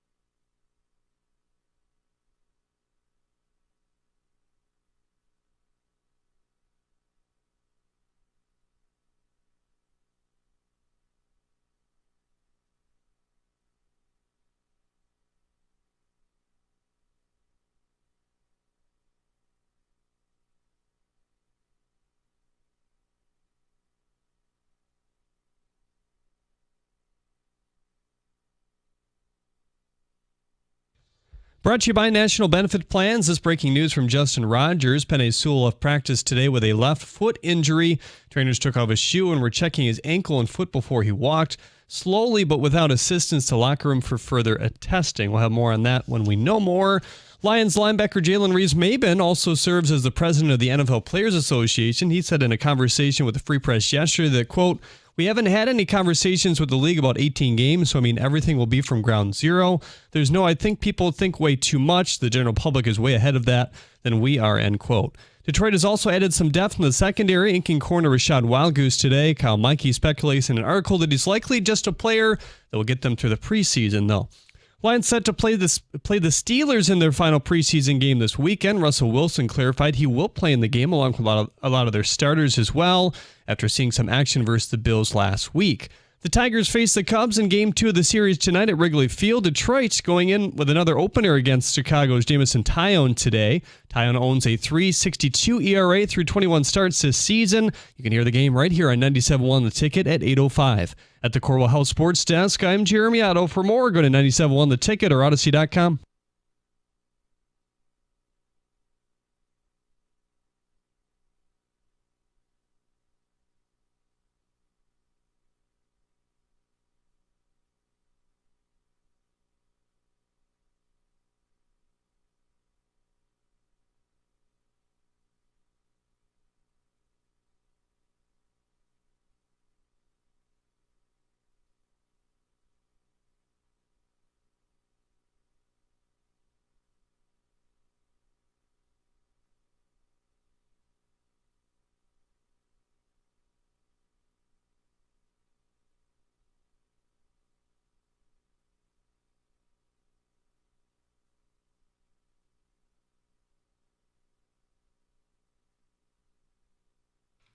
Oh, why ever would we open with that? Simple. That inanimate object is 105 today. Maybe they'll tie a birthday balloon around her neck like they did in the tournament a few years ago.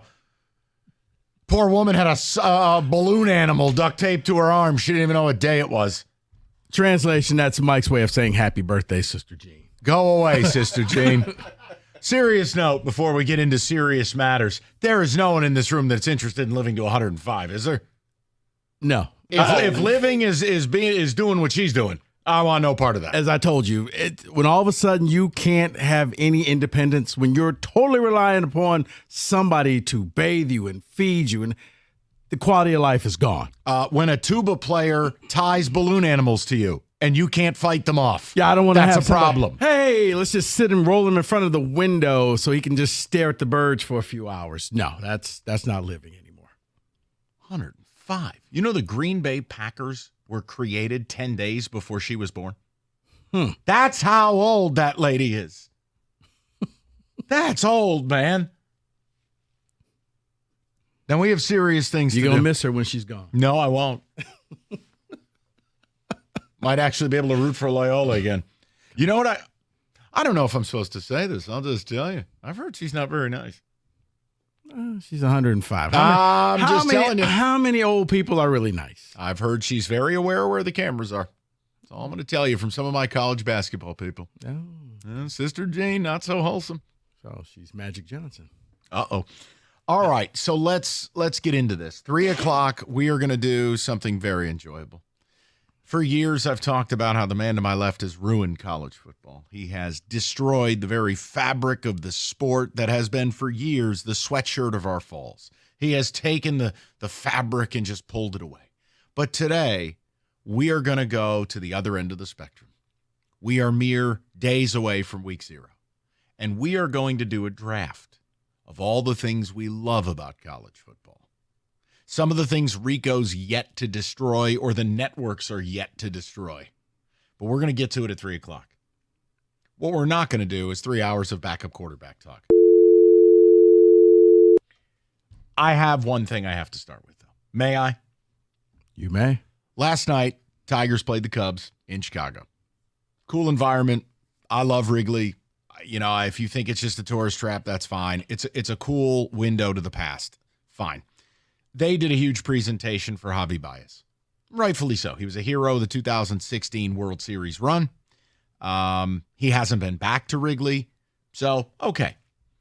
Javy proceeded to go 0 for 4 with 4 strikeouts and 4 of the laziest at-bats you'll ever see. And it's really, really interesting that as I was suffering through the television broadcast, you really start thinking about all the kids are here. All the kids they have that aren't named Clark and McGonigal are here. And the product is still terrible, but that's a separate discussion for a separate day. And then there's this thing at shortstop. It's like a barnacle on the bottom of a boat, and you just can't scrape it off. It's Javy Baez. Mm-hmm. And you start to think about this, and you go, okay, season's over. If the first thing they do this offseason is not to buy out Javy Baez, how could anyone take this franchise seriously? Now, I know you and David are even a step ahead of me. You say he shouldn't play the rest of the year, that he got his tribute from the Cubs, that he embarrassed himself again on the field. His OPS is about to go below 500, by the way, which is mathematically impossible. But think about this. Different situation, different circumstance, but what's the difference if you're going to power down Tarek Skubal?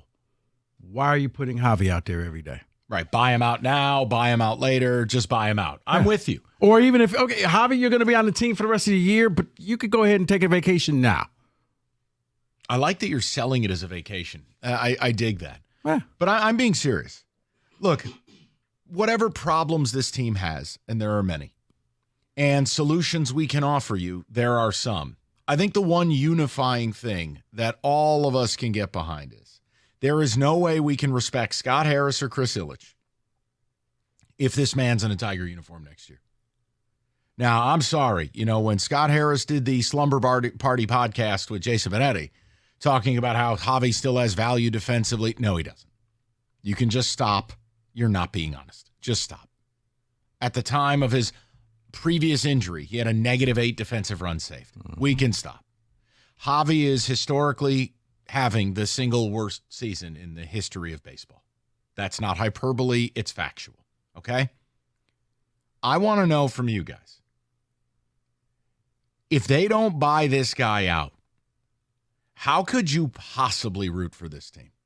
How could you possibly give them your money and your time and your emotion? It becomes disingenuous to your fan base. Like you can't sell ticket packages knowing that one of the things they're going to be seeing is Javy Baez at shortstop. No, it's a injustice.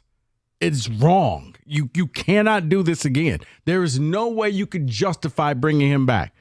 He's not blocking anybody because he's not doing anything. You would be better just putting an orange cone out there at short. You would get the same war. Tiger shortstop brought to you by MDOT. Right. Just a construction barrel with the blinking light, and you duct tape the hat to the top of the light. That's it. I mean, I got news for you. That's pretty much what you got with Colt Keith at second. Save that for another day. He can hit, but come on now. We got to move him to first. I digress. 248-539-9797. Maybe not. Maybe your first baseman's back. He came back from the minors. Right, and now he's a slap hitter. Awesome. So I would love to know. But the Javy thing still upsets me. Oh, yeah. Because watching it, look, I can root for Dingler and Young and Keith and Green, Kerry Bonds. You can find a way to go, all right, let me at least watch this. But when Javy comes up and he has the worst at bats you'll see all week, and you're just going, why are they still doing this to us? I got you. If I bought into the 1935 club, I'd be very angry next year. It is the 1901 society. Like, if Oklahoma State football can have a QPC code to donate to the NIL, why can't the Tigers just rock one of those for the Javy Fund? You just donate your money, and it launches Javy out of a cannon. Like, set the figure in center field where the cars are, and you just have a meter. And we can track the progress. And when we cross the threshold, no matter where Javy is, there's like rocket packs attached to him. And you just hit the button and gone. But it hits you, man. Sandman from Showtime at the Apollo come out with the hook. Yes. I mean, David, you wanted the guy gone like now. Correct. Now that he got his ceremonial welcome back to Wrigley, you don't want to see him the rest of the year. No, I do not want to see him the rest of the year because while I get it, these games don't matter. They are way behind. They're not making the playoffs. But when you are down 3-1 with a man on third and you have a chance to keep the game alive and you continue to put this man out there and he does that, cannot have it. As a fan, why would I care? Why would I sit here and say, you know what? Yeah, I'm watching tomorrow. Why would I watch tomorrow when you're telling me you don't care about me? David, right. When all of a sudden, you lead the inning off with a triple, and then you're like, okay, the young guys are getting hits. You start feeling good about the team, and then he comes up to bat, and, it's like, and then you remember, here we go again. Oh, yeah, my life sucks. That's a great way to put it. You're like, we don't have a chance. My life sucks. I'm kind of enjoying this Tiger game. My life sucks. It feels that way. Right, like, okay, Torque came back from the minors. Okay, he's getting some hits. He's okay, yeah, you know what I see? And then my life sucks. But I'm being serious. Here's the other thing that has me a little bit concerned. Because you're yet to see anything leak out of the Tiger organization. There was a report in The Athletic. They did a kind of a Q&A, and it was, we don't necessarily see any big expenditures. And I go, uh-oh. Because Javy in and of itself is a big expenditure. But between Javy and Maeda, if they're going to earn your money next year and your time, there's no world where Javy Baez is a member of this team. And moreover, there's no world I can go into next year with Young at third, Keith at second, no shortstop, and no first baseman. These are some expensive problems I have to fix. Mm-hmm. Maybe Keith goes to first. Well, now I need a second baseman. Okay, fine. Young can't play third. We'll put him back to second. Fine. Still need a shortstop, third baseman. Still need an outfielder. So, and by the way, a Flaherty replacement / Job's pitching 90 innings next year, 100 innings next year. So for me, this is the litmus test. It will come down to this. But I'm with Rico. It affects me to watch this team and see Javy Baez. And for him to go out and go 0 for 4 with 4 strikeouts, again, and to be having the worst season ever. If the kids are up, play the kids. Yeah. Do I think Sweeney is anything special? No. Do I think he'll be an everyday shortstop at any point in life? No. Play him. Play him. Because you can't keep putting this thing out there. What point are they trying to prove? If it's not about a mandate that you have to play him, then why would you play him? Mm-hmm. I'm asking. And don't give me this, he's a calming force in the clubhouse. Put a sock in it. 248-539-9797. We got the college football, things we love about the sport that Rico hasn't killed, draft. We're going to do that at 3. We've got football todays to get to. We even might have a little Lions thing. It depends how upset at Jim Costa I am. So we got a lot to do on a very, very busy Wednesday. We'll get to your phone calls next. 97.1. Being number one isn't easy. It takes years of experience, dedication, determination. The number one mattress purchased by millions every year. It's Serta. They got the experience with 111 years making the world's most comfortable mattresses. They are made right here in Michigan. And right now, during the Labor Day sale, you save up to $1,100 off an iComfort adjustable mattress. Just go to Serta.com and find a retailer near you. That's Serta.com.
All right, 97.1, good to have you with us. We will get to some football, 2:45. We're having a conversation, though, because I last night it was like, all right, after the Cubs gave Javy his welcome home, thank you for 2016, you've officially run out of any reason to ever play Javy Baez again, ever. proceeds to go 0 for 4 with 4 strikeouts. Now, I said one thing which you could take as no bleep, except the organization has shown no willingness or not even a hint that they would discuss it. I mean, Scott Harris got on these airwaves and said they have had no discussions about it. Now, I know he's not going to tell you if they did. The point is, Javy Baez should never play here again. And at a minimum, it's the first thing they do this offseason. Strike 3, and with that, the season is over. Breaking news, Tigers buy out Javy Baez. But even more, if you're going to play the kids, and we're going to tune in and watch, why do we have to look at him? When you look at some of the numbers, it is astonishing. Look, lots of players are bad. Baseball's really hard. But if I told you a guy was hitting 220, you'd be like, oh boy. His on-base percentage is 220. Like, Mike, the man doesn't know what a strike is. As he sits there and watches balls go right down the middle of the plate, I'm not going to swing at those. Oh, wait, 3 feet outside? I got this. Hey, AJ, watch this. I mean, his slugging percentage is 294. His OPS is a jaw-dropping 514. The worst in baseball history, I think, was like 540.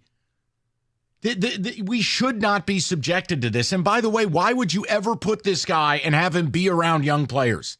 As if he's any example of what anything. You know what Javy is? Javy's like when you bring the drug addict to class and they say, don't do drugs and mess your life up like me. You send Javy into the clubhouse and you say, don't end up like me, kids. Slider 8 feet outside of the zone. Javy wearing the sandwich board. Right. I'm a negative 1.5 WAR player. Don't do what I did, kids. Mike, I'm so glad you said that because Scott Harris was parading around after they brought up all these guys and saying, you know, the coaching staff here, they'll be able to teach them this and teach them that and work with them on this. And yet you have this guy in the locker room saying, hey, guys, come over here. So it's going to negate anything the coaching staff is telling you. It's just silly. It really is. And here's one. We like OPS plus, right? 100 means you're a league average bat. What do you think Javy's OPS plus is? 100's a lead at bat. No, that's a league average. Oh. 27. Okay, take it easy. Okay. Really, though? 43. Oh. He's 57% worse than a league average player. That's right. Every time Javy comes up, that should be the walk-up music.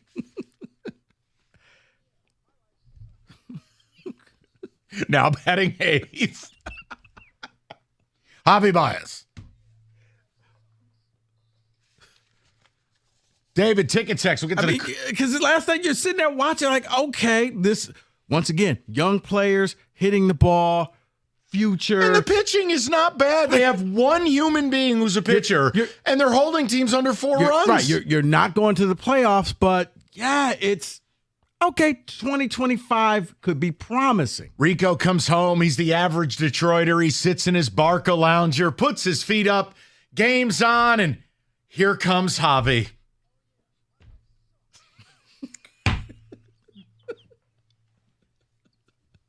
It's the truth.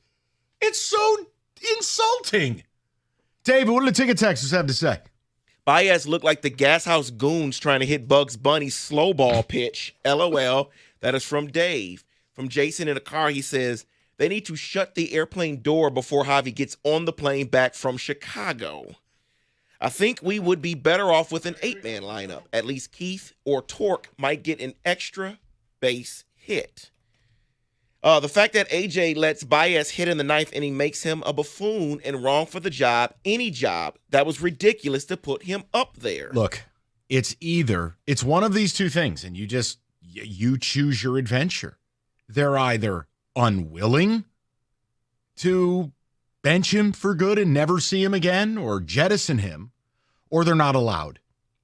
It's just one of those two. Yeah. There's nothing else. Let's go to the people. We'll see what they have to say. Spencer's going to bat leadoff today on a Wednesday. Spencer, how you doing, buddy? Hey, not too bad. How are you guys? Good. Hey, man. Yeah, so I'm a Michigan transplant. I live in Chicago now, and I went to the game last night. Have tickets for tonight as well, actually. And I thought the presentation was fine. He did a lot in Chicago, and you know, there was a dad and his son with matching Baez jerseys in front of me, Cubs, of course. But I mean, it's offensive. Like the fact that these pitchers don't even take him seriously. In the ninth inning, besides a 96-mile-an-hour fastball in the dirt, it was 4 sliders. Like they don't take him seriously at all. And there's really not much else to say about it. It's just But it's Spencer, been a year of this, if they don't buy him out in the offseason and they trot him out there on opening day next year, how can you take them seriously as a franchise? It's the same way I feel about the Pistons. It's apathy. Yeah. I'd be apathetic.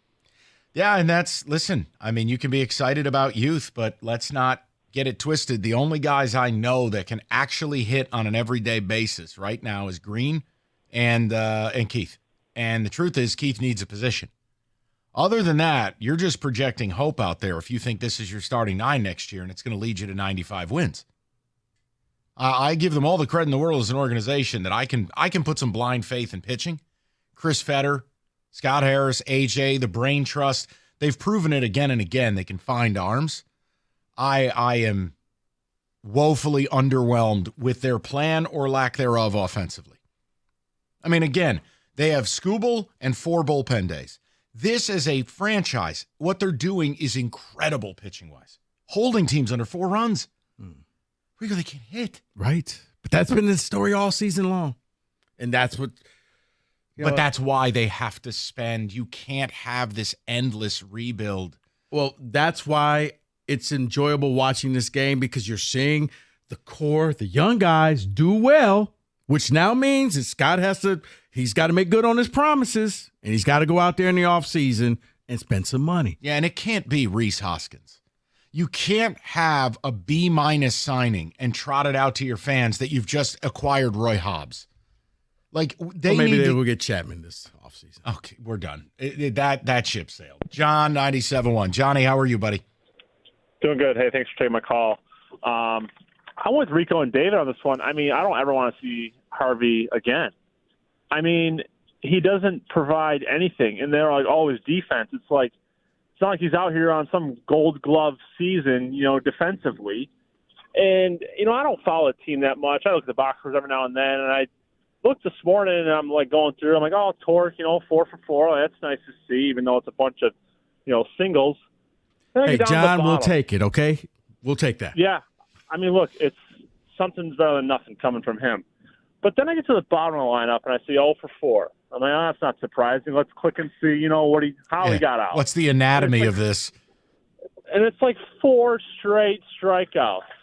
And I'm like, it's embarrassing. And you guys are talking about how, the coaching staff, you're trying to mentor these young kids, you're trying to show the kids the right way. And it's honestly nice to see that the kids are playing well enough, like you said, with one pitcher, they're kind of hanging in there right around 500.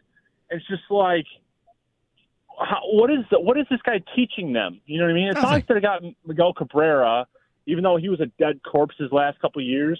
At least, he's a proven hitter, one of the best hitters this league, or the team, in this league has ever seen. He could teach them something.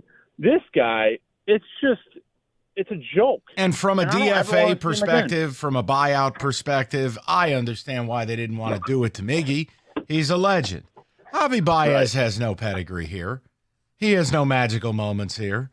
He's nothing. Brother, he could have been on a 4-month vacation a long time ago. This wasn't going to improve. No. It wasn't going to get better. He's a negative 1.5 WAR player.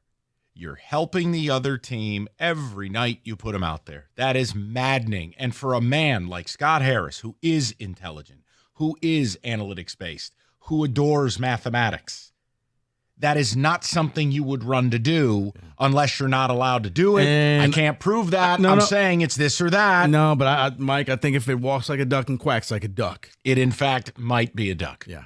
All right, time for summer road trip season. Moran Buick GMC has got you covered. They'll get you in the vehicle you need. Get on the road. The 24 GMC Sierra 1500 four-wheel drive crew cab, $247 a month, 24 months, $19.99 down. The 24 Buick Encore GX, $246 a month, 39 months. Sign and drive. No money due at delivery. It's Moran Buick GMC, where you always get the best price, period. It's on Telegraph, just north of Eureka and Taylor, or visit them online anytime at moranexpress.com. It's Moran Buick GMC. We are professional grade.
Get to football at 2:45, and then kind of a payoff for all the slander we have offered towards Rico Beard and what he's done to our once beloved college football. Today, instead, you going to do the show solo? I can leave? All right. You could, in fact, do that. All right. All right. I mean, I'll get by. The point is, we're going to celebrate the things that Rico hasn't ruined yet. And we are going to have our college football fandom draft. We're going to do it top of the hour. Fun. Sure beats talking backup quarterbacks and nonsense. We got some great production elements. And Rico's going to learn what a cockaboose is. It's going to be a very exciting 3 o'clock. Kenny, it's your favorite thing, right? No. Your favorite thing? Cockaboose? No, he doesn't even know what it means. Oh. I'm pretty familiar about what it means. Well, I'm actually, you're right. country. It is. It's an SEC-based tradition. Yeah. All right, we'll get there. Let's go to the people, though. Last night, Baez, 0 for 4 4Ks. He got the standing ovation from the Cub fans, his final farewell. You got to just sit him down the rest of the year. Nobody wants to look at him. You could buy him. If I owned the team, I would have bought him out in July. The point is, if this guy were to emerge from this dugout next spring, how could you possibly respect your baseball team? You can't. There's just nothing. It's at that point you're disingenuous to your paying customers. Let's go to the people, see what they have to say about it. We'll go to Matt, 97.1. Matty, what's going on, buddy? Hey, guys. So I actually think there is an alternative, and I think it's worse, unfortunately, than the ones you presented. I think they're consciously trying not to lose, but to not win. I think when we focused on, Scott Harris's quotes about, blocking the kids, it wasn't about, Matt Chapman blocking Young. It was about being bad enough so that you can play the kids. Because otherwise, if you were in the race right now, right, if we were 2 games back, you wouldn't have called up Jahan when you did probably. You certainly wouldn't have called up Young and Sweeney when you did. You would have to be trying to scrape together wins, and you'd have to be, trying to win games. They don't want to win games right now. And if, to your point, if Javy Baez is our shortstop next year, they don't want to win games next year either. Because Scott Harris wants as much time as he can to play the, hey, I'm building a foundation card. Look at the farm system. We're ranked number 5 and all those things. Anything he can do to drag that time out is to his benefit. Right. And if the owner lets him, that's the owner's fault. So, Matt, I'm not arguing your theory. I'm saying, what do you think my reaction to that is? Oh, it's the appropriate reaction. We shouldn't care or give them any of our time. Now, listen, I love baseball. It's hard to ignore it, right? So you go in angry and you say, whatever, I'm not going to pay any attention. I'm not going to give them any of my time. And then you do. You check a box score. You go to a game with your kid. You get the 5-foot daiquiri or whatever the hell people do, and then you enjoy the game, right? Mm-hmm. Or you get the 1926 suckers to pay the bridge you till you're actually good. However you want to do it, it's fine. But I just think it sucks because, to your point, Mike, if you're paying attention and you're looking at what Scott is telling you with his actions, right? When people tell you who they are, you believe them. He's telling you that they're not winning this year. And if he's here again next year and he's telling you they're not winning next year either. Yeah, and that's the problem I have in all of this, Matt, is that, look, I thought if they had done things within reason, but certainly with urgency, they could have been a playoff team this year. Let's say you disagree with me. Yeah. Fine, I'm not mad at you. I'm not calling anybody any names in that regard. But there is no case to be made that the goal next year and the modus operandi for this franchise is anything other than we have to make the playoffs. The idea that we will waste another year and it'll be 11 years in. I'm sorry, if you're willing to tolerate that, good for you. But you're not allowed to yell at me that I'm not. No, because here's what happened. You were gone last Friday, and we were talking, and I felt like they suckered me in because I want to see the young players. And I know this team's going nowhere, but we got nothing else to do until September. So they brought up who'd they bring up? Jace Young and Sweeney. Yeah, and they brought him up that day, and they put him immediately in the lineup. And I'm like, you know what, David? I actually want to watch this game. I want to see what they're going to do. I don't expect them to come up here and turn it around and look like Hall of Famers, but it piqued my interest again. And then, like I said, you're watching the guys get hits. Dingler, you're watching Torque looking like, okay, you're getting hits again. And then Baez just gets up there, and it reminds you of everything that was wrong with this season.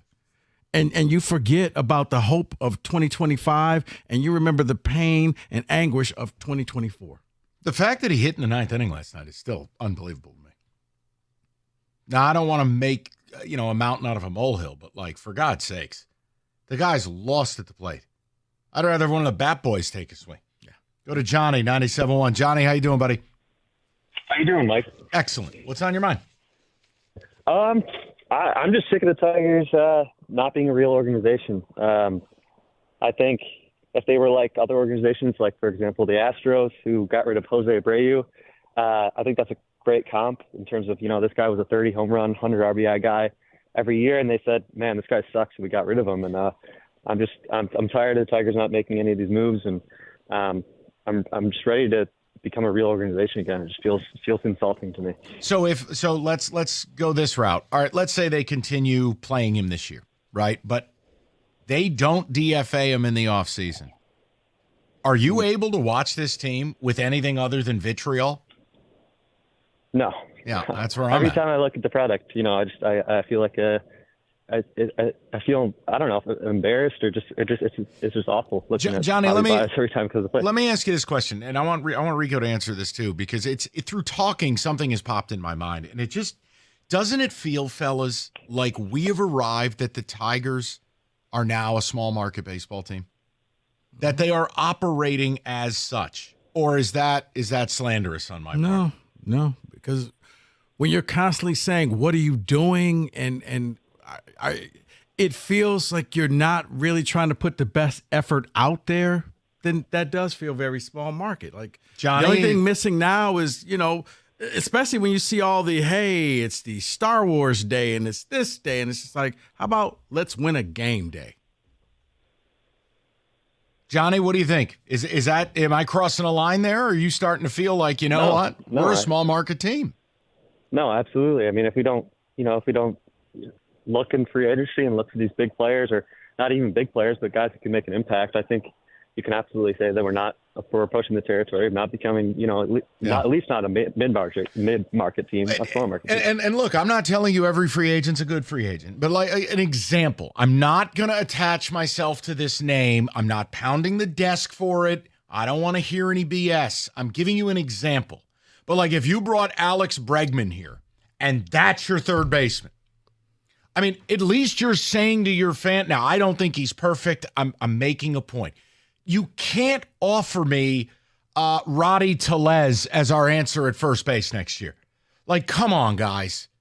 1901 society. Let's talk. Like, we got to have a product. 1966. Just go. We'll give Mike the final word, and then we're going to move to football. Mike, thanks for your patience. What's going on? Yeah, can you hear me? I got headphones on. I'm not sure if it's coming in clear.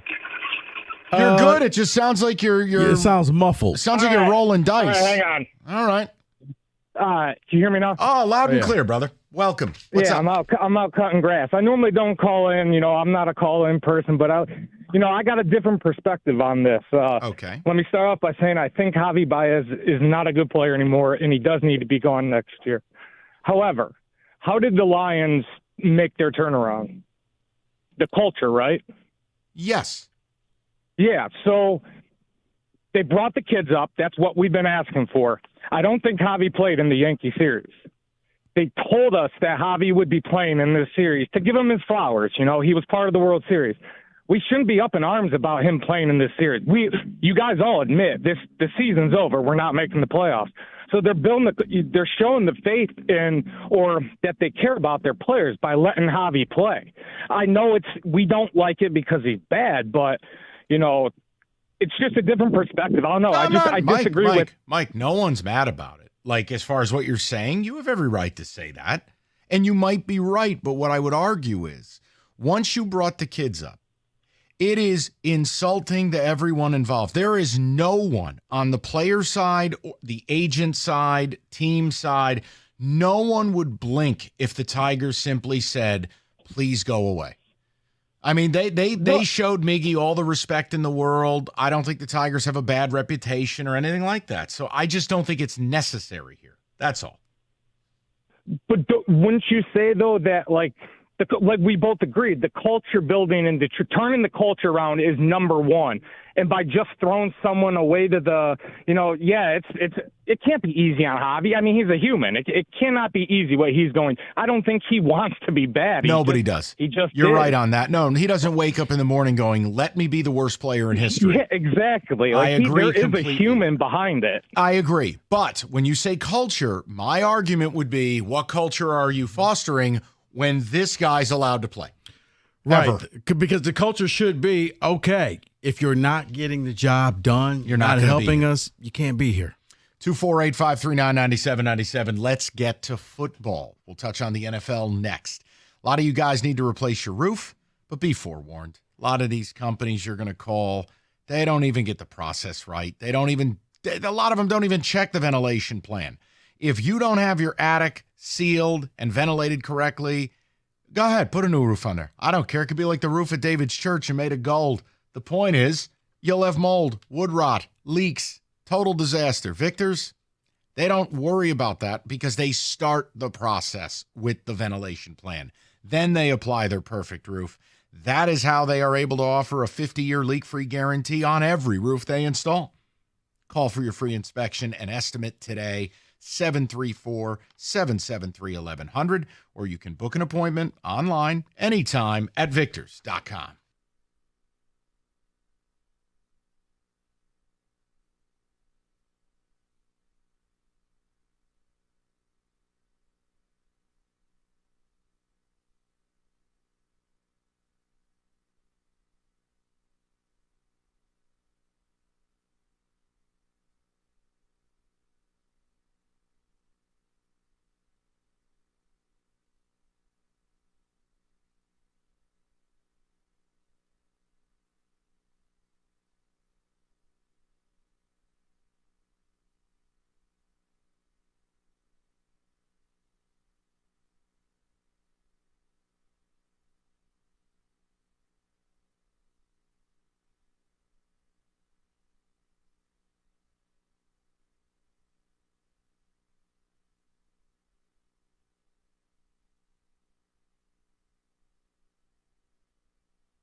All right, let's check in on the NFL. Music, please. David, no fashion glasses. This means you're not serious about this segment.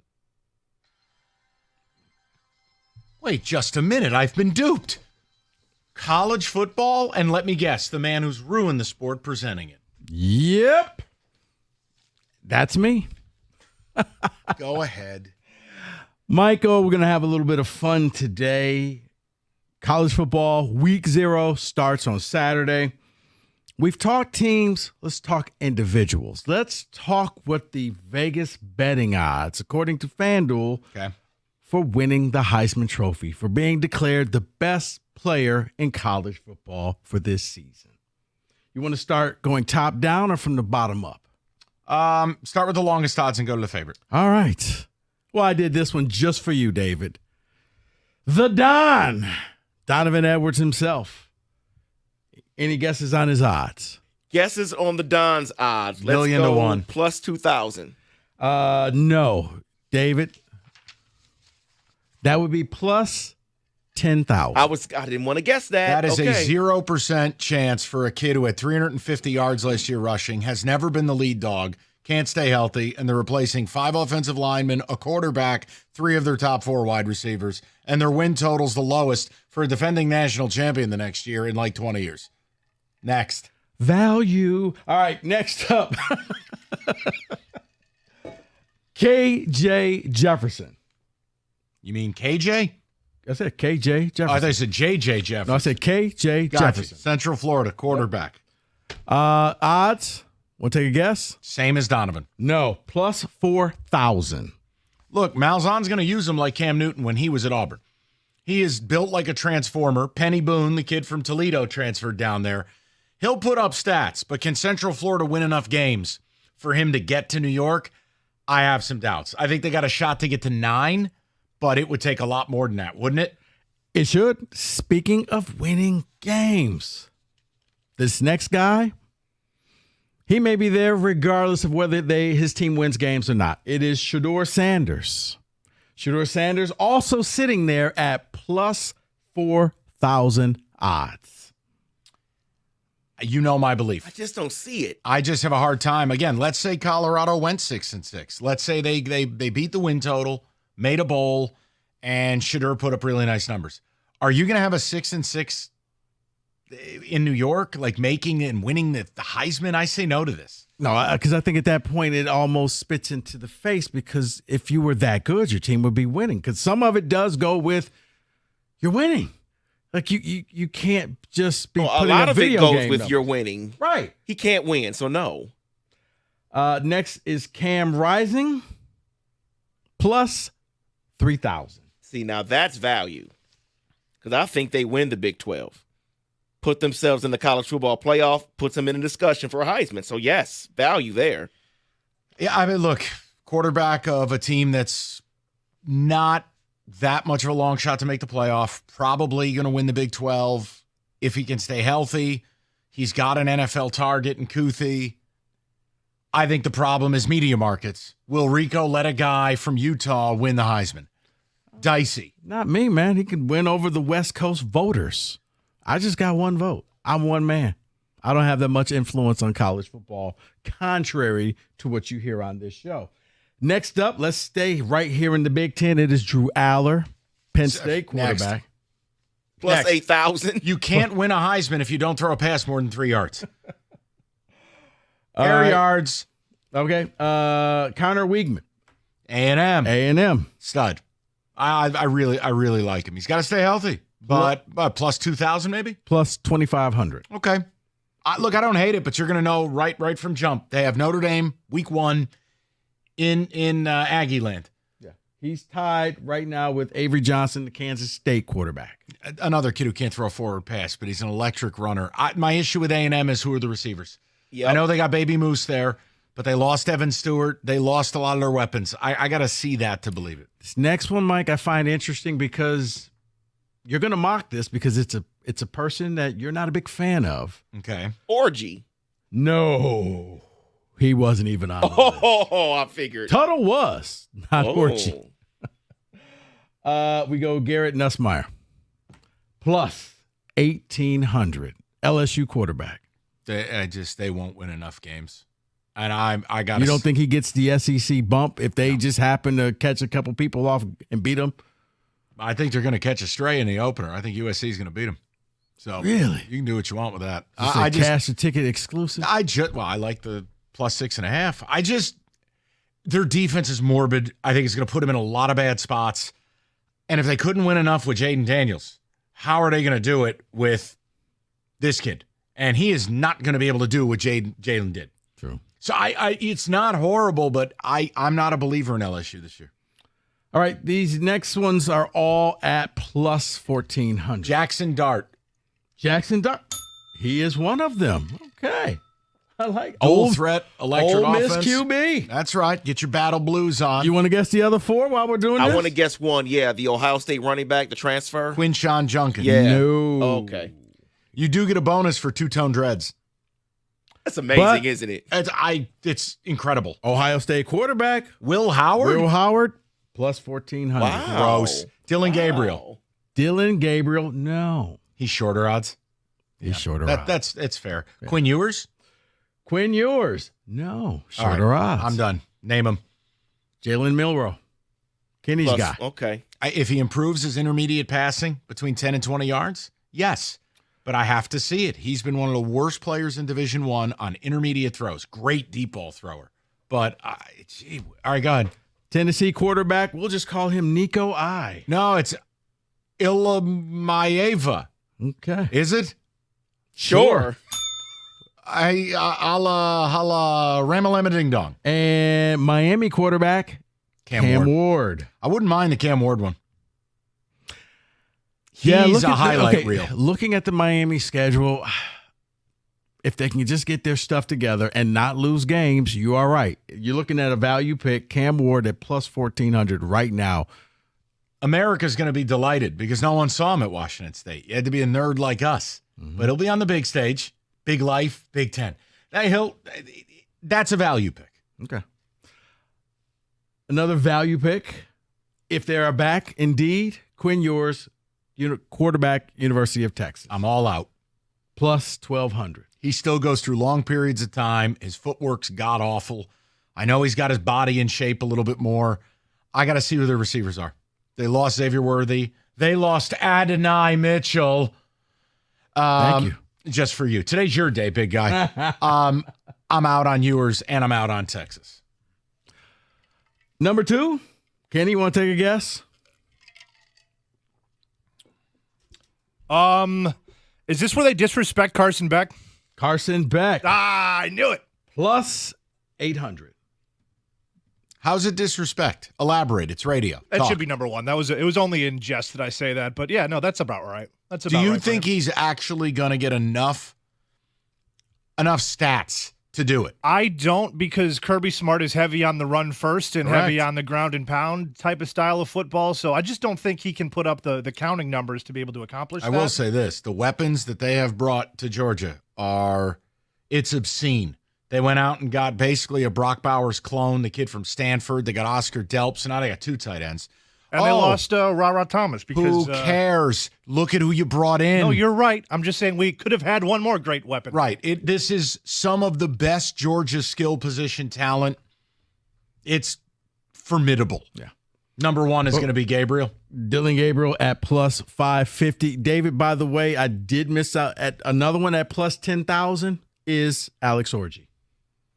Yeah, Plus let's 10,000. And in case you're wondering, the Manning, Arch Manning, plus 12,000.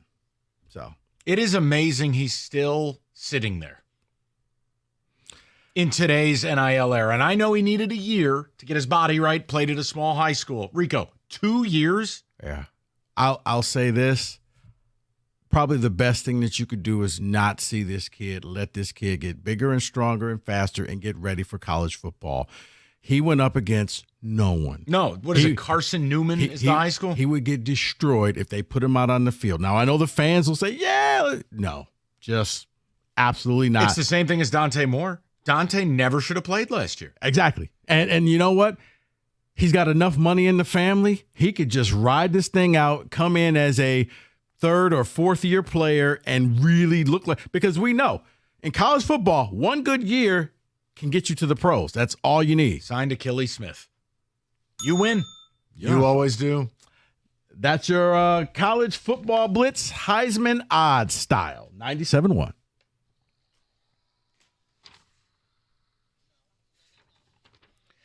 All right, we've talked just about Heisman odds right there. FanDuel, America's #1 sports book. The futures markets are open. You want to bet the Heisman or you just want to bet Florida State, Georgia Tech Saturday at noon? They got you covered. Now through September 22nd, FanDuel customers bet $5. Get a 3-week free trial of NFL Sunday Ticket from YouTube and YouTube TV. And with a YouTube TV base plan, you can watch every regular season Sunday afternoon out-of-market game All you need is a working Google account, and you're ready to rock. And you can cancel anytime. FanDuel.com/ticket and download America's #1 sportsbook. 21 and up, present Michigan. Full price of NFL Sunday ticket automatically charged seasonally after free trial. No refunds. Terms and restrictions apply. Gambling problem? Call 1-800-GAMBLER.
Brought to you by CGC Water Treatment. According to Justin Rogers, Lions star offensive lineman Penei Sewell left practice today with a left foot injury. Trainers took off his shoe and were checking his ankle and foot before he walked slowly but without assistance to the locker room for further testing. Craig Reynolds also being looked at for a lower body injury.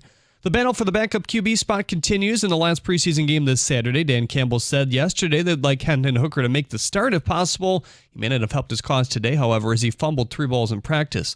Spencer Torkelson has logged 6 hits in 3 games since returning from Toledo. He's enjoying playing with some of these other young pieces.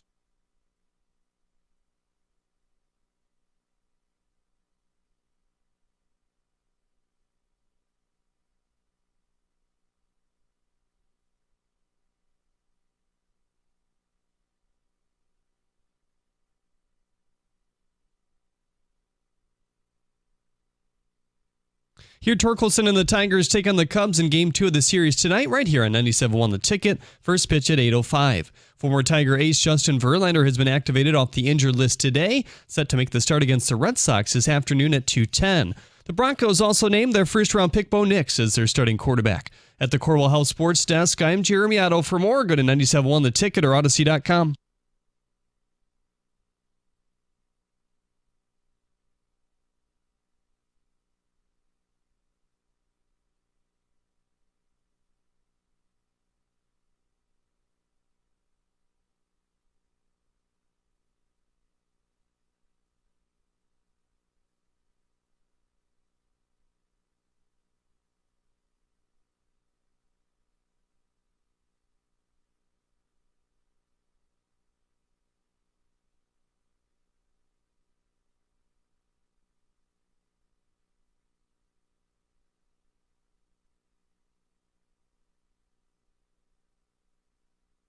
3 o'clock. Good to have you with us.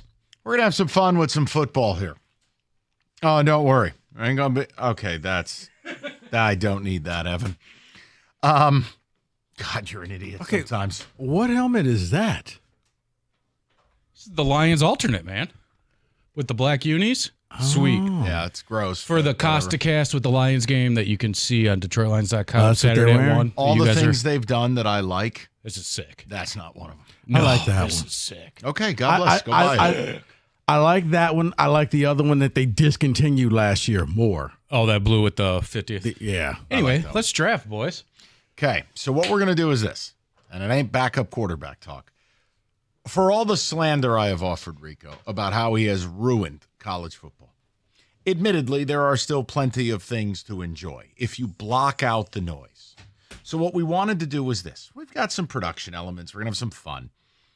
I worked with David this morning while Rico was sunning and funning, putting together a pretty damn comprehensive list that you're not restricted to. But it's nearly 100 college football traditions. These could be things like field entrances, certain elements of the game day experience for a school. It can be a gesture. It can be a sign. These are the things we love about college football. And we were going to do a draft because with week 0 upon us, we have games, and these traditions are part of what make it such an electric television sport. So with that, we've brought in Evan. We're going to go around the room. And here's the deal.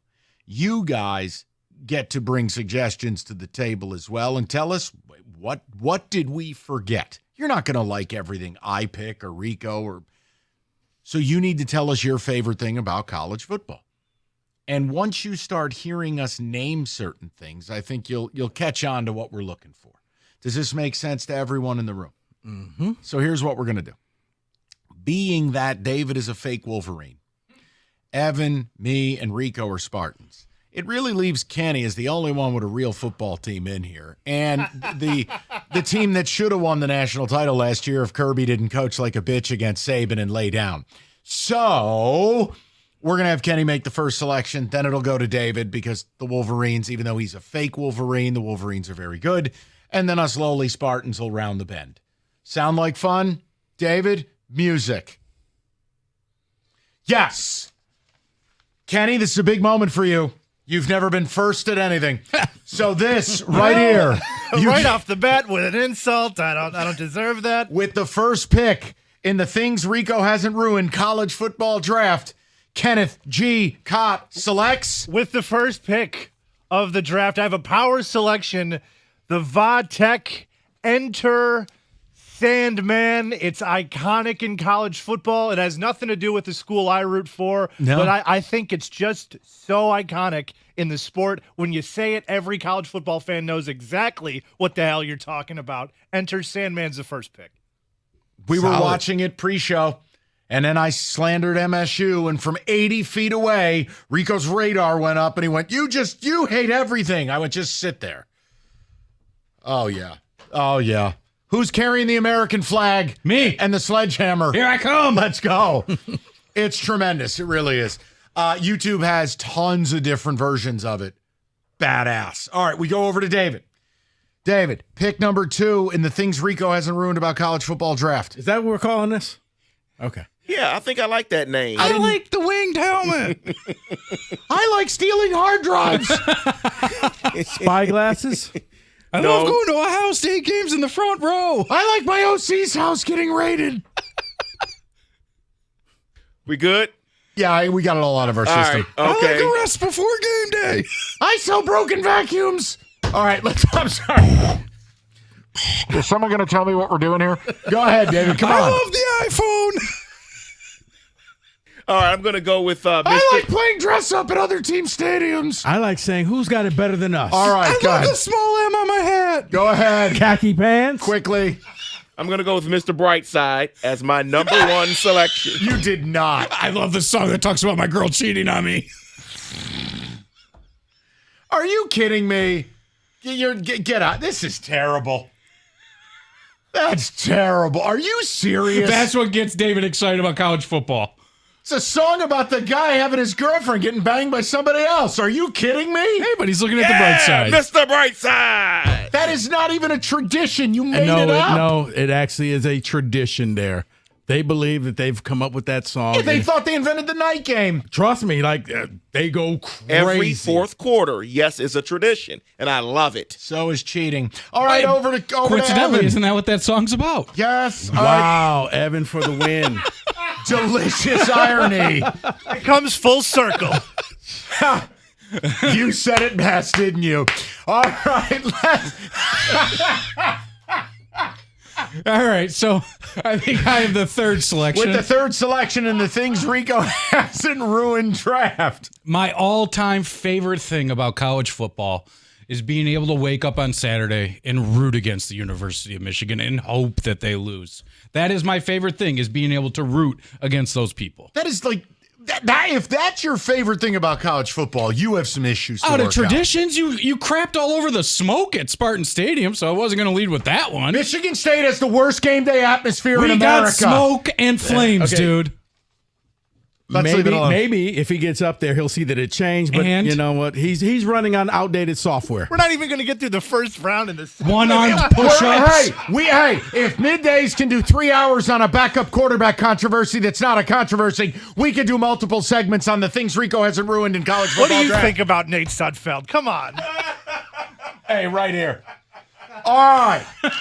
With the fourth pick and the things Rico hasn't effed up about college football, I select the Grove. Tailgating at Ole Miss. One of the great game day experiences in all the land. I select the Grove. If you don't know, Google it. It's great for some people, not all. Uh-oh.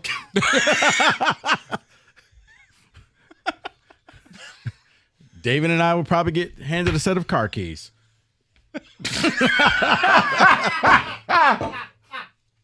Let's go to the man who has ruined so much, Mr. Rico Beard. I am going to head to South Bend for my pick.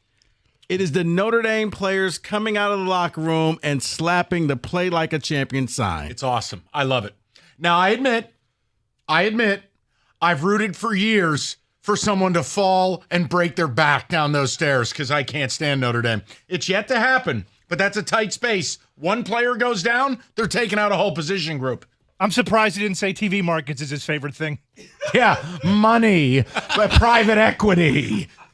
Dead presidents. I love them. Now listen, that's round one. Okay. And by design, we're taking our time with this because I want the listeners to participate. 248-539-9797. David's selection is outer space. Evan, it's pure spite. His hatred of U of M. For me, it's the Grove. For Rico, it's the Play Like a Champion sign. For Kenny, it's Enter Sandman at Lane Stadium. What is the thing Rico's yet to ruin about college football? Your favorite traditions in the sport. We're drafting. Phone lines are open. No backup quarterback talk here. 97.1. All right. Summer driving season is upon us. Combination of increased traffic, 18-wheelers, motorcycles, construction, total disaster. There's more car accidents than any other time of year. If you are injured in one, you need to get with David Femininio. Him and his team, they're ready to talk to you right now, and they don't take a fee until they win. You speak to David right now. Call 855-65-CRASH or go to that website, getdavid.getpaid.com.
All right, so we just completed the first round of the things Rico hasn't ruined about college football draft. Kenny led it off with Enter Sandman, VTech's entrance at Lane Stadium. David Hull with Mr. Brightside, which was a pathetic selection. But then Evan decided off board that hating your rival each Saturday, I'm not going to make it just specific to Michigan, because this is about all fans, that waking up Saturday morning, finding out who your rival is playing, and suddenly you're the biggest fan of that team. That's what Evan loves about college football. I selected the Grove at Ole Miss. Rico selected Notre Dame's Play Like a Champion sign / pregame intro. All power selections. Now, round 2. David. Rico, you lead it off. It is a snake draft. Oh, okay. Great selection to open. You know what? I have 2, but I'm going to go with the one I think is the strongest one. Okay. Oh, be tactical. Oh, I think this one will be around and coming back around then. Yeah, like if you think you can steal. Then I'm going to go with jump around. Wisconsin. Okay. Start the fourth quarter. Yeah, House of Pain. I like that one. I hate them, but it is cool. Yeah, me too. Does the stadium actually shake? You been there? I have not. Yes, it does. Yeah. But they show all the cameras shaking. Let's go, every Whitey time. Ford. What? I didn't even get to jump around, David. Thanks. All right, man. I want to make a selection. I want to select. This is tough. I need to pick this now because I can't. I got to make sure no one else takes it. Spartan Stadium on a Saturday. They ought to bulldoze that place. No. Rocky Top, Tennessee, Neyland Stadium. Running through the T and the song. Yes, it's repetitive. After a quarter, you're tired of hearing it, but it's pretty badass. I'm going to take Rocky Top. All right. So then it comes down to me. And with my selection, I'm going to say Zeke the Wonder Dog. No, I'm kidding. When the buses pull up for Clemson to let them out before they run into the stadium. It takes them literally halfway around the stadium and then drops them back off. It's so cool. It's badass. They drop them off, and then they touch Howard's Rock. And unlike Spartan Stadium, they don't have Mike, high school drama club production. Get it all out. No. Let's give you 30 seconds. No, we're good. Get everything out of Spartan Stadium. We're keeping it because positive. everything can't be about Michigan State. I love Howard's Rock. I love running the hill. I can't lie. I want to see Dabo fall and tumble roll down, but it's badass. Great selection by you. Over to David with your second pick and the things Rico hasn't ruined about college football draft. Jumpman jerseys. I sure love Jim's pants. No, I know. Touching the banner. Yeah. The MGO Club supports you. They're tearing down the banner. I love cracking my nuts on Bo's grave. Okay, you guys ready? Yes. So I am going to go with the Florida State Chief when he plants that spear in the middle of the field. With what is it? Is the horse named Osceola or is it the tribe? Yeah, I believe that's whatever it is. I don't know, it's phenomenal. Yes, it's an amazing open. Love it. But here's the thing: David has left something on the board that could be a separate selection from Florida State. Oh yeah, that ain't gonna last much longer. Okay, then. Speaking of that, Kenny Cott. That is not going to be what I select here, but I will take something off the board that I feel like might be on Mike's board. So I'll do it because I like it as much as he does, maybe more. There's a certain chant that LSU fans do. No, you that cannot take taking this. it off the board. Neck, no.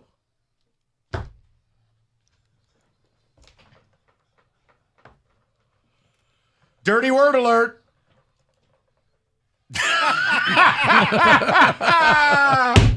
Kenny, how could you take that? Because we were listening to it so much pre-show, and I thought, man, this is a damn good selection. You owe it to yourself at some point. You got to go there. I know you hate them. You'll probably get your ass kicked for wearing Georgia's stuff. It's Death Valley's incredible. Neck is what you've just drafted. I'm really mad. Not really, but kind of, sort of. All right. Is that on this list or was that a write-in? No, that's a write-in. Okay. But it's fabulous. Death Valley rocking. Their band is incredible. And the people down, they're just different. It's a different intensity level. It's all like, I can't explain it any other way. A lot better than Spartan Stadium. All right, Kenny, over to you for your back-to-back picks. For my back-to-back pick as a palate cleanser now, I The need Grambling marching state. No. Wait a sec. Palate cleanser, I need to go between the hedges, Sanford Stadium. It's my one Georgia pick that I'm going to have. Okay. Especially after the LSU chant. It feels gross to pick anything else that is in Georgia right now. And between the hedges is an iconic college football. So just the stadium? Yes, just not the the stadium. light show, just the actual venue. It's all encompassing, right? So All if you're right. there, you're going to see the light show, you're going to see everything. Really? So okay, because that was going to be one of mine. Was the Georgia Light Show? I think it's separate. If he's taking the venue, you can take the event. Yeah, that's fine. Because remember, FSU's intro is not the same as something else. All right, back to Mr. Brightside. So this one, everyone loves, but I am going to go with the reverse side of it, and I'm going to go hook 'em horns down. Horns down? Horns down. You know you can't do that, David. Yes, I can. It's a tradition. The SEC's allowing it. Did you see it? Oh. Yeah, you didn't ruin this about college football. Make the SEC great again. Horns down is not a personal foul. Over to Evan Jenkins. I don't know if this still happens at games, but I believe it does. Outstanding research. Ralphie the Buffalo running onto the field before the game. I didn't know if they discontinued in the last year. No. But watching those dudes try to run alongside Ralphie. No way. I get such a kick out of it every time. I'm like, this is disaster just waiting to happen. You're asking to die. It's awful. Now, okay. Now, see, Kenny, we need more music. Kenny taking neck, but it allows me to take something different.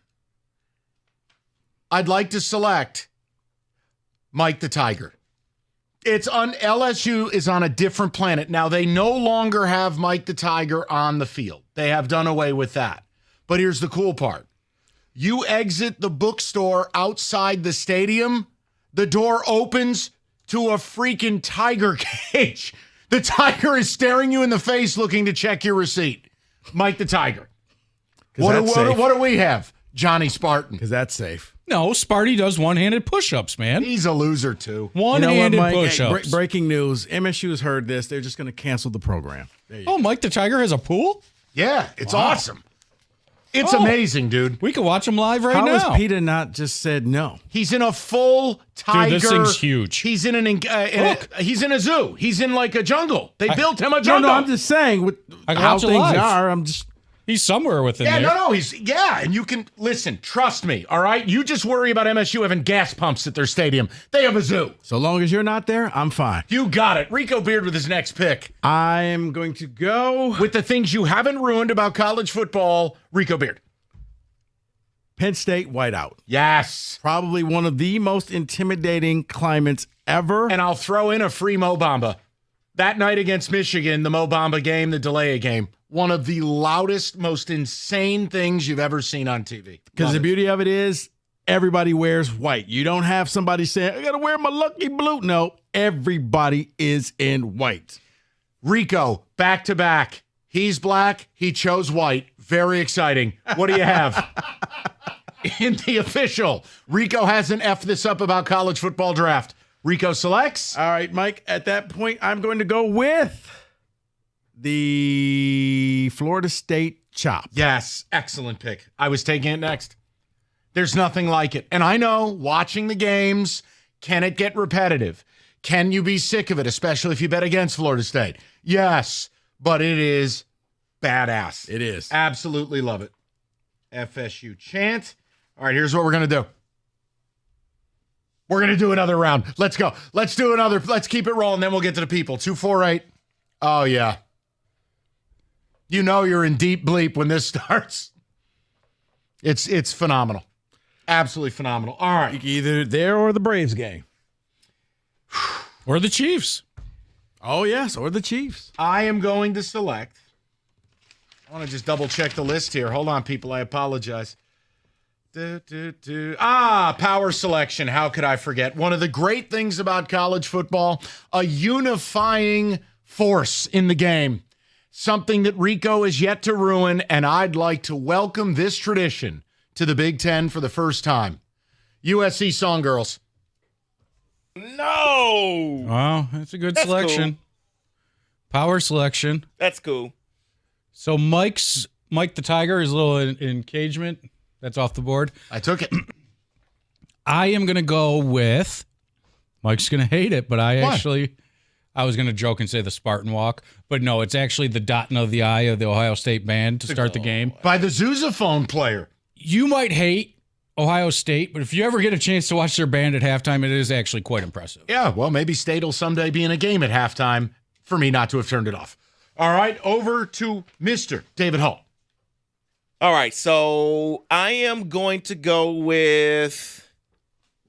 All right, I'm going to go with the USC Traveler mascot when they come out on that white horse. Fair. And then he throws the sword up in the air and it plants it down. Yeah. I love USC. They just don't win nothing. Over to Kenny Cott. All right, so I'm going to go with last pick in the 4th round of the things Rico hasn't effed up about college football draft. You should put "yet" at the end of that title because it is still possible. Yeah, it's true. I am going to go with Notre Dame touchdown Jesus.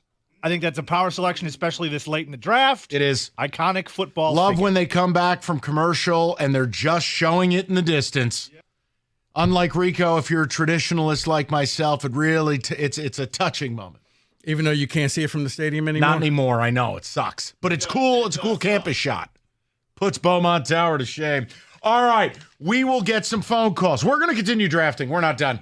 I have plenty of selections left.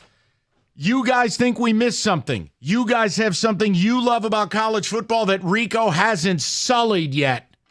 Dial in. We're doing it next. 97.1. All right. Let's talk about FanDuel for a minute. Now, Rico hasn't ruined this either. You can still bet on college football. It's very exciting now through September 22nd. All FanDuel customers bet $5, get a 3-week free trial on NFL Sunday Ticket from YouTube and YouTube TV. Yeah, YouTube TV base plan. You can watch every regular season Sunday afternoon out-of-market game. Or in my case, Dan Jones ruining your life.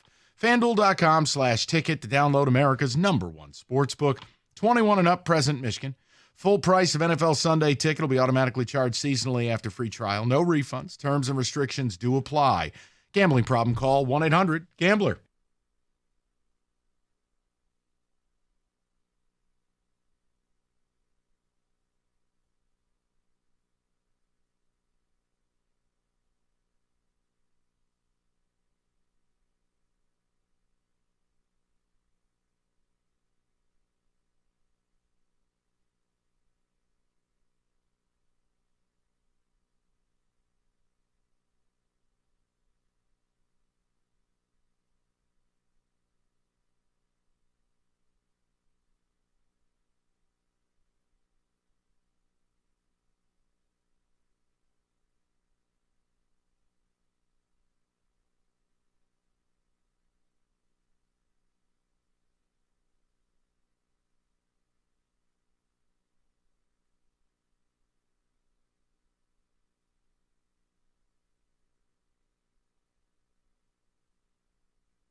All right.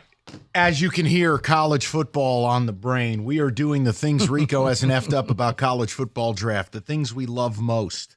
Now, we are going to get to the phones this segment. We will recap the draft picks so far.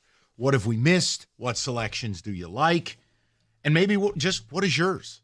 David, some of the ticket texts coming in first, and we'll go to the phones. Someone says, of course, Dave goes with the bright side. That is a white guy confirmed right there. This segment derailed so quickly, and I love it.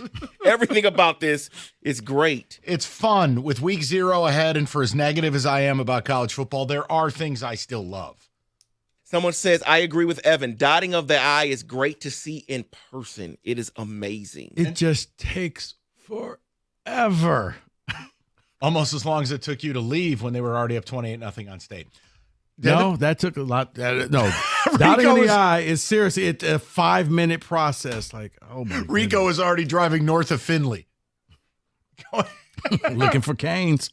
Oh, I'm here. Oh, time to leave. That's exactly what it was. Rico has not ruined the Army-Navy game atmosphere. Uh-oh. No. No. Because this commie bastard hates that game. He doesn't like our military. You know what? And it's so bad it's on this sheet twice. Yeah, okay. By the way. Okay, I did because I love it. Yeah, I'm taking it. Okay, Gorbachev. Hey, you know what? First 1 to 2 wins. Can't you just respect what these men do? No. Commie. Okay. You were on Drago's fight team. You're a disgrace. You're a real problem. Who hates the Army-Navy game except him? And that's what you say about our players, isn't it? Bruh, that game is boring. It's a time capsule. I understand what they do, and they put their lives at risk, but when it comes to that game, snooze fest. Unbelievable. It's you hate incredible. our country. Unbelievable. The best thing about it is when they come out with Navy comes out with their helmets. I like those, but the actual game, first one to kick 3 field goals wins. Favorite thing about college football, the FSU war cry in Tallahassee. Yeah, it's awesome. Mike says he's Mike, the CW conference fan. Rest in peace to Pittsburgh, he said. Coming up after another scintillating episode of Moesha, Florida State, NC State. The pink locker room at Kinnick Stadium, I absolutely love. All right, hold on.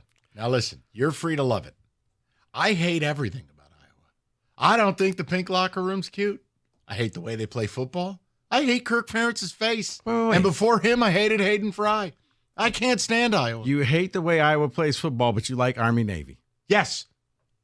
There's a difference. See the irony here. Because you know what you're doing. One actually plays great defense, and the other 2 are just too bad football. No, the other 2 are about to go off and lead us to victory. Iowa are supposed to be high-level D1 athletes, not leaders of the free world. You know, just because you have an anti-American sentiment, you can. You know what? You and Gator ought to do a show. Another commie. Keep it rolling. Couch burning in Cedar Village, Jimmy from Flint. Yeah, the problem is we have nothing to do anymore. You can't even get excited enough to burn a couch. Someone says any HBCU halftime show. Those all qualify. Well, I was waiting for Kenny to say one. Grambling State. Did you think he was... Alcorn, Howard. Hey. Just paint me as a racist. Yeah, that's good. All right. Thank you. I mean, it's down in SEC territory, you know. Oh, wow. All right, let's get to the people, please. Let's go to Vaughn, 97.1. What's up, Vaughn? Hey, guys. I got to go with the FSU Tomahawk hand chop. Yeah. It's awesome. It really is, and especially when they're good. And the whole stadium gets involved. Have you been there, Vaughn, or no? I have not. Yeah, it's supposed to be a real good time. It's just it never makes like my final 3 or 4 that I want to go to. But it's awesome on TV, and especially when FSU. That's Doak Walker. Yeah, yeah, or Doak Campbell or whatever it is. Yeah, it's an awesome one. Appreciate it, Vaughn. But I don't know what it is. I always end up finding other spots I want to go to. I guess I've have you been? No, I assume that you've already been there. I can get you tickets. You got any FSU people? No, I got one. I got one who's got season tickets. I can get you there. Go to Bobby, 97.1. Bobby, what's going on, buddy? Hey, Mike. How you guys doing today? Good. Good. Hey, everybody's taking my Florida State suggestions, but I I was thinking, we talk about venues. How about the Rose Bowl? I mean, the field looks like on TV, it looks like a golf course with the team's colors painted. Yep. It looks perfect. The mountains in the background, and just the whole, growing up in the Big Ten fan with Keith Jackson, and that was a big deal. It seems like it's lost its luster with the There it playoff and is. everything, but See, Bobby, here's the problem. Both things can be true. You're right. It's a very special place. I'm right. Rico ruined it. It's no longer what it was supposed to be. right. You looked It's a little different now, forward to going to the West Coast in the idyllic setting, playing a Pac-12 team, and it was this collision of Midwestern sensibility and Hollywood flash. Now, forget it. You still got Oregon State and Washington State. Pick the winner of those two. The Pac-2. Yeah, you tell them to go And there mow you the go. lawn. Right. I You mean, flip what are the we coin. doing? Which one we get? This one? Okay, let's go to Rob in Brighton, 97.1. Robbie, what's going on, buddy? How you doing? Hey, I'm doing well, guys. I think this has to be one of the best segments you've done all year just because of the excitement and just looking forward to the season. Correct me if I'm wrong. A couple people took the ones I was going to say, but did Notre Dame get 2 touchdown Jesus and the play like a champion sign? Yes. Yes. And Rob, there may be a third. Yeah, there is. I'm just going to leave that out there. Well, I could throw in the Irish Guard. When they come out in their regalia, if you will. No, that's not the one for me. So. All What right. about the grotto with the candles? You could. Rico? You know what? Or do you hate that too, like you hate our United States military? Oh, no. I love everything about Notre Dame. Okay. It's a fabulous place. It is. One thing I wanted to ask you, Mike, are you going to be able, because every time you guys talk college football and they're brought up, you say the same thing every time about the true freshman left tackle that got hurt, and that's why. Do you have any other, are you going to be given any other kind of feedback or – No, it's just simple. I think your team I think your team's really good. I just think opening up at A&M in front of the 12th man against Elko, who's a defensive genius, with a knob for a left tackle, I think that's a bit of an issue in game one, Rob. I like Riley You Leonard. know who the new offensive coordinator is? What, your new offensive coordinator? Correct. Go. Someone you love. Okay, good. Mike Dembrock. Yes. Mike Dembrock, Jaden Daniels, offensive coordinator. And if you remember me calling you and Rico after Ohio State last year on Monday, my biggest complaint was Jared Parker, which trivia question, he's the new head coach at what D1 school, Mike? Jared Parker? I have no idea. What? Troy. Oh, for God's sake. Yeah, like I'm supposed to know Troy. Rob, my biggest issue is this. The reason why we lost. He was Okay, the biggest no, reason why or your coach didn't have 11 players on the field on the last play of the game. That might help. Well, that's and your the skill drop- and your skill and- position players were very young. Rob, and we added 3 receivers in the portal. We added Riley Leonard. We added Mike Dembrock. We're returning the Nagurski Award winner. And from you last got year. Oben, who I love from Duke, the edge rusher. Listen, I like your team. Our defense is 2013 MSU. I think we have Whoa. one of the best cornerbacks in the. I really do, guys. Okay, Rob. 20, No, go ahead. I really do. Finish. A very, very good defensive line. Howard Cross, Riley Mills, the dude from Duke that Mike just said. Our linebackers are young but mean and deep. Max Bulla is our linebackers coach, by the way. And our secondary, I think we have 2 of the best defensive backs in the So country. call your record. Watch. I want to put this on the board. We're going to do this because I hear you call the morning show all the time. I want you tell me Robin Brighton's ND prediction right now, and we have our whiteboard in the studio. And I'm going to put it up there because we're going to talk to you all fall. Give it to me. 11-1. 11-1. Rico, They're going to beat A&M. Ooh, My boy. biggest complaint, Mike, was the offensive line. And I think that could be, and it's crazy because we put guys in the league. I mean, if you think of Notre Dame, you think of offensive linemen that they put in the league. Our offensive line is down, but every other position is deep and good. And that's the problem is, okay. And Rob, I'll say this. I'm putting it on the board. The other thing that I do like about Notre Dame, the big game helmets. They're all gold. Yeah, they're beautiful. Yeah. Look, Rob thinks I dislike Notre Dame. I don't. I just can't stand when you point out something that's true and fans of that team get upset. I don't care what team it is. If LSU was opening up at A&M and your left tackle died and that's already your weakest unit, I have a right to say that game scares me. He thinks 11-1. I think 9-3. Let's party. You want yours up there too? Or just his? Oh, me versus Rob? Yeah. Yeah, let's do it. That's fun. I like that. All right. Let's take a quick TO. We'll get back to the people. We've got to reset the draft board. for the things Rico, for the things Soviet Rico hasn't screwed up about college football yet. The fact that you hate Army Navy, you're a disgrace. It's not a good game. Moran Buick GMC, you're packing up the family. Maybe you're going on a college football road trip. They got vehicles to get you there. The 24 GMC Sierra, $247 a month, 24 months, $19.99 down. You also get the 24 Buick Encore GX, $246 a month, 39 months. New stock arriving daily. Make sure they will have what you're looking for. And yes, Yukon Denali's in stock. It's Moran Buick GMC on Telegraph, just north of Eureka and Taylor, or visit them online anytime at MoranExpress.com. It's Moran Buick GMC. We are professional grade.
See, it's love-hate with college football these days, and today is primarily about the love. We are doing a draft. I will give you the results. But, great example. Now, caller Rob is a great caller. He's called in for years, all over the station. I hear him a lot on the mornings, and he sometimes graces us with his presence. Now, Rob is as dyed-in-the-wool an ND fan as they get. Part of what I love and hate about college football is if you say something that isn't company line about someone's team, they freak out. College football is like nothing else. So like Rob doesn't like that. I do think it's a big problem that on the weakest unit on the team, they've lost their most important lineman and they're opening up at Kyle Field. And Rob was like tripped out, only to go full circle at the end of the call and go, but yeah, our O-line is not that great. Okay, gotta go, guys. So like that is one of those college football things. No other sport is like that. Fans do not react the same way. Look at what we did the other day. Who will win more games, Penn State or Michigan? That seemed like a totally just inane conversation.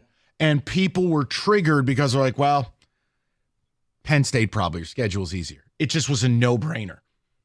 And that is a love-hate thing with me with college football. It's tribalism at its highest. Now, here's what we've drafted so far. In the things Rico hasn't ruined draft. The Kenny Cott selection board. He drafted Virginia Tech's entrance to Lane Stadium, Enter Sandman. He drafted Neck, the famous LSU song featuring naughty words. He drafted Georgia, Between the Hedges, the stadium, the place, the Mecca. And he drafted from Notre Dame, Touchdown Jesus. David selected Mr. Brightside, which I think we were all just mocking, thinking there's no way. No, he selected it. He selected FSU into the stadium with Chief Osceola and the spear into the ground. Mm-hmm. He selected horns down as a gesture. Not a penalty this year either. And he selected, David, am I daring to say you are kind of getting into the equine athletes? You selected USC's Traveler. Yes, I am. You would say that, yes. Evan Jenkins selected waking up, finding out who your rival's playing and hating and rooting for them. Okay. Clemson, from the bus to Howard's Rock to the Hill. He selected Ralphie the Buffalo and OSU's Dotting of the I, which Rico correctly said is magical, takes way too long. I selected The Grove. I selected Rocky Top. I selected Mike the Tiger. And I selected the USC Songgirls. Rico Beard, the godfather of college football destruction, an anti-American communist, Rico has selected the following. Notre Dame's Play Like a Champion Today, sign and intro. Love it. UW's Jump Around. Penn State, Mo Bamba Whiteout, and the FSU War Cry. Mm-hmm. These are power selections, people, and we got a lot more to go. I got plenty of players I want to draft on my board. You want to knock down a few more calls? Or do you want to draft another round? Or what do you guys want to do? Talk to me. Let's do another round. Wait, where's Evan? Go get him. He'll be fine. Let's take a phone call while we wait. Done. Multitask. Collins and Allen Park. He's up next. Colin, how you doing, buddy? Good afternoon, guys. Good afternoon. A little bit of a Michigan bias here, but two of my favorites are the back bend by the marching band in the center of the field where he puts his head on the ground, and for the Ohio State game when the flyover happens at the beginning of the game. Just gives me chills every time. Question, Colin. With drum majors, is that a prerequisite that you have to be able to snap your own spine and touch your head on the grass? I do think so. Yeah, I mean, it used to be a little bit more iconic back in the day because it wasn't as popular, but it seems like a lot of places do it now. Now, what's interesting, Colin, you're calling up with the band. Now, between you and David, neither of you selected the victors. Well, the band plays the victors. Still have more rounds. Okay, Colin selected multiple things that are not the victors. Yeah, I mean, I probably would have even selected the Maze out before I selected the victors, to be honest with you. I mean, it's an iconic, song. It's one of the oldest fight songs, but it's just, I don't know. I guess it's overplayed a little bit at the game versus, something that only happens once or twice. Okay, fair. That's the beauty of it. We all love all this different stuff. Are we ready for another round? The drum major. Michigan invented that. Did they really? Another thing, yeah. No, they didn't. They've been doing that at black colleges for years. For a long time. Very, very long time. And then okay, I'll just leave it alone. All right, let's begin the draft. Kenny, we start the round with you. Round 5 of the things Rico hasn't besmirched about college football draft. Round 5, my selection will be West Virginia singing Country Roads, baby. Yeah, okay.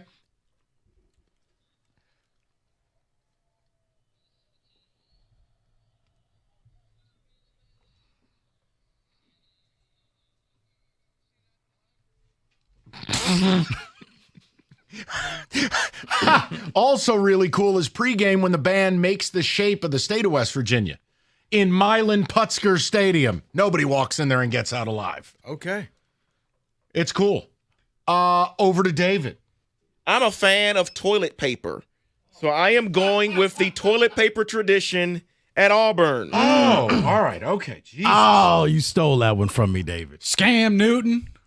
Didn't they do that to the tree? That's when the guy called Toomer's Feinbaum. yeah. Oh, yeah. What was it? It wasn't Lee Harvey, but like, the hell was that guy's name? It was 2 first names. Well, it's Alabama. It's standard issue. Standard issue. John David. You can't be Tommy without the Lee. You can't be John without the David. You can't be Lee without the Harvey. All right, over to Evan Jenkins. And Marie. Evan Jenkins. Oh, David. You know what I really love about college football? Tell me. Is I believe it's Thursday afternoons when Michigan State does their uniform reveal. Maybe it's Friday afternoons. Thursday afternoon. But I love that. All right, so Those we're just little going to call videos. this uniform reveals nationwide. Every school does this, I right? love it. Those videos are so cool. You know what's really cool? Winning games, Evan, for my next selection. Winning games? In the things Rico, the touchdown play.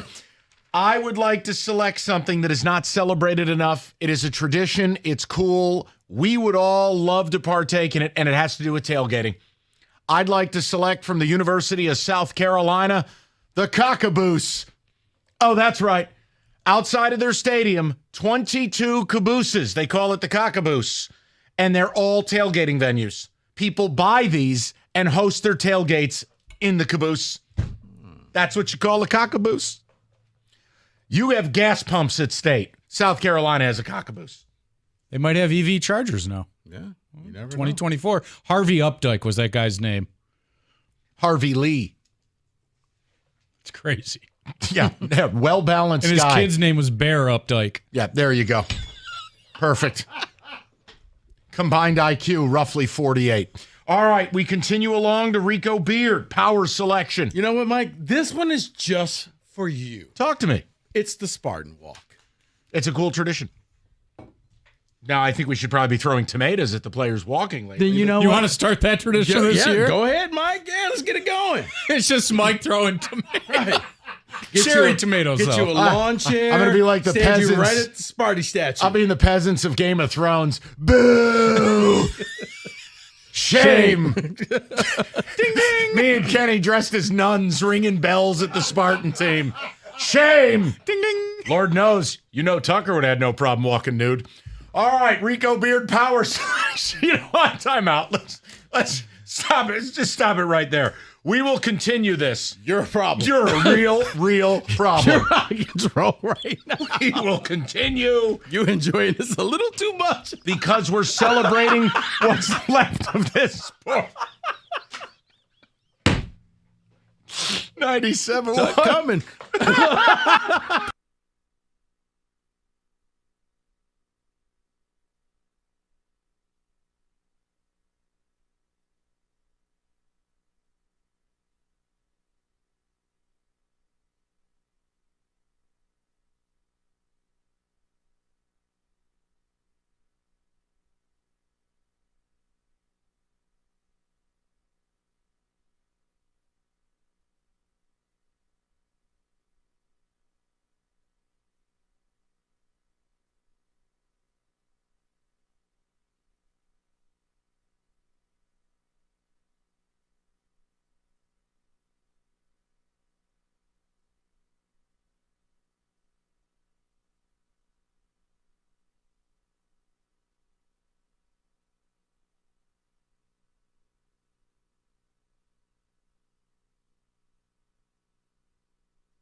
Oh, the whiteout Mo Bamba game. Oh, yeah. Yeah, delay a game. The quarterback bleeped himself. Gonna need a timeout. This sucked. This was really bad.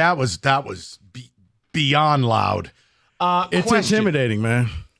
Now, is the whiteout this year a night game, or are they putting that stupid big noon garbage? They're going to waste our time with the whiteout at noon this year. I don't know. Another thing you ruined. Probably need to ask Brian Chapman that question. I'd rather not.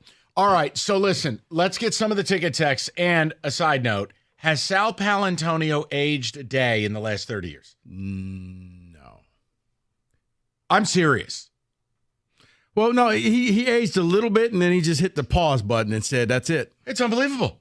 I just saw him up on the TV. He looks the same way he looked in 1998. I'm like, what the hell is going on with this guy? He's in the Jerry DiNardo plan. How is he employed? All right, we'll just keep it moving.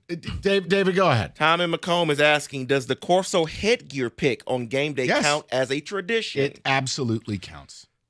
Yeah, I used to like that. I know. Now it's just gotten sad. But especially when he forgot he was on TV that one time. I believe they were at Houston, and he threw the cougar head and said, F it, I think. We got to double check on that. Oh, that was great. Herb Street just losing it. Grandpa just said this. Oh, boy. He went Wedding Crasher's grandma. He did. Go ahead, Devin. Eleanor Roosevelt. When Michigan State runs the jet sweep play, tradition. That's from Jason. Short side jet sweep, Dave Warner. You got to do the whole thing. Short side jet sweep. The Iowa Children's Hospital wave. That is from Jim. All right. Now, here's my question.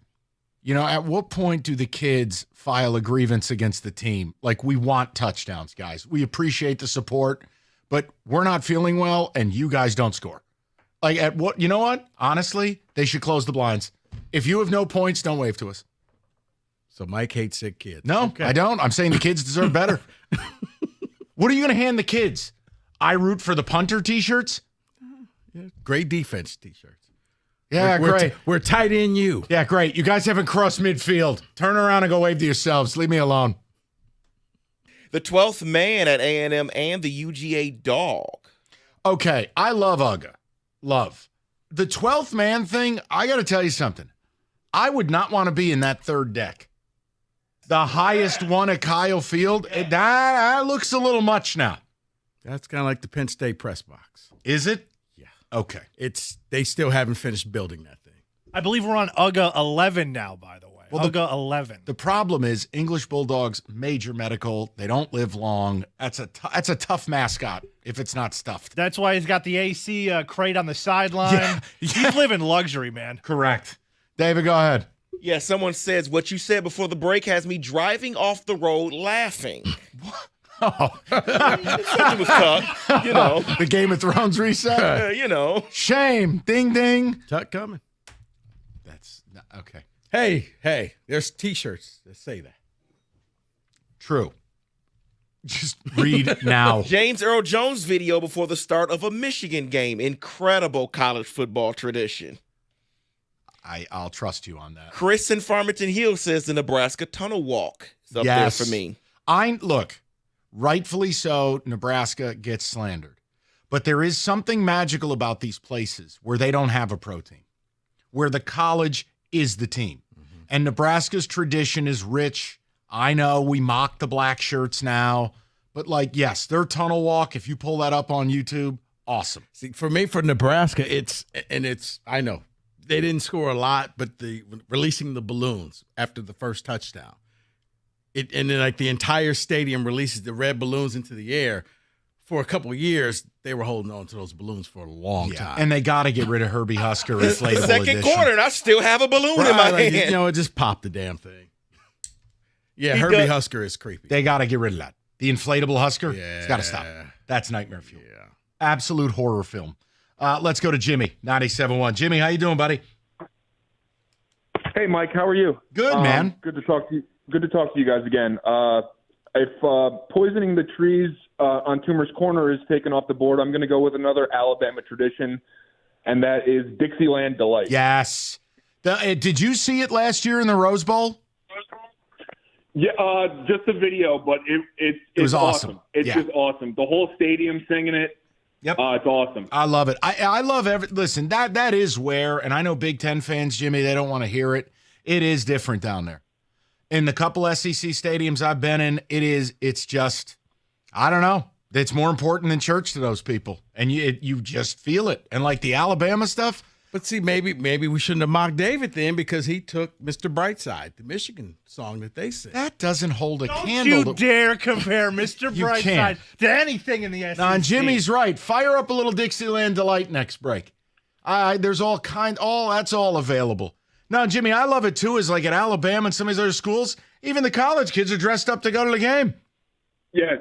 They look like they're ready to go to church. Like Ole Miss, Yeah. Oxford shirt, khakis, and Sperry's, like they're going to Sunday school. Yeah, I don't know. It's just different. I love it down there. But Dixieland Delight, yes. And I don't care. I will not tolerate Alabama slander. You want to knock the dental care, that's one thing. Don't knock the football program. Roll Tide. You think your man DeBoer is going to work? Uh-oh. That was a deep sigh. No, Oh, boy. no, because replacing a legend is the worst job to have. Keep talking. Keep saying those things into my I'm ears. just saying, you're replacing Nick Saban. Be careful. Kenny's going to be at completion here shortly. No, you know what could happen? Mel Tucker myself. No. Whisper in his ear and tell him Saban's gone. You know what, Kenny? He could end up being the Ryan Day, where you know what? You win a lot of games, but that's not good enough for us. Hey, put it on the board. If Ryan Day loses to Michigan for a fourth straight year and they don't win the national title, does he lose his job? Oh, yes. That's a yes from you? I think so, yeah. There's massive pressure I was about to say, right now. we discussed that on the 5-star zone. Yes, fired, gone. David? Yeah, he's gone. Okay. Yeah, I'm sorry. I was You getting would've had Dixieland together. Sorry. You would have had. I got you. My bad. An entire class that came through Ohio State that never beat Michigan. You can't be employed. And that's why I said he's gone. Let's go to Patrick, 97.1. What's up, Pat? What's going on, gentlemen? Patrick, the floor is yours. I would like to say that, Mike, you are absolutely right. There is no stadium like Death Valley LSU. No. You come through, you see Mike, he's walking back and forth in his enclosure. You get in the stands from the first down cheer to the touchdown cheer. Yeah. It's a great experience. I've never been anywhere else like it. I've been to a lot of stadiums. And Mike, and a lot of good ones. I'm going to tell you this, Mike. I'm going to tell you this. A couple weeks ago, you guys talked about the top stadiums to see, and Death Valley was number one. I got into it with a Michigan fan. Oh, well, we hold 100,000, and I don't hate Michigan. But I say, you know what? Death Valley, we hold 107, and we got a Tiger. So you can't beat that. We got a Tiger. And it's not slander. It's just a totally different decibel level. It's a totally different passion quotient. And honestly, the way they tailgate, the way the campus is designed, everything is about football. Everything. Yes, it's different. It is, and it is. I've been to Florida State, seen the Chop. The Chop was amazing. It was amazing, but it's nothing like the tailgating and everything that goes on at Death Valley. Yeah, I'm. Yeah, you got it, Appreciate Patrick. your time, gentlemen. My conundrum this year is like you run out of time. The game I want to go to is Ole Miss at LSU, but it's October 12th. Like you are smack dab. You gotta go to a wedding that day? No, hell no, no. I want to do. All right. I'll open myself up to being made fun of. So I've always gone to Keeneland in the spring. Mm-hmm. I've never gone during the fall meet when it's gorgeous, like the foliage and like the track is surrounded by trees in Lexington. And what you can do is you go to Keeneland by day, and Kentucky usually plays their night games in October. And you can go to Kroger Field at night, like a cool experience. And Lexington's a real cool town. Well, then the Breeders' Cup is November 1st. Dude, I'm an adult. I have a job and responsibility. So you got these three things all in like a 5-week span. I can't do it. You can. No. Now, why Keeneland and not Churchill Downs? Keeneland's a real racetrack, and Churchill Downs is just a business. Okay. It's different. It's like Keeneland and Saratoga are one and the same. Okay. We know how you feel about that. It's just true. But and also Churchill, if you're not going Oaks Day or Derby Day, it's empty. The place is bar. It's like 10 times bigger than it needs to be for every other event except the Kentucky Derby. So you're going to do Keeneland and the double dip? I'm thinking about it. They play Auburn. Could do Kentucky-Auburn at night, and you could do Keeneland by day. Well, hopefully I'll be able to do that next year. What do you mean? I'll take these college football trips. You just go. I got to be back here on Sunday. Oh, what, the Lions thing? Lions Just pregame. fake your own death. Lions pregame show with me and Jim Costa. Jim will be fine. He's an egomaniac. He wants to talk. You can just come on. Would you go to LSU? Yeah. You would go. I know you won't go to Ole Miss. You've already made that clear. Would you go to LSU? I'd go to LSU. Because you've got people in Louisiana. I could set it up. Tailgate included. Got to be here.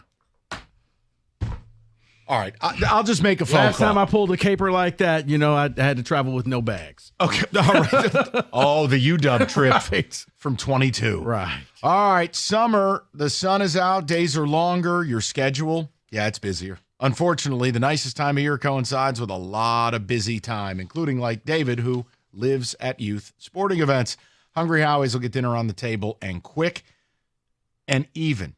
Their best offer of the year, there's no exclusions.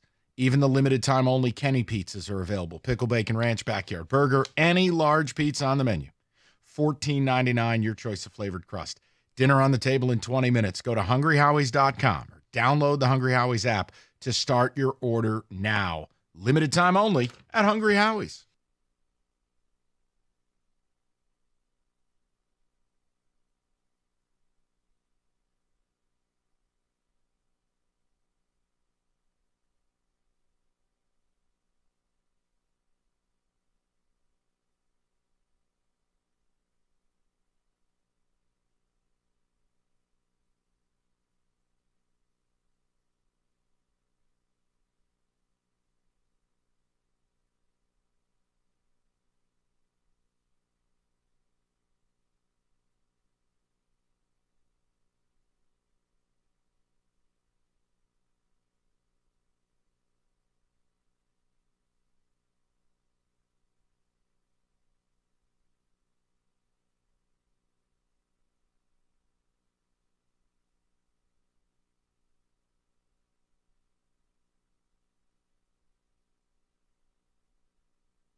That's what this song is. Yeah, Okay. Dixieland Delight. Okay. All right. So if you're going, what in the HELL hell are these two bleep holes doing? Let me explain. I often say Rico has wrecked college football. I know many of you believe the same. Rico and his deep ties to the networks. Well, in honor of week 0 approaching, we have tried to start ramping up some positive college football discussion. One of them is, what are the things we still love about this game that Rico hasn't wrecked? And we created a list, David and I and Kenny, and it was just this idea of, look, whether it's pregame entrances, songs, traditions, generally things that are just quintessentially college football that we still love amidst a shifting landscape where so many people like myself feel very disenfranchised from the sport. And we have done a draft. Now, you guys have played a huge role in this. You're giving your suggestions and grading what we've picked. I will reset our draft board. We're going to continue our draft. I'm not done drafting. I have plenty of selections. It's my pick. It's on me, right? It will be, yes. Okay. And you will lead off the 5 o'clock hour.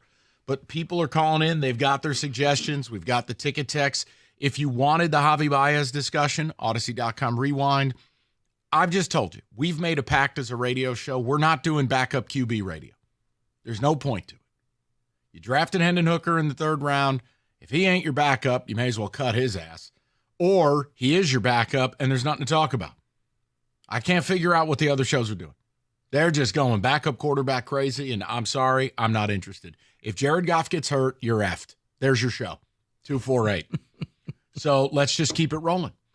David, ticket text first, then we get back to the people in our Things Rico Hasn't Destroyed college football draft. Yeah, Rico can vouch for this one. It says Washington on the lake, Rocky Top on the water, 12th man, been on the 3rd deck. Washington, you said, was really nice. amazing. Yeah, it is. Nice. That was Rico's no baggage day trip. He had no carry-on, no luggage. It is nice. Next one here says Tennessee QBs leading the band. Love that tradition. The famous one was when Manning did it. Yes. Yeah. Look, Tennessee is a place I want to get to. And their district is going to be done before ours. David, another thing about Washington that I do like when they win is when they all start singing Purple Rain. That is a great tradition. Yeah. That is a really good tradition. Because we're keeping it positive, I will not slander Prince's good name. I will keep it positive. Dixieland Delight. That's tremendous. Here's another one here. The Biff Poggi t-shirt tradition in Charlotte. Yes. He wears a cutoff t-shirt. That's what his sideline apparel is. You know what? I love it. Because he doesn't happen every week, though, can you include just a Mike Gundy presser where you know he's going to say something stupid at some point this season? You could just say Mike Gundy. Yeah, No, I'm saying he's a treasure. Look what he said yesterday. He gave us content. His stupid haircut. We'll always remember, I'm a man, I'm 40. Right. Come after me. Well, on that note, someone's asking if we can start a new tradition. Can we do the Deshaun Foster press conference tradition every year for Big Ten Media Day? Actually, we should replace Gator's rant with that. The vapor lock. Coach. We're in L.A. and Coach, things. We're right there with USC. Great to be here. Questions? You like the beach, don't you? From Harv, he says, knocking down the wall at EMU, right near Stadium. You stop it right now. Just no. He put it on there. He loves it. The first time was not successful. I'll just leave it at that. Correct. A slippery rock score shown during Michigan games. That has to be Davis' pick. That's Wink in Royal Oak. I never understood that ever, but they do. Yep, every game. Yeah, they tell you the slippery rock score, and fans love it. I'm like, isn't it because isn't that like the oldest? Isn't that their first game? The team they played first, or some crap like that? So yes. Back when you were not the Salvation Army, or YMCA, School for the Blind. No, they're 4-0 against the School for the Deaf. I knew it was different. Okay, School for the Deaf. Different. Well, you didn't have to steal plays from the School for the Blind. Okay, we'll just leave it alone. Unbelievable. Just unbelievable. We'll go to Kevin, 97.1. Kev, how you doing, buddy? Gentlemen, call me Rico. How are you guys doing? Say hello to Sputnik for me. Go ahead. Yeah, This is Scumbag Kev, by the way. Hey, Mike, I was so proud of you for drafting Tennessee. Even though we do cheat and give out money in McDonald's bags, we don't cheat on tradition. No. And if you can ever get down to the T in Rocky Top, it's awesome. That's 100,000 people just screaming chaotically. I love it. And I if love you the look at- idea. You've got the river and you can do the sailgating thing. And then I did see the renderings of this district you're building. And I'm like, that's appointment viewing. You got to get there. And you know what's good about it? And I retired from the military last year. That's why I called you a commie, Rico. But if you look at the strategy of it, after about the sixth time if you're in Rocky Top, if you're an opponent, wouldn't you get annoyed? Yes, 100%. It would just make you so angry.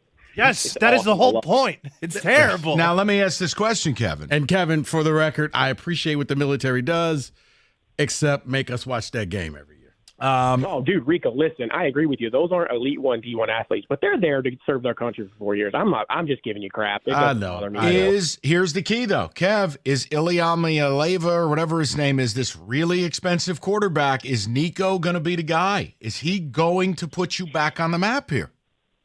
My fingers are crossed. He's got all the intangibles. We'll see. I'm excited for it because if he's good under Josh Heupel's tutelage, Tennessee goes to a whole different dimension. They could be a real pain in the ass. I can't wait to watch it. And that's why I wanted to give the morning show a call this morning, but I was busy. But, everybody hates on Hendo because we run a one-read offense. But listen, man, Hooker's not bad. No, I don't hate on him. It's just, Kevin, my perspective on it is simple. This is a Super Bowl caliber team. I'm not wasting third-round picks on guys who need to be in rehab for their knee or who are 30. Third-round picks should be on the field.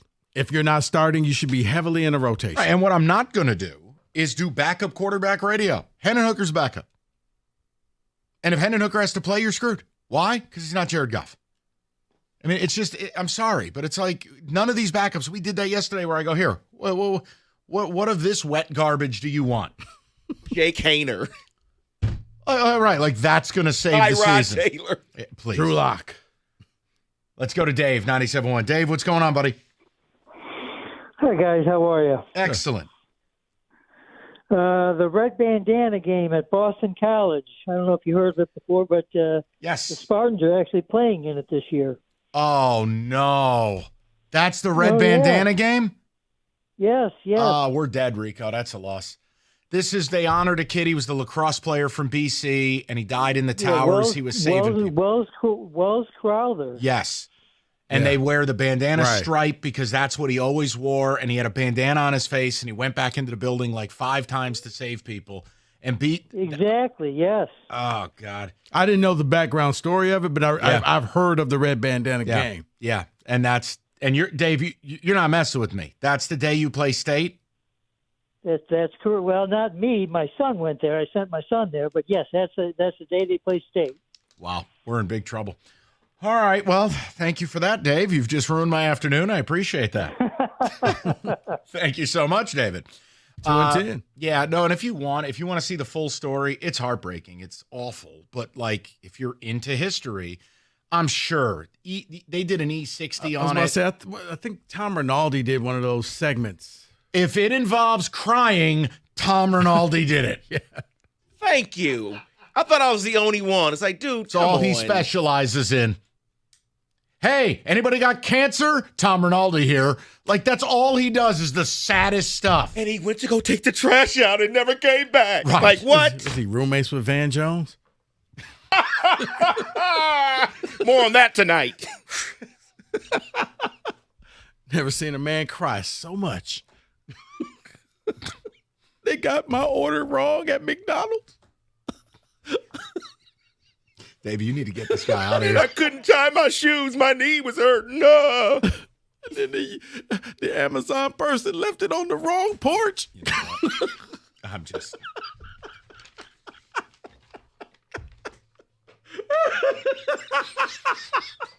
Oh, my gosh.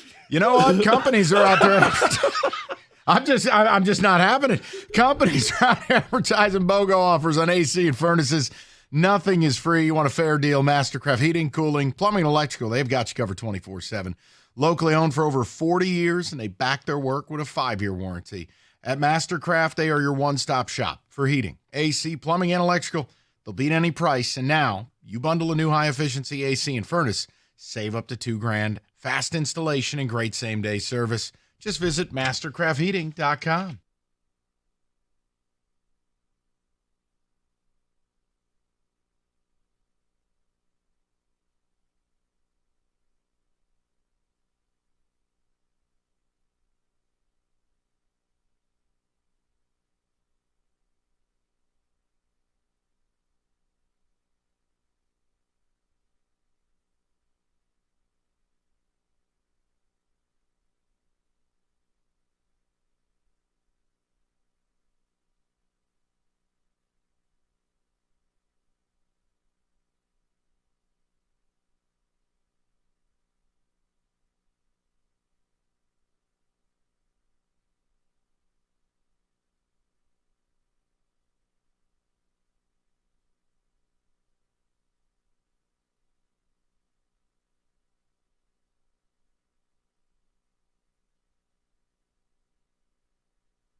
Well, hi there. A lot of people are going to need to replace their roof this summer, but be forewarned, a lot of companies, they're skipping steps, cutting corners, and it's a road to ruin. Victor's, you don't have to worry about it because they have a linear process, and they begin with what most places never even bother with, a true attic ventilation plan. You don't get that right, you're inviting wood rot, mold, leaks. It doesn't even matter what kind of roof you put on top of it. With Victor's, they start with that. Then they apply their perfect roof, done to the highest standard in the state. And that is how they can offer a 50-year leak-free guarantee on every roof they install. So not only do you get the best crews and the highest standards, you get the best plan.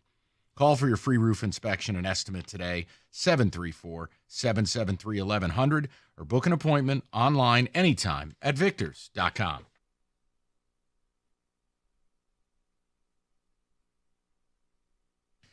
If you are just joining, I hope you're ready to have a good time. We are not wasting time on backup quarterbacks or bitching about Javy Baez anymore. We are celebrating. We are mere hours, days from college football. And look, I spend a lot of my time crying like a bitch because the sport I love has been irreparably broken by the man to my left. However, there are plenty of things we all still love about this sport. So what we've decided to do today, and we're going to continue in the 5 o'clock, and with your guys' help on the phone lines and ticket text, is we are having the kickoff to college football. Things Rico hasn't effed up about our game draft. And these are what we are loosely defining as college football traditions. Could be stadium entrances, fight songs, wacky quintessential college things, mascots, you name it. So here's what I'm going to do. This is where we sit right now in the draft. And if you think we forgot something, call up. If you agree or disagree with the selection, call up. And bottom line is, what is your singular favorite thing about college football? So we'll start in the order we drafted. Kenny led off because he roots for the best team. David's a fake Wolverine, so it disqualifies. I thought David roots for the best team. I'm just trying to tell you what the listeners had to say. Kenny's selections are as follows. Virginia Tech, enter Sandman, Lane Stadium. Solid. LSU, neck. If you know, you know. You know what? Yeah, it's one of those that I had no idea until you said, you know what, let's play this. And it's like, oh, okay. Yeah, we're going to have that in the 5 o'clock. We may want to just open with that. Georgia between the hedges, Sanford Stadium. Notre Dame touchdown, Jesus. And then Kenny tapped into his hillbilly DNA, West Virginia Country Roads postgame. It went over to Hatchet. What? I don't know why I find that funny. Go ahead. Because it's true. All right. Hatchet selected. Mr. Brightside, end of the third quarter. Solid. Florida State, Chief It is Osceola. not solid.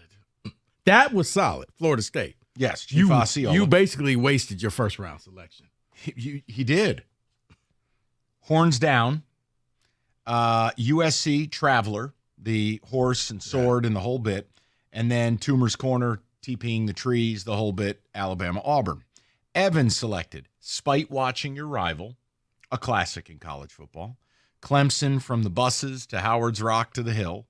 Ralphie the Buffalo. Script Ohio. And all uniform reveals. Yeah. It's underrated. That is a big thing. College football irreverent to uniforms. I selected the Grove at Ole Miss. Rocky Top, Tennessee. Mike the Tiger at LSU. USC Song Girls. And the venerable Cockaboose Railroad at South Carolina. If you don't know, you got to look. It's insane. And I wish we could do it at State. You It's know what? incredible. See, I would figure Kenny would have all of these SEC things, but Kenny's diverse. He's a big college football fan. You're more diverse. Yeah. I'm a wacko. I'm just stuck Here's in the Big Rico. Ten. Well, no, yours are definitely more Midwestern sensibilities, but they're power selections. Who the hell could knock these? Notre Dame's play like a champion sign? Yes. Wisconsin jump around? Yes. Penn State's Mo Bamba whiteout? Yeah. FSU's war cry? Tomahawk chop, whatever you want to call it? Yeah. Yes. And then maybe the funniest moment of the show is when we talked about what I want to do to the Spartan Walk. Yeah. These are all credible selections, but we're not done yet. We will resume the draft. But wait. There's more. There's more. I want to throw out the phone number, 248-539-9797. Who's having the best draft, the worst draft? Your personal thing you're excited to see about college football this fall. and it could be anything. And some of these, you're going to get them week 1, and it's going to make sense, and it's going to be like, wow, thank God this is back. Some of these you probably got to wait for. The whiteout at Penn State, you got to wait for it. If you're going to get LSU at night for neck, you're going to have to wait for it. And here's the thing. This is where, yes, you can – the whiteout at noon is not the whiteout. The whiteout at 8 p.m., correct. That's the whiteout. What's the whiteout this year for Penn State? And did you ruin it? This would be a Rico Beard, Big Fox, forcibly trying to make noon a thing. I don't know if they're still in love with Michigan or not. So let me check it. You check. I want to know what the whiteout game is. If that's not a night game, we have to take it off the list. Because I'm with Rico. That's like saying the Georgia Light Show is sweet at noon. Yeah. No, it's not. When's the Ohio State game? All right. David, any ticket text you'd like to share? And then we will get to business here, top of the hour, and continue the draft. And the general conversation about the things. Oh, by the way, we found something Rico hates about college football. Army, Navy, our military. Nice guy. What I have is the whiteout date for Penn State, and that is November 9th. Not the second against Ohio State? It says November 9th against Washington, but it also says in parentheses, time and network to be determined. So this could be still a noon whiteout. That's not the same. That's another thing Rico ruined. Yeah, because I guess I would figure it would be the Ohio State game. Correct. On the second, because that's the only time they ever beat Ohio State. And a lot of these, if you're not familiar with some of these, because look, let's face it, not everyone's a college football diehard. And also, some of these are a little off-brand, like the Cockaboose Railroad. Go look. YouTube's an amazing resource. All I know is I want a train car that's a tailgating den outside of the stadium. And it's got your name on it. That's badass. That's crazy is what that Dude, is. it's awesome because they decommissioned all these railroad cars like 25 years ago, 35 years ago. And tricked them out? Yeah, they basically bought them for 10 grand a piece. And then the school sold them and permanently parked them kind of in an arch outside their stadium. And some of these have been in families, like South Carolina Gamecock fan families for like 30 years. One dude spent $250,000 on his. And I was about to say, can you renovate them, paint them, or do this one something dude's to got them? a bathroom, Oh, a they're kitchen. like RVs. Yes. You can do them however Okay, you see, want. I didn't know if they belong to the school and you just tailgate, or not are yours. If David and his family says, you know what, we're buying this and this is now ours and we'll do however If we you want. got the checkbook, you get a Cockaboose. And you get a Cockaboose. You can pass it down to family. Yeah. Okay. Oh, some of these have like dining rooms in them. It's crazy, man. It's chaos for a program like South Man, Carolina. the South just is. It's different, Bruh, man. When I heard about what sorority houses go for, like $14 million house. Like, what? It's a whole different world, man. We will continue the draft next. 97.1.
Naughty words. All right, 5 o'clock. Good to have you.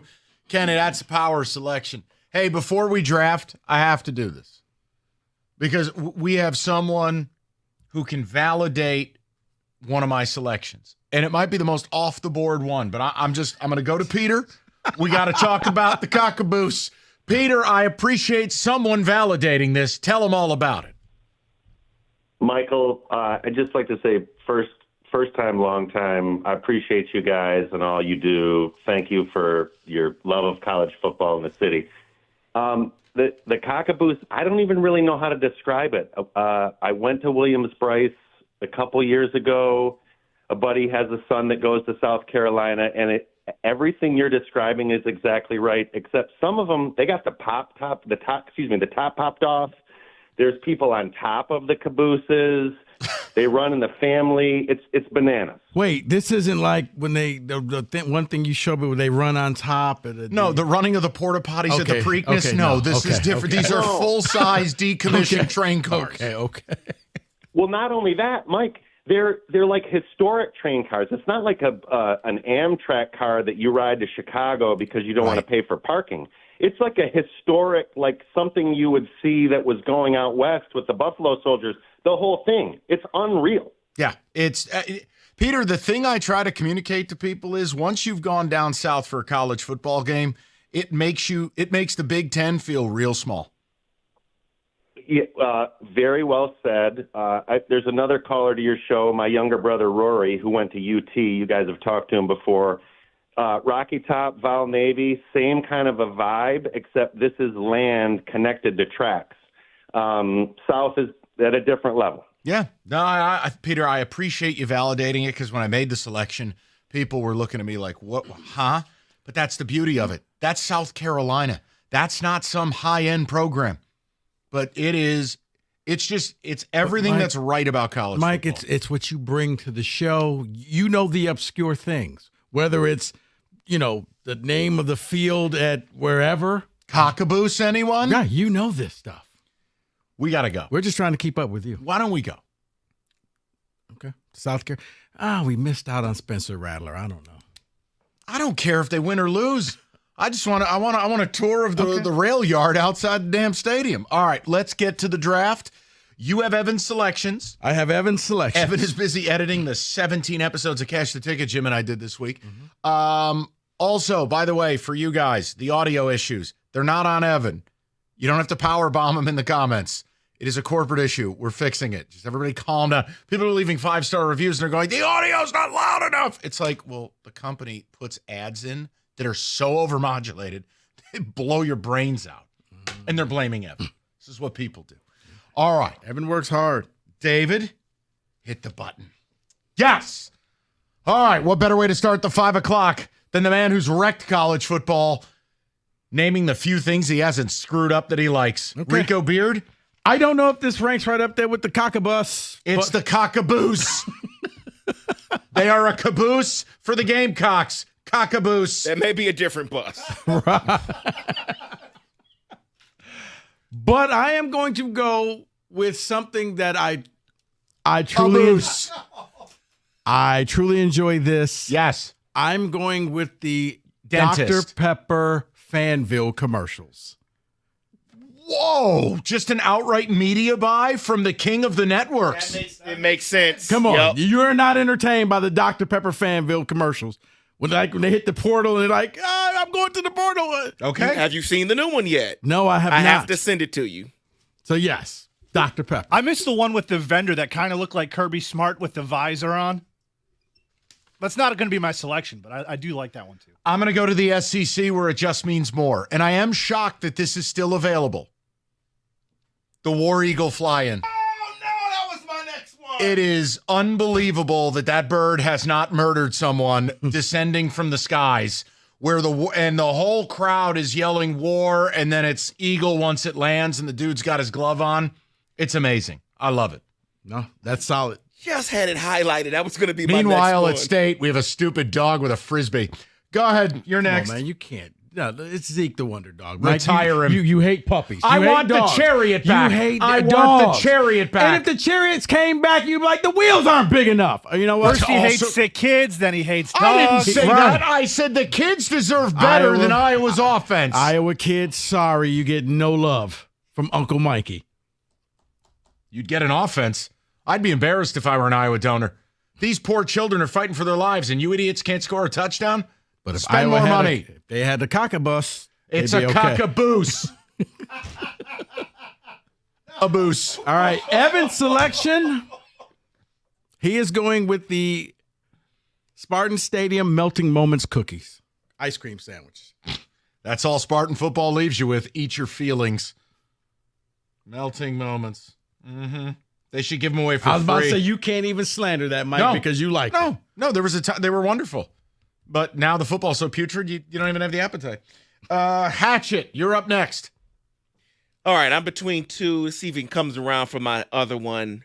I am going to go with the Florida Gator Chomp. Yeah, it sucks their program's terrible because that is awesome. When they're good. Oh, when they're yes. It's in the swamp. Yes. Yeah. Gator Chomp, I'm good with it. Oh, you just hate to see it. That brings me to my selection, actually, which is conveniently timed because my first one before the swing around is the world's largest cocktail party, especially considering Georgia often wins that game. Truth. And can I swing around and pick my second one? Yes. I like the Ohio State helmet stickers, the weed leaves, if you want to call them that, even though they're Buckeyes. Love it. Wait, what did you just say they were? They're the little Buckeye things. Okay, thought he said something else. All right. No, he did. He said, yeah. He did. You said they're black guys? No, I did not say that.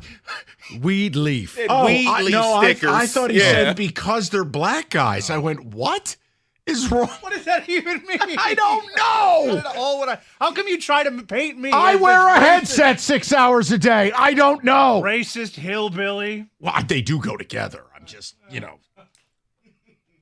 All right, so that leaves it's on me. Correct. So I did rip them and go horns down earlier, but I am going to go with the Texas Bevo mascot here. Yep. Love it. Love it. I didn't discover until a few years ago you can't eat those. I always thought it's just another form of cow. You can't eat those damn things. Oh, longhorns? No. It's like herpes meat. You can't eat it. Really? Yeah, I swear to God. Never knew. I didn't either. You just taught me something. Over to Evan. I didn't know you couldn't eat herpes meat. You should probably avoid that. Please say something.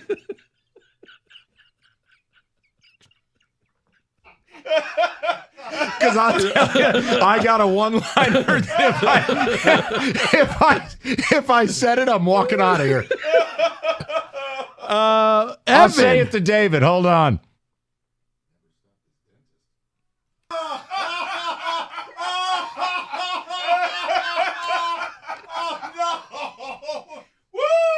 Wow. Just read something, please.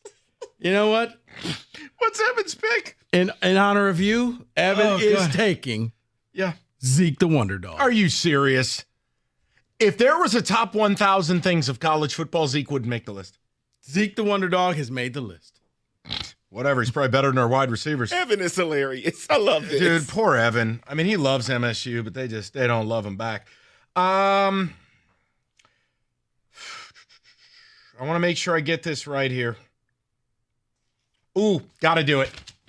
Wouldn't forgive myself if I didn't. I want to select a mascot. I haven't dabbled into this sphere of college football. I would like to select Pistol Pete, Oklahoma State Cowboys, in nightmare fuel, made of some form of hard plastic. His beard is permanently on there, and his guns are real. I love it. I love Pistol Pete. Rico, final pick of the round. Final pick of the round. I don't know if it's just school, it's or if I can make it for all schools. A boost. But I like the Georgia Light Show.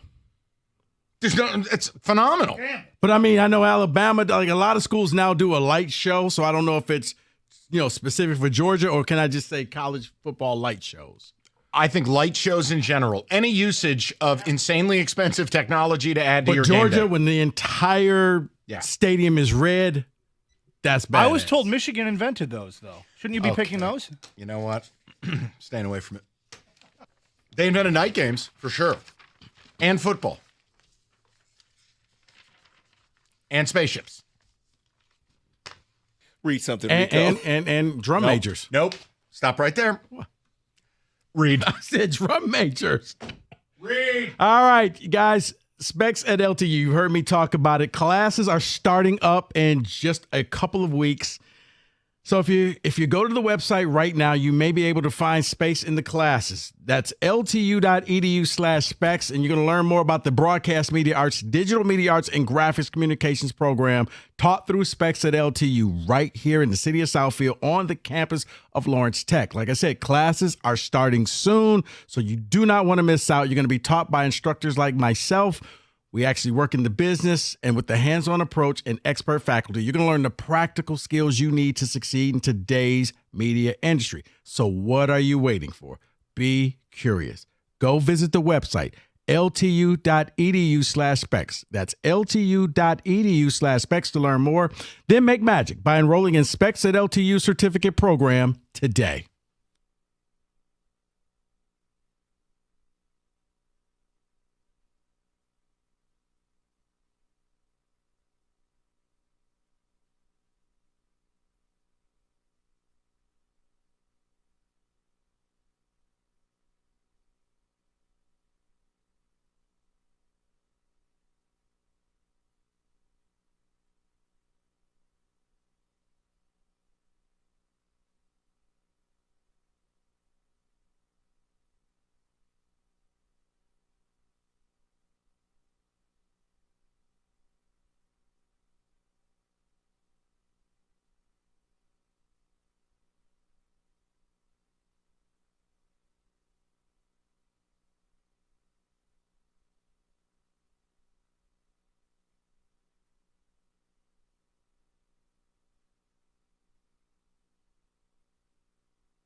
Hello there. When it comes to the IRS and a collection or audit, you need a law firm that specializes in the resolution of tax problems. You need Maurice and Jerry of Abraham and Rose. And whether it's personal income tax or business payroll, Abraham and Rose has got you covered. Maurice and Jerry have dealt with the IRS for years. They will advocate for you, create a plan, and then go to work fighting for you and saving your money.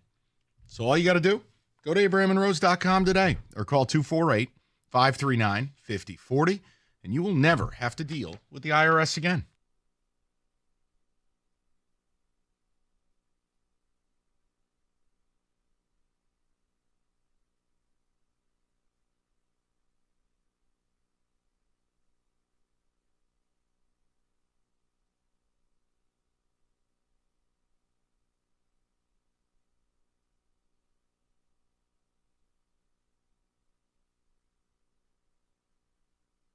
All right, David, just a programming note. Wojo and Riggs love what we're doing, and they're going to expand upon it. So, Jeff, I have all of the results of the draft here cleanly written out. You can take this, do whatever you like with it. Let's get a few of the ticket texts coming in. Rico's now Google Earthing the Cockaboose Railroad, so this is exciting.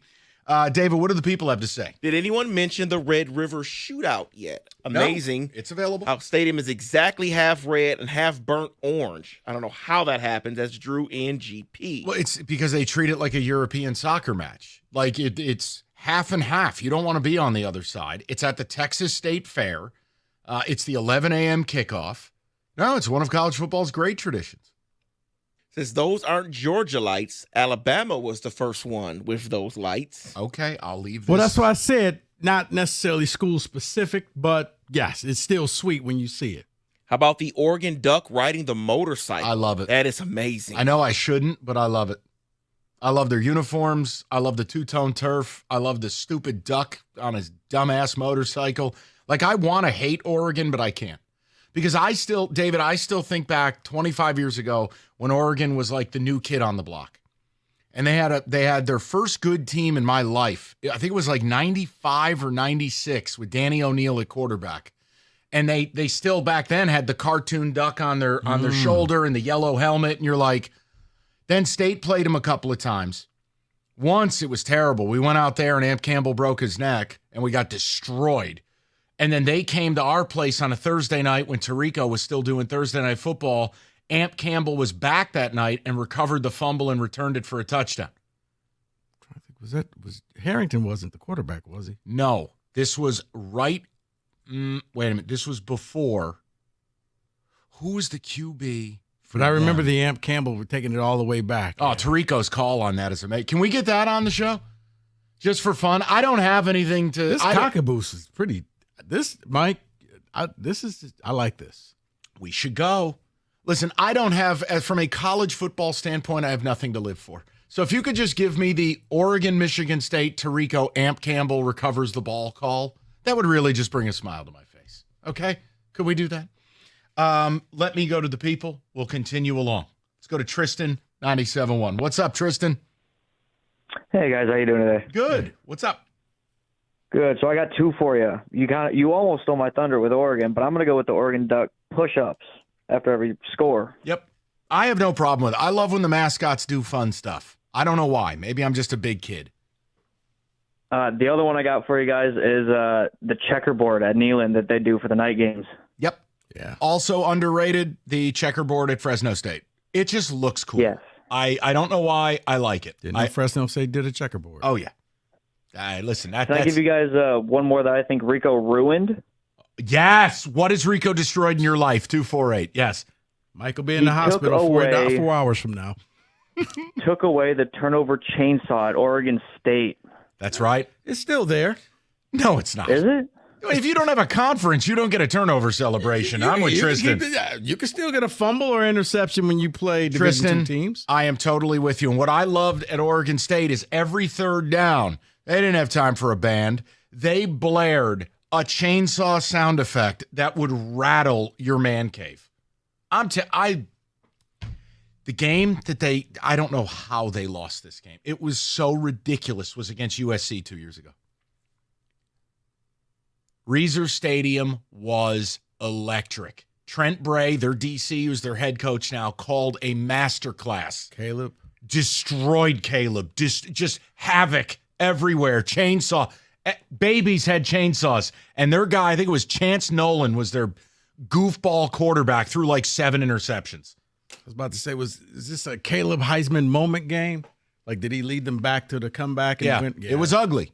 But that's I love the turnover chainsaw. All right, David, ticket text, and I need it out of the 5:30. I need Amp Campbell recovers the ball. I gotta have it. The Epic Army option offense. I love that tradition. Okay. I understand Rico's point. Sorry. All right, Gorbachev, just calm down. Last year's game went over the total, I'll have you know. But look, 7. I'm ignoring that. Here's what I like. I like that Navy and Army run an offense that requires absolute discipline. It like emulates how they have to live on campus. And going to West Point a couple years ago, it is a lot like when you go down south and you go, wow, I'm somewhere way different. You get the same vibe going to West Point. That offense is the only way they can compete at the D1 level. And they run it to perfection. I like it. I know it's not for everybody. Go ahead, David. One of the best traditions is viewers getting annoyed by Gus Johnson ruining big games by screaming into his microphone. I actually have grown to hate him and his dull partner, Joe Klatt. Oh, okay. Why you like those two? I love them. No, you do. The noon broadcast. You really liked. Well, absolutely then again, love them. Then again, I don't love them. Yeah, now I understand. I don't why. love them. Yeah, they're giving you a little massage every week. I understand. My boys and I did Death Valley last year. Wasn't the best game as they stumped Auburn, but the experience was awesome. Started with 2 days in NOLA, then headed down there. Oh yeah, no, it's amazing. It's very hard to convince me not to go back down there this year. It's just different, man. It's cool. And it's hard because, like, I don't have a college football program. I'm not trying to start a fight with Rico, but, like, there's really not a lot. And I'm not really paying attention to you. I'm looking at Mike the Tiger's habitat on Google Earth. I've got a cool picture I'll show you. Look, what Rico is saying is true. Factually, they are trying to upgrade things at State. That is fine. I am not allowed up there until it's done, per Rico Beard. I will just tell you, when you start traveling around the country, and I don't care where you went to school, you could go to Michigan. I don't care where you go in Big Ten land. Once you leave, you start to realize we love our schools here, but it ain't nothing like these schools down south. Nothing. See, I often wondered how much, if it would be different if the Lions weren't here, where all we had was college sports. Yeah, it would, in fact. Yes, it would. And look, why is Michigan so special is because for decades you didn't have the Lions. Yeah. And Michigan was the Metro Detroit team. They got on TV. They got the coverage. And East Lansing, let's face it, it's an outpost halfway across the state. Yeah. So I think that helped Michigan when Don Canham got here in the 60s. I mean, the Lions have been egregiously bad for most of their existence. Mm-hmm. Michigan was the adopted Metro Detroit team. Someone else is saying, is the George Blaha touchdown MSU a tradition? No, not when it comes 38 seconds late. Not where I thought you were going with that on the bingo card, but we'll accept it. we will accept David, I that. thought he was going to say, yeah, but he doesn't get a chance to call it. I mean, that's also true. That's where I thought you. Yeah, but when he let me down. When he does, they've already come back from commercial. Everyone knows there's a touchdown except George. It's so late. The band is playing, and he's like, he's at the 5. And I'm like, bro, he scored. This place is really loud. You watching the stream, sir? What are you doing, man? George is 28 seconds behind on a bootleg stream. This tiger habitat. I mean, when you walk out of the LSU team store, you open the door and there is a tiger ready to check your receipt. Now, is this right in between like the basketball arena and the stadium? Okay, so 100%. I'm looking at the right thing. Okay, 100%. It's amazing. Yeah, it's on Google Earth. What they used to look, as cool as it was, not cool to the animal to have him on the field in that traveling cage. Yeah, that ain't cool. See, but the habitat, that's badass. That's intimidating because I'm not going over there. Right, like they have a tiger in a habitat. We have a creep riding a bike with a broken camcorder named Johnny Spirit. I mean, it's really just night and day. Not even claiming him. Someone else says the Wake Forest Demon Deacon riding out on a motorcycle is cool. It is, but the Deacon is creepy. He's got serial killer eyes. No, he has blank eyes. He stares through your soul, the Demon Deacon. Go look at him. They didn't give him pupils. That's very scary for children. I like it. I just don't Terrifying. You got to look. Trust me. I don't want to. I don't want to. No, I don't want to. No, no pupils. It's something. It's like that may be something I can never unsee. It's like Chucky. Very scary. There's something very creepy about top hats. Okay. And one more here, the blue field at Boise State. Yes, the original. And the only one I will acknowledge. I can't, dude, I'll tell you one thing. Don't ever watch a game of Coastal Carolina. Your head will explode. That turquoise turf, I can't do it. Eastern Washington, you see that? It's blood red. Red, yeah. What about the black and white field of Eastern Michigan? No, see, that just makes you think your TV's broken. It really makes you think, oh, wait, did my TV break? Mm-hmm. I got to, you know what? I don't want to get him in trouble. I'll just tell you. I can't with Eastern. That Chris Creighton, the whole way they play, that's got to stop. They got to move on. Dude, they're Eastern. Okay. Being number one, not easy. Takes years of experience, dedication, determination. Number one mattress purchased by millions every year is Serta. They got the experience, 111 years, making the world's most comfortable mattresses. They're made right here in Michigan. Right now, through Labor Day, save up to $1,100 off an iComfort adjustable mattress. Go to Serta.com. Find a retailer near you. That's Serta.com.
Ah, yes. When our Gus Johnson. When our stadium had people in it.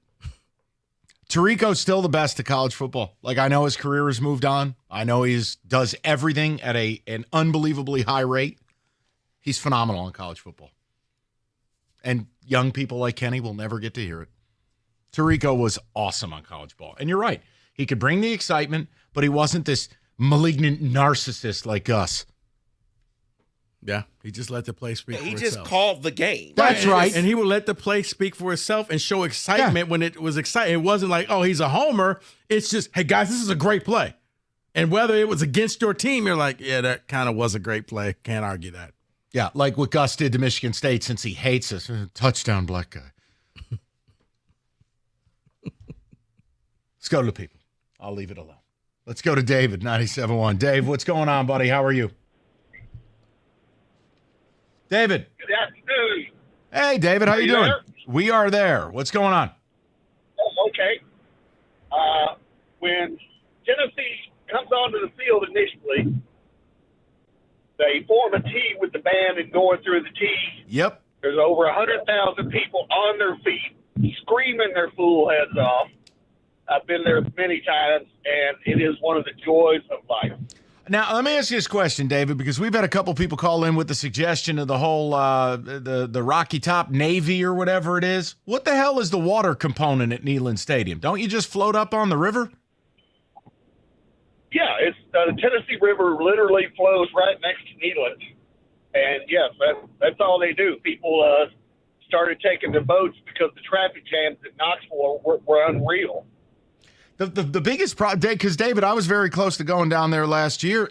Knoxville is a pain in the ass to get to. It is not easy. It's very much so, and so much so that my father, God rest his soul, and I, when we went, it was miserable getting to the games. Now, the games themselves were a joy. And, oh, by the way, I wanted to correct one thing a caller said earlier. They said that the checkerboard is only at night games. That's every game at Neyland. Yeah, no, that's... They have checkerboard headphones. I love the checkerboard. Now, what is interesting is when they checkerboard the stadium crowd. Yes, that's cool. That I like a lot. First of all, because you have people in your stadium, which I'm not used to here at Michigan State. But second of all, the orange and white. It just looks awesome. It jumps off the screen. But Knoxville, total pain in the ass. I want to go. Rico, you go, oh, well, maybe I can fly into Nashville. Forget about it. You'll be in the car forever. Then you want to fly into Knoxville. They want to charge you like you're flying to Bali. Like, it's really just a pain in the ass. So kind of like Happy Valley, where there's really no place to go. Nailed it. Going to LSU is different. You just fly into NOLA. Easy. Drive 90 minutes up the road, you're in Baton Rouge. You get the best of both worlds. One of the great American cities, and you get a phenomenal college experience. Some of these towns, I don't know how you get there. Like, I'd love to go see a game at Texas Tech. Try getting to Lubbock. Lubbock. Good luck. Take you 3 days. And you got to ride a mule. Let's go to Drew, 97.1. Drew, what's going on, buddy? What's up, boys? How are you? Hey, I got good. I got two for you. Shout out Jim Costa, the formidable Kelly Short Stadium, shaking the car keys on third down. But keep playing. The much better one is Mississippi State. If you've never heard 60,000 cowbells at once in the stadium, it's pretty amazing. All right. Now, I've been to Ole Miss. I've never been to Mississippi State in Starkville. You've been there for that? Oh, Stark Vegas all day long. The party's awesome. What the hell brought you there? Because that's another one of these outposts. What the hell brought you there? It's like being in a town the size of Midland and having a SEC town inside of it. But my brother worked there and went down there for a tailgate, so it just worked out perfect. Yeah, the cowbells are something else, man. I've heard you have a headache for 48 hours leaving that joint. Your ears are ringing. That's amazing. Yeah, Can't beat it. Drew, it sucks what happened to them. They're on their third coach in 3 years. You can't plan for your coach dying. Yeah. Mike Leach was running a program where you had a floor built into it. You knew you'd be okay. Then they made a disastrous hire. I forget the dude. Was it Jeremy Arnett? Whatever it was. Guy comes in, wants to run the football. Wait, what? Just all of it. Like, Miss State's in real trouble, especially in the new era of college football. They're in real trouble. That guy's right. I wasn't there for a game. I was there for a funeral. But I didn't even know I was in the area of Mississippi State football until everybody shows up on Saturday. I'm like, this town is small. What do you mean a college football game's getting played around the They're corner? both tiny down there. Oxford, where I was with Ole Miss, dude, that town is tiny. You blink, you drive through it. And Starkville, same deal. Those are very small places. Really? Yeah. You know what's weird is, I guess, Central Florida. I was there this spring. Yeah. That campus is unbelievable. It's right in Orlando, right? Yeah. It's in the middle of a neighborhood. Yes, it is. Except here's the thing, guys. I mean this. It's a lot like everything's new. We associate college campuses up here, or certainly even some of the Deep South colleges, history, buildings, architecture. Like, this is a college. This isn't their grand opening. Rico, you go to UCF, the whole thing looks like it was built last week. Oh. See, I haven't been on campus. I just went to the stadium. The bounce house, I was so underwhelmed by.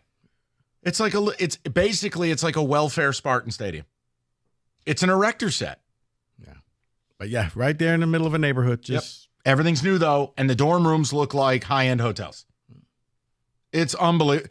David, it's crazy the amount of money they're pumping into that place. It's crazy. I've driven by the stadium, but I have not been in the campus area, so I don't. But wow, that sounds crazy. Do you need sideline passes at UCF? I can make that happen for you. I'm good. You don't want to go see Gus Malzahn? I'm good. I can get a pass if I want to go there. All right. Hey, I'm just trying to help. All right, I appreciate it. I have a few things left you haven't ruined in college football, so it's the least I can do for you. I try. Well, you know what? I'm reading about something that could potentially ruin you. So what? What's wrong now? No. I'm just trying to gather the facts to see if this is true or not. About college football? Yes. I'm fact All checking. right, we'll talk momentarily. You've heard me talk about FanDuel a lot, #1 sportsbook.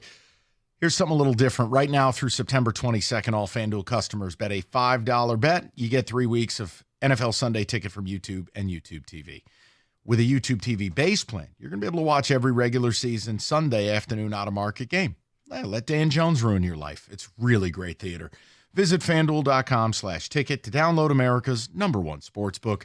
21 and up, present Michigan. Full price of NFL Sunday Ticket will be automatically charged seasonally after free trial. No refunds, terms, restrictions, and embargoes apply. Gambling problem, call 1-800-GAMBLER.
All right, before we hand this off to Wojo and Rieger, who apparently like this topic, David, a couple ticket texts, and you know what? Actually, before we do that, let's get to Casey. We'll give Casey the last word on this. Casey, you're on 97.1. All right, first of all, I want to say shout out Coach Campbell. He was my DB coach at some little school that nobody's heard of in Ohio. But that play right there changed my allegiance from a little kid growing up as a Michigan fan, just because, like you said, they were the Metro Detroit team that, you know, you followed, whatever. It was my brother's freshman year at Michigan State. He played up there, and I was watching that game on the couch, 15-year-old kid, and that story of Amp going from breaking his neck to returning that touchdown or that fumble for a touchdown was just, I remember it like it was yesterday. It was amazing. So shout out Camp. And great dude. I mean, really, really great dude. But my one college football thing is, since college football is so Wild West right now, why can't Penn State send some NIL money out to BYU and get themselves a real mascot? Because it's basically the same thing, but in actual, that thing looks like it. It looks so similar. It's like they basically ship it back and forth for games. Oh, the Penn State mascot with a stupid little scarf on. The thing about the Penn State mascot, it just looks like that costume was made in 1950, and it hasn't been cleaned. If we're going to slander any mascot, you know where I'm going. That absolute creep, Purdue Pete. You can't have a mascot in sweatpants.